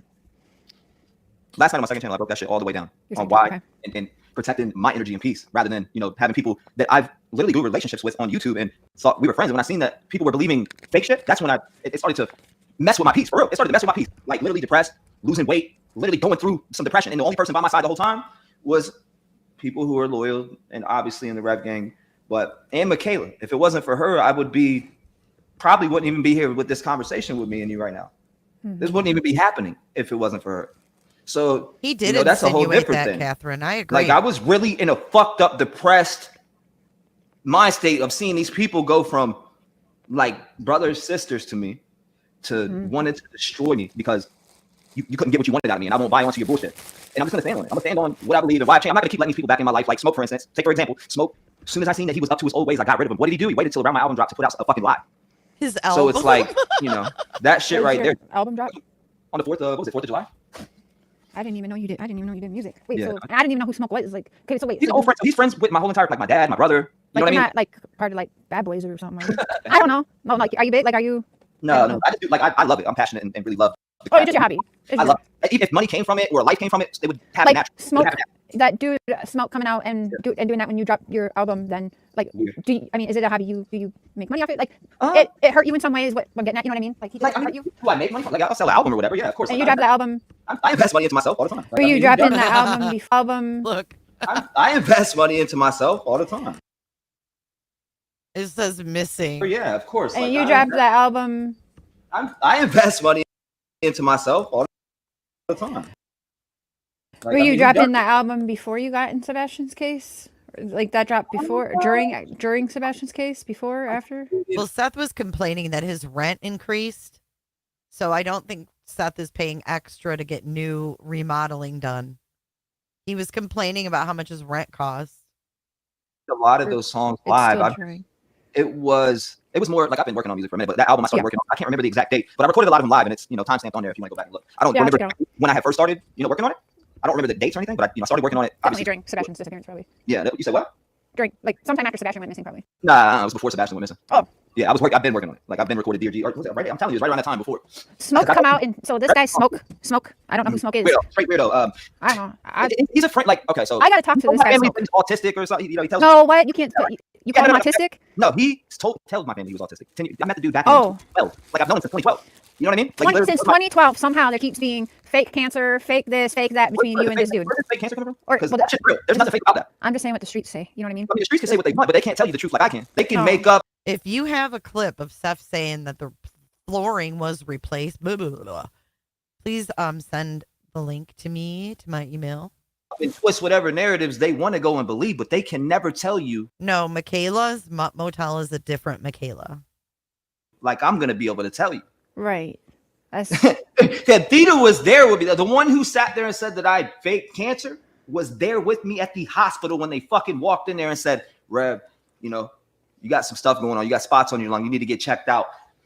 And everything that I went through when it goes to doctor's appointments, every time I went to lay down and put an IV in my arm, she was with me.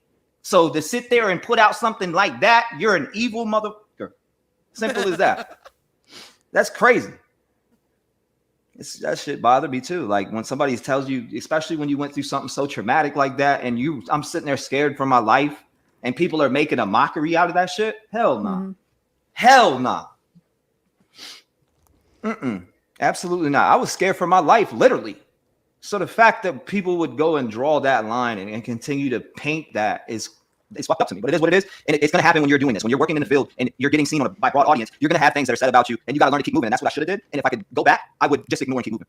That's all I would do. I've done it this last 2 years. I've got 2 times where I'm like, damn, I let people get into my energy and like get into my space and bother me, right? So that's my biggest mistake, is letting people bother my energy rather than just doing exactly what I did the last 2 years to get to where I'm at now, which is stay focused on the cases of passion. Don't focus on negative shit, because that's what people want you to do. They want to bring up negative things. They're jealous about. You got other people who are more worried about what I'm doing rather than fixing their craft and bettering their channel, which is weird to me. I'm not about to sit around and watch Joe and Bobby and Ricky and Johnny, who are going live all the time, to sit there and be like, damn, how'd you get here? Yeah, I didn't get there sitting in your fucking chat. I got there by doing what I love. That's how I got there. I got there because this shit lives in me. And you're over here in chat asking me how I got here. Instead of trying to clout chase and do all these other things, focus on the craft like you say you love. They don't really love this shit. They're in it for the money. They're in it for other things. People don't love this shit. And it shows for every single person who doesn't, because literally you have these folks who they say they're into these cases, but yet where they at? I don't see no emotion on these people's faces. Like, you're sitting there like this. Yeah, I care about it. No, you don't. You don't care about shit. You care on these people's faces. Like, you're sitting there like this. Yeah, I care about it. No, you don't.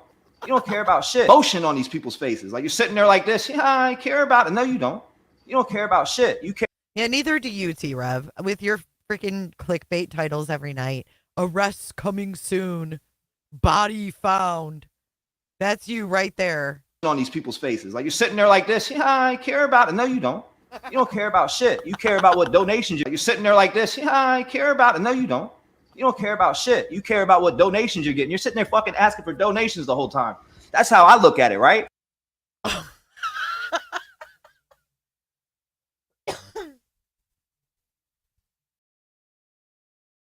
Oh my God.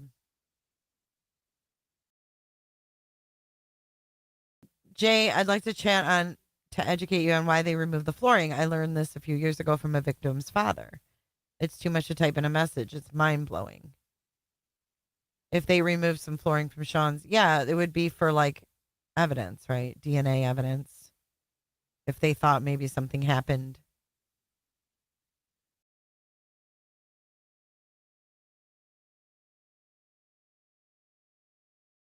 Spirit boxes.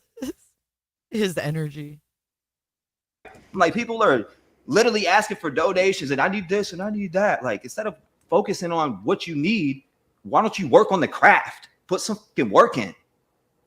Do what you say you love rather than sitting there trying to beg people, because that's what a lot of this community does.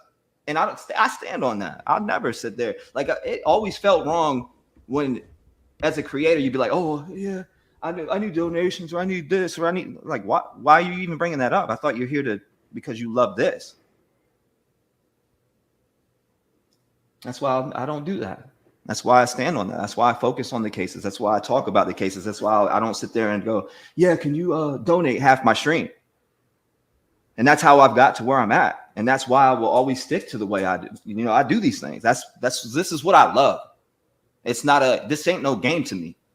And again, that's why I took my 2 months, because I let these people into my energy. And again, what do you love about it?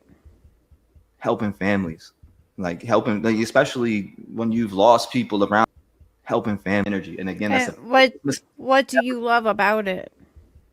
Helping families, like helping, like, especially when you've lost people around you that you love to either violence or, you know, just in general, when you know what it feels like to lose someone that you can love. That's where my passion came from. Losing people around me that I loved and that you can't get back. And, you know, when you see grieving families, that to me is always going to pull at my heartstrings. It's always going to pull at my heartstrings, and I'm always going to want to help in any way that I possibly can, which is why I've done anything that I could to try to help that man at the time that, you know, that was going on. And I'll never make that mistake again and get close to anyone in any case ever again. It's a lesson learned. Do you think you should be in cases at all? Yeah, absolutely. There ain't nobody. Do you think you should be in cases at all? I think, yeah, absolutely. There ain't nobody ever gonna change that. Why? Why should I die? Because people make up and believe fake shit like that? Absolutely not. Can't do it. I will always do this, and nobody will ever change it. You better come kill me if you want me to stop. That's how I look at it. Nobody will ever stop me from doing what I love. Music, it don't matter what it is. If I love it, I'm gonna do it, and nobody will ever dictate that. So, right? Anything else? Oh yeah, I'm checking chat. Why do you let it get you so worked up? What do you mean? Like we're talking about something where I was Why do you going let it through get some you shit in so my worked life, up? and then to see people that I thought stood by me and would come and have the decency to speak to me and have a conversation, who went out on the limb to try to drag my name through the mud. You get what I'm saying? That's why it bothered me. These did a people great that job, I didn't literally would go into their streams, donate to them, show love to them out of the kindness of my heart, and they stab me in the fucking back and say these certain things about me and put these narratives out instead of coming to have a conversation. That's why. It is what it is. I'll never make that mistake again either. Who did he donate to? I'll never. There's only a few creators that I show love to right now, and I'm gonna keep it that way because people are fake as fuck. And okay, so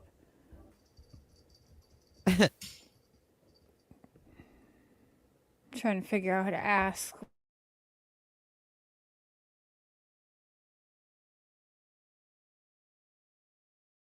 Can you guys hear me?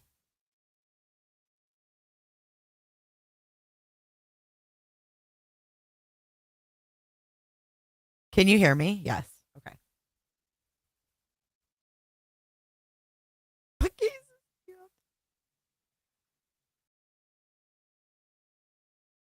How did he help with Kylie Rodney? How did he help with Kylie Rodney? You can't hear the video? How did he help with Kylie Rodney? Come on, T-Rev. She's like, what cases have you helped with? Sorry about the sound, guys.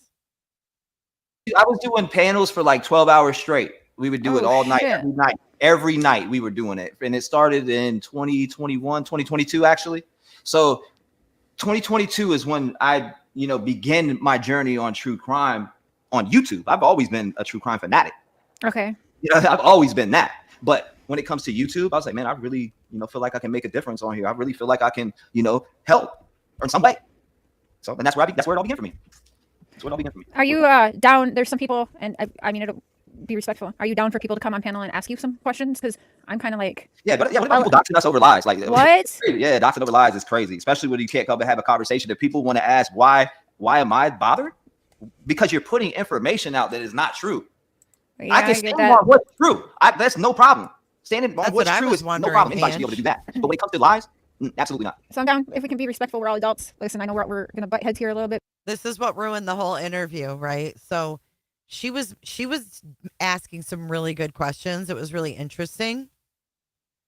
But now she's going to take a panel guess, and they don't like T-Rev. But don't just ask it respectfully, and he'll give his answer. Doesn't mean you're gonna like his answer, you know what I mean? But there's nothing he can do about that, or I can do about that. Right. You're gonna get the answer you get. But yeah, I mean, there's the link if you want to be respectful. Come on up. Again, he said nothing's off the table. I've thrown it all at him. It's off the table because again, I didn't speak. I wasn't live. I took time off for myself to get myself together mentally because it fucked with me. It made me super depressed, like literally. And the only person by my side at this time was Michaela. Do the whole entire thing. She's telling me to go live. Don't let these people in your head, baby. Go live. No, it's bothered me. The whole entire thing. She's telling me to go live. Don't let these people in your head, baby. Go live. No, it's bothered me to the core, to the point. Don't let these people in your head, baby. Where I was depressed and shutting down in my own life on what I had, just because that's how much I love this shit. Like it means a lot to me. So to see people making a mockery of something that I love so much, it hurt me. It hurt me. It made me super depressed. And again, the biggest fan of mine telling me to push forward, to go live, to don't shut down, don't do that. I said, babe, I would rather go work a 9 to 5 than hear people spread lies and believe it. Like that's how bad. That's where I was at in my mind. That's exactly where I was at. Lord. Yeah, so this is SW 4x4s. This chick has made the rounds on YouTube. Not sure what her MO is here, but she is a mod for a lot of channels. Uh-oh. Am I frozen again? Uh-oh. Hold on.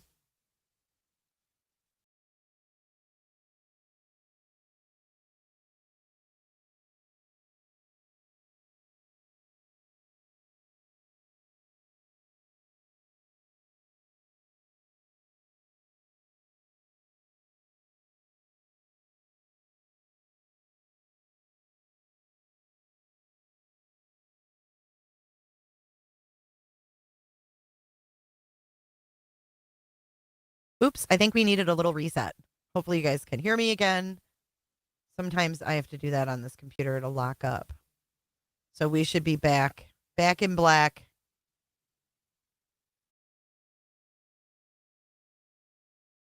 Yes, we're back. Okay. Sorry about that. So this is SW4x4 that came up on this panel. She's been all over the tubes. She's a moderator at a lot of places, a lot of different channels. She I don't know what her MO is coming up here, but she actually asked Josh if she could mod for him last night as well. Yeah, I know, Sane. Hey, Sane, how you doing? No apology to Maddie or her family. Yeah. She called him after. Who did? Who called him after the live? W4x4. Hey, boo. Hello. I don't know if I'm going to have a popular thought here. Hello, T-Rev. Hey, this is the channel for that. Can I just really quick say, I don't want to talk about nobody's children's and their to draw the line. SW. I'm not sure what you were talking about, but I'll just, okay. It's fine. Wow. I'm watching the chat, and I'm sorry, T-Rev, you know how I feel about you. Yeah. They're not very kind to you tonight. That's fine. That's I haven't been. No. I've seen people say that you've called them the R word to their face.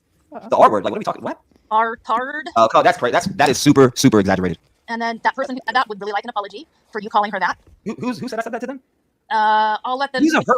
Themselves. You might want to look at the chat. I know you suck at that, but you should look. I do. I'm laughing, T-Rev, because I really do suck at that. He said I suck at that. Sorry. I'm sorry. And fucking Matt and Josh, man. I think that's funny. I mean, they are hilarious. And to the chat, I would appreciate not being called a T-Rev lover. I'm not. I'm a lot of people. And I don't. I think she used to be. Was she a mod for him? Was she a mod for T-Rev too? Try and talk trash about anyone unless they've trashed me. T-Rev has never done anything to me personally that makes me think that he's a jerk. Hi, Tara. So I would like to understand why all the people in chat are asking for receipts, but none of them have receipts for the other side. Hi, K-Mac. The only receipt ever AI made fucking comments that were put together from some type of program. That's the only thing they could ever show. Oh. I mean, that's the only thing that I wanted to understand is it goes both ways. So if you're going to sit here and say that Rev's a liar, that Rev does this, Rev does that, or show. Yeah, she's calling him Rev. I think she was a mod for him too. Is she? Yeah, Pam. How you doing, Pam? Then you show the receipts on both sides. What? Well, that's all I'm reading just for what, an hour? Right. So. I don't know. I'm just well. I'm not gonna let it get. I'm not gonna let it bother my energy. I'm gonna talk and leave it at that. If you want to come, anybody wants to come up and ask something, come on, bring it. Let's go. We got Bama. She's a fair one. Bama. Let's talk about it then. If you want to come and talk about something that didn't happen, fine. I'm good for it. Let's go. Yeah, but you got to bring it down a couple tones for my Bama. That's my family right there. Okay, go ahead, Bama. This is Bama. You know, kind of like. She's everybody's auntie. Yes, ma'am. Treat me with respect. Yes, ma'am. I don't know much about this situation at all, right? That story. I've only heard a few things out here on the street. I got 2 questions for you, and it's probably going to tell me just about everything I need to know. 2 questions, she says. All right. You're sitting in a pretty shitty situation from what I see in this panel. You got a lot of people that are saying a lot of stuff about you. My question is, how did you get yourself here? Can you accept? I can't. Let me finish. Can you accept? No, you cut out. You cut out. Bama, you did cut out. Can you repeat that? Can you Yeah, more Bama, more Alabama. Roll Tide, baby. Roll Tide. accept any responsibility and accountability for being in this position? And what Absolutely. Why does she sound like Jules with Thoughts or whatever her name is? Jules of Thoughts. Look at his face.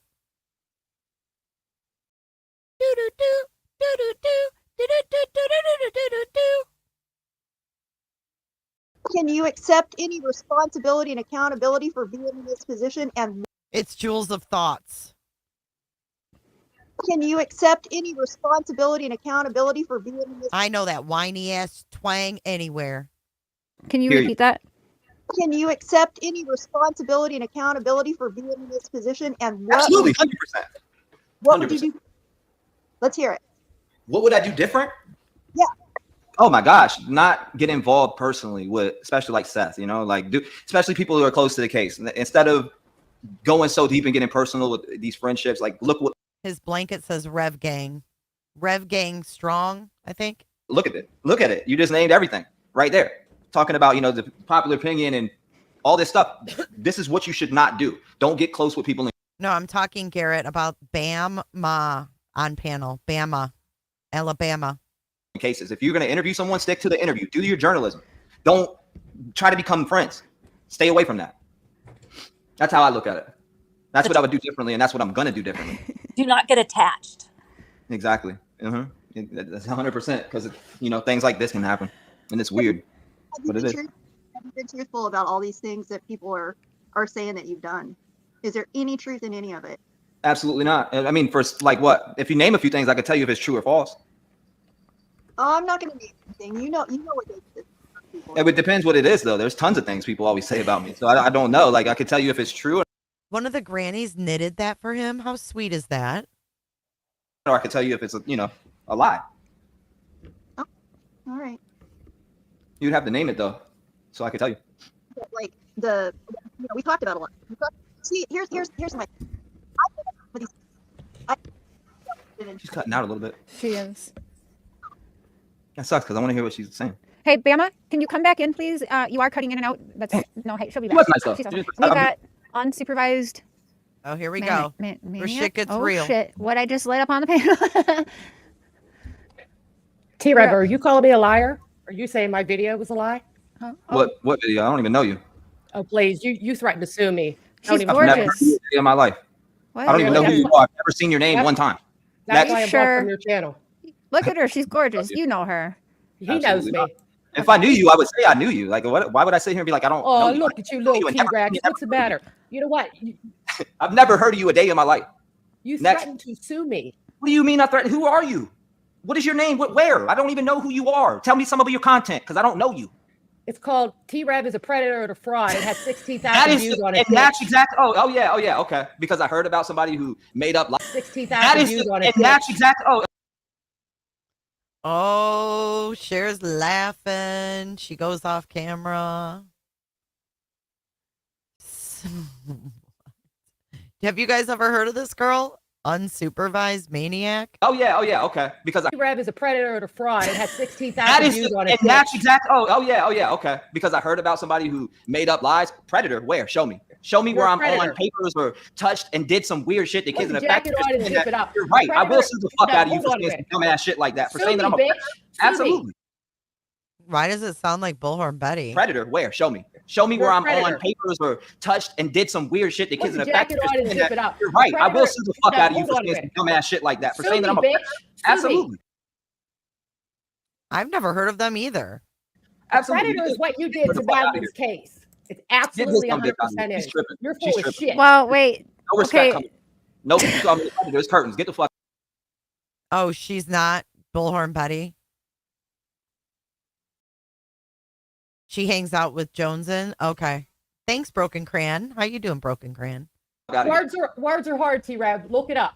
Look up what a predator Words are hard. You're calling They are somebody hard, a 'cause you're predator. a Do you dumb know what bitch. that is? Do you know? A predator is someone who preys on, does, lies and preys on people. No, just sit there and call somebody. He took it to the sexual level, but she didn't say a sexual predator. I'm doing good, Broken Cran. Who's been fucking raped before a predator? You're stupid as fuck. Shut your dumb ass up. Just respect. Okay. Nope. You call me a predator. There's curtains. Get the fuck out of here. Words are hard, T-Rev. Look it up. Look up what a predator Words are hard. You're calling They are somebody hard, a 'cause you're predator. a dumb Do you know what bitch. that is?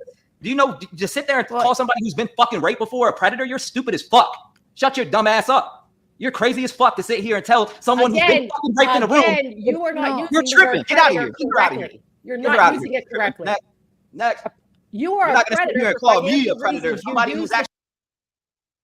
Was this the plan all along? Because Cher said be respectful, and then boom, this happened. And he is triggered. Child for financial reasons. Somebody who when actually you had lived your this shit. friend You're not call gonna sit in- here and tell me No, that. no, You're crazy no, as no. fuck. When you had your friend call in Bye-bye. and pretend Later. to be Rick Armstrong. See you later. Who? Okay, wait. So you have a channel? You have Yes. a channel? Okay. He rage quit. He gone. He gone. predator, You somebody use who's the actually lived child this shit. for financial reasons. Somebody who When you actually had lived your this shit. friend You're not call gonna sit here in, and tell me no, that. You're no, crazy no, as no. hell. When you had your friend call in Bye-bye. and See you pretend later. to be Rick Armstrong. See you later. Who? Okay, wait. So you have a channel? You have Yes. a channel? Okay. Mm-hmm. Oh, he left. Okay. I wanted He's to lying. try. I want to try and I make have some the screen sense. recordings of everything he did. He's a liar. He doesn't. He said he doesn't know you. He blocked me on Twitter. He blocked me on YouTube, and he threatened to sue me.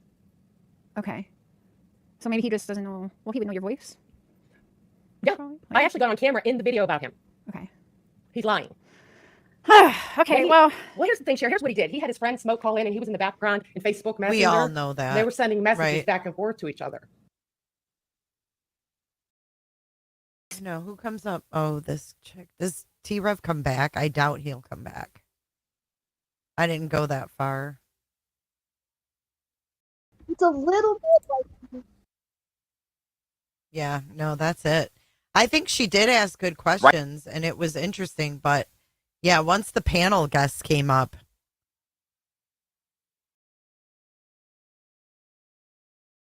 well, she started bringing. Well, I mean, being ganged up on isn't fun. I'm gonna say that. When you're ganged up on a panel, it's not fucking fun, and I wouldn't have stuck around either. But I was interested in his story about Seth. I don't believe that he's, this honest guy. But I do believe what he's saying, some of the things about Seth, and it's lining up with what other people have said. You know what I mean? When T-Rev gets put in check, he goes and hides. Yeah, he went away for 2 months. Well, I thank you guys for sticking around for all of these interviews. I have got to go get something to eat. It was lovely being back. It was fun getting right back into the swing of things with you guys. Tomorrow, we're going to be going over the phone call between Lori Vallow Daybell and her son and walking through that. And then we're also keeping an eye on Sarah Boone. Jury selection going on now is moving along.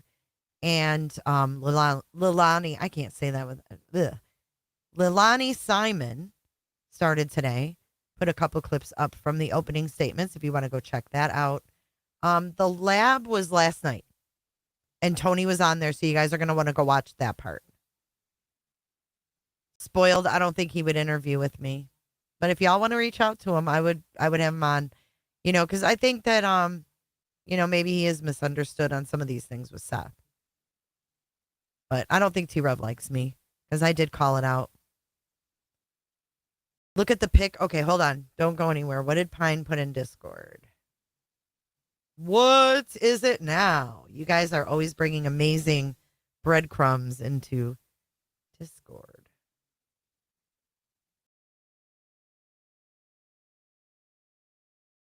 Oh. That's Seth's house. What is that though?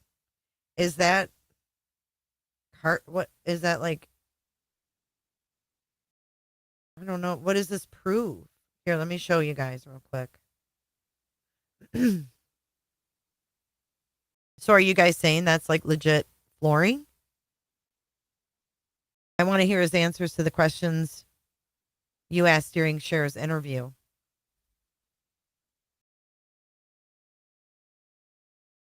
Yeah, I don't think he likes me. I didn't like the shit that was going on, man. It was weird. I mean, everything was weird.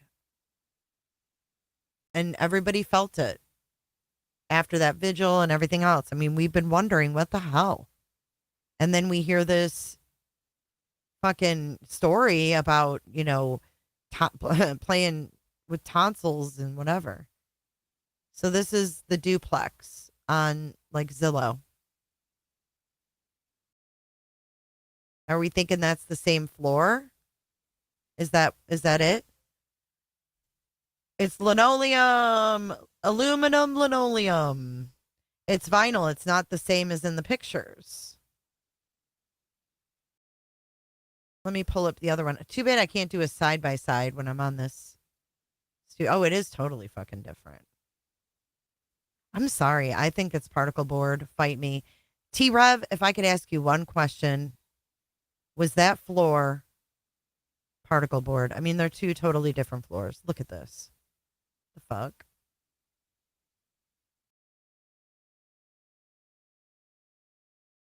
You guys should be able to see. Yeah, it's totally different. Look.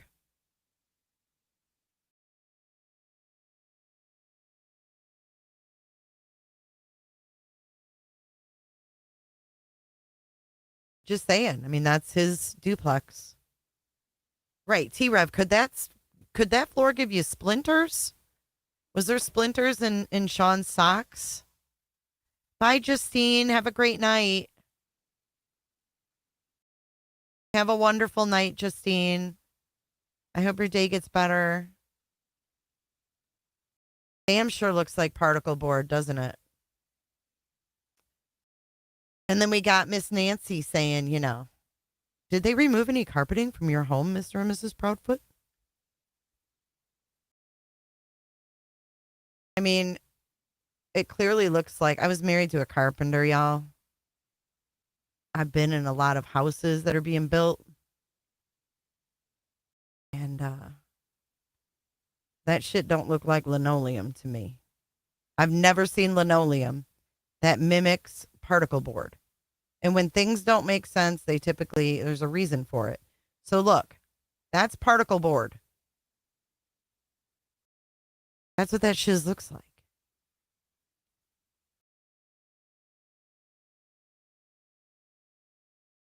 It is very odd. It's very odd. I will say that. We still have questions.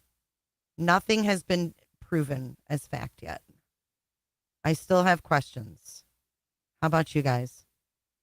Put a 1 in chat if you still have questions about this flooring.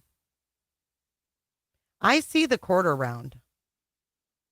But that doesn't mean anything if it was just a thin linoleum thing over it. Okay? I'm not saying it was taken out for Sebastian or anything like that, but it clearly is not the same. You know what I mean? So, yeah.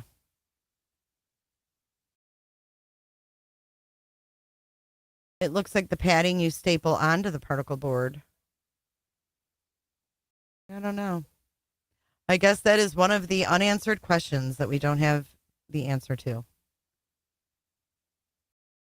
Until next time, guys, I'll see you guys tomorrow. You could have had it changed. Yeah, I mean, I don't know many landlords, though, that change your flooring on demand. I wish I had a landlord like that. I wish I had a landlord like that I could just say, hey, I want to remodel.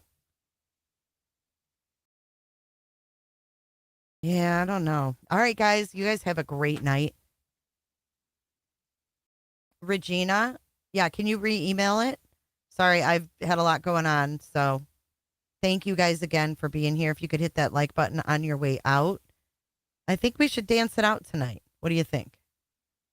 Let's dance it out. Thank you, moderators. You guys are the hashtag best mods ever. Have a great night. Thanks again, guys.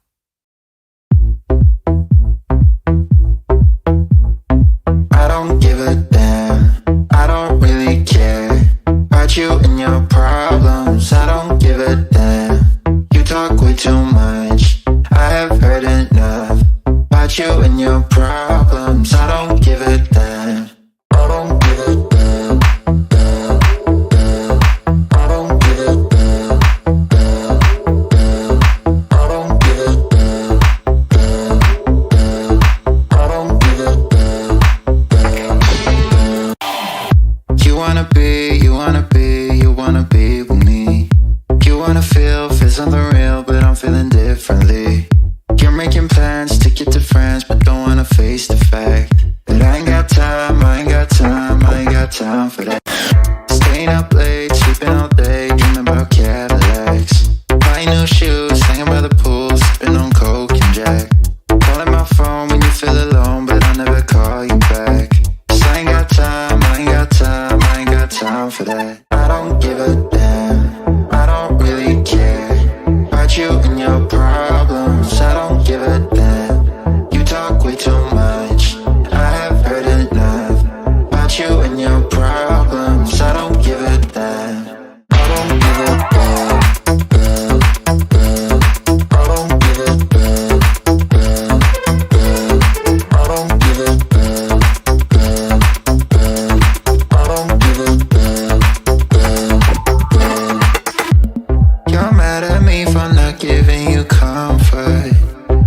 say that I'm away so much that now you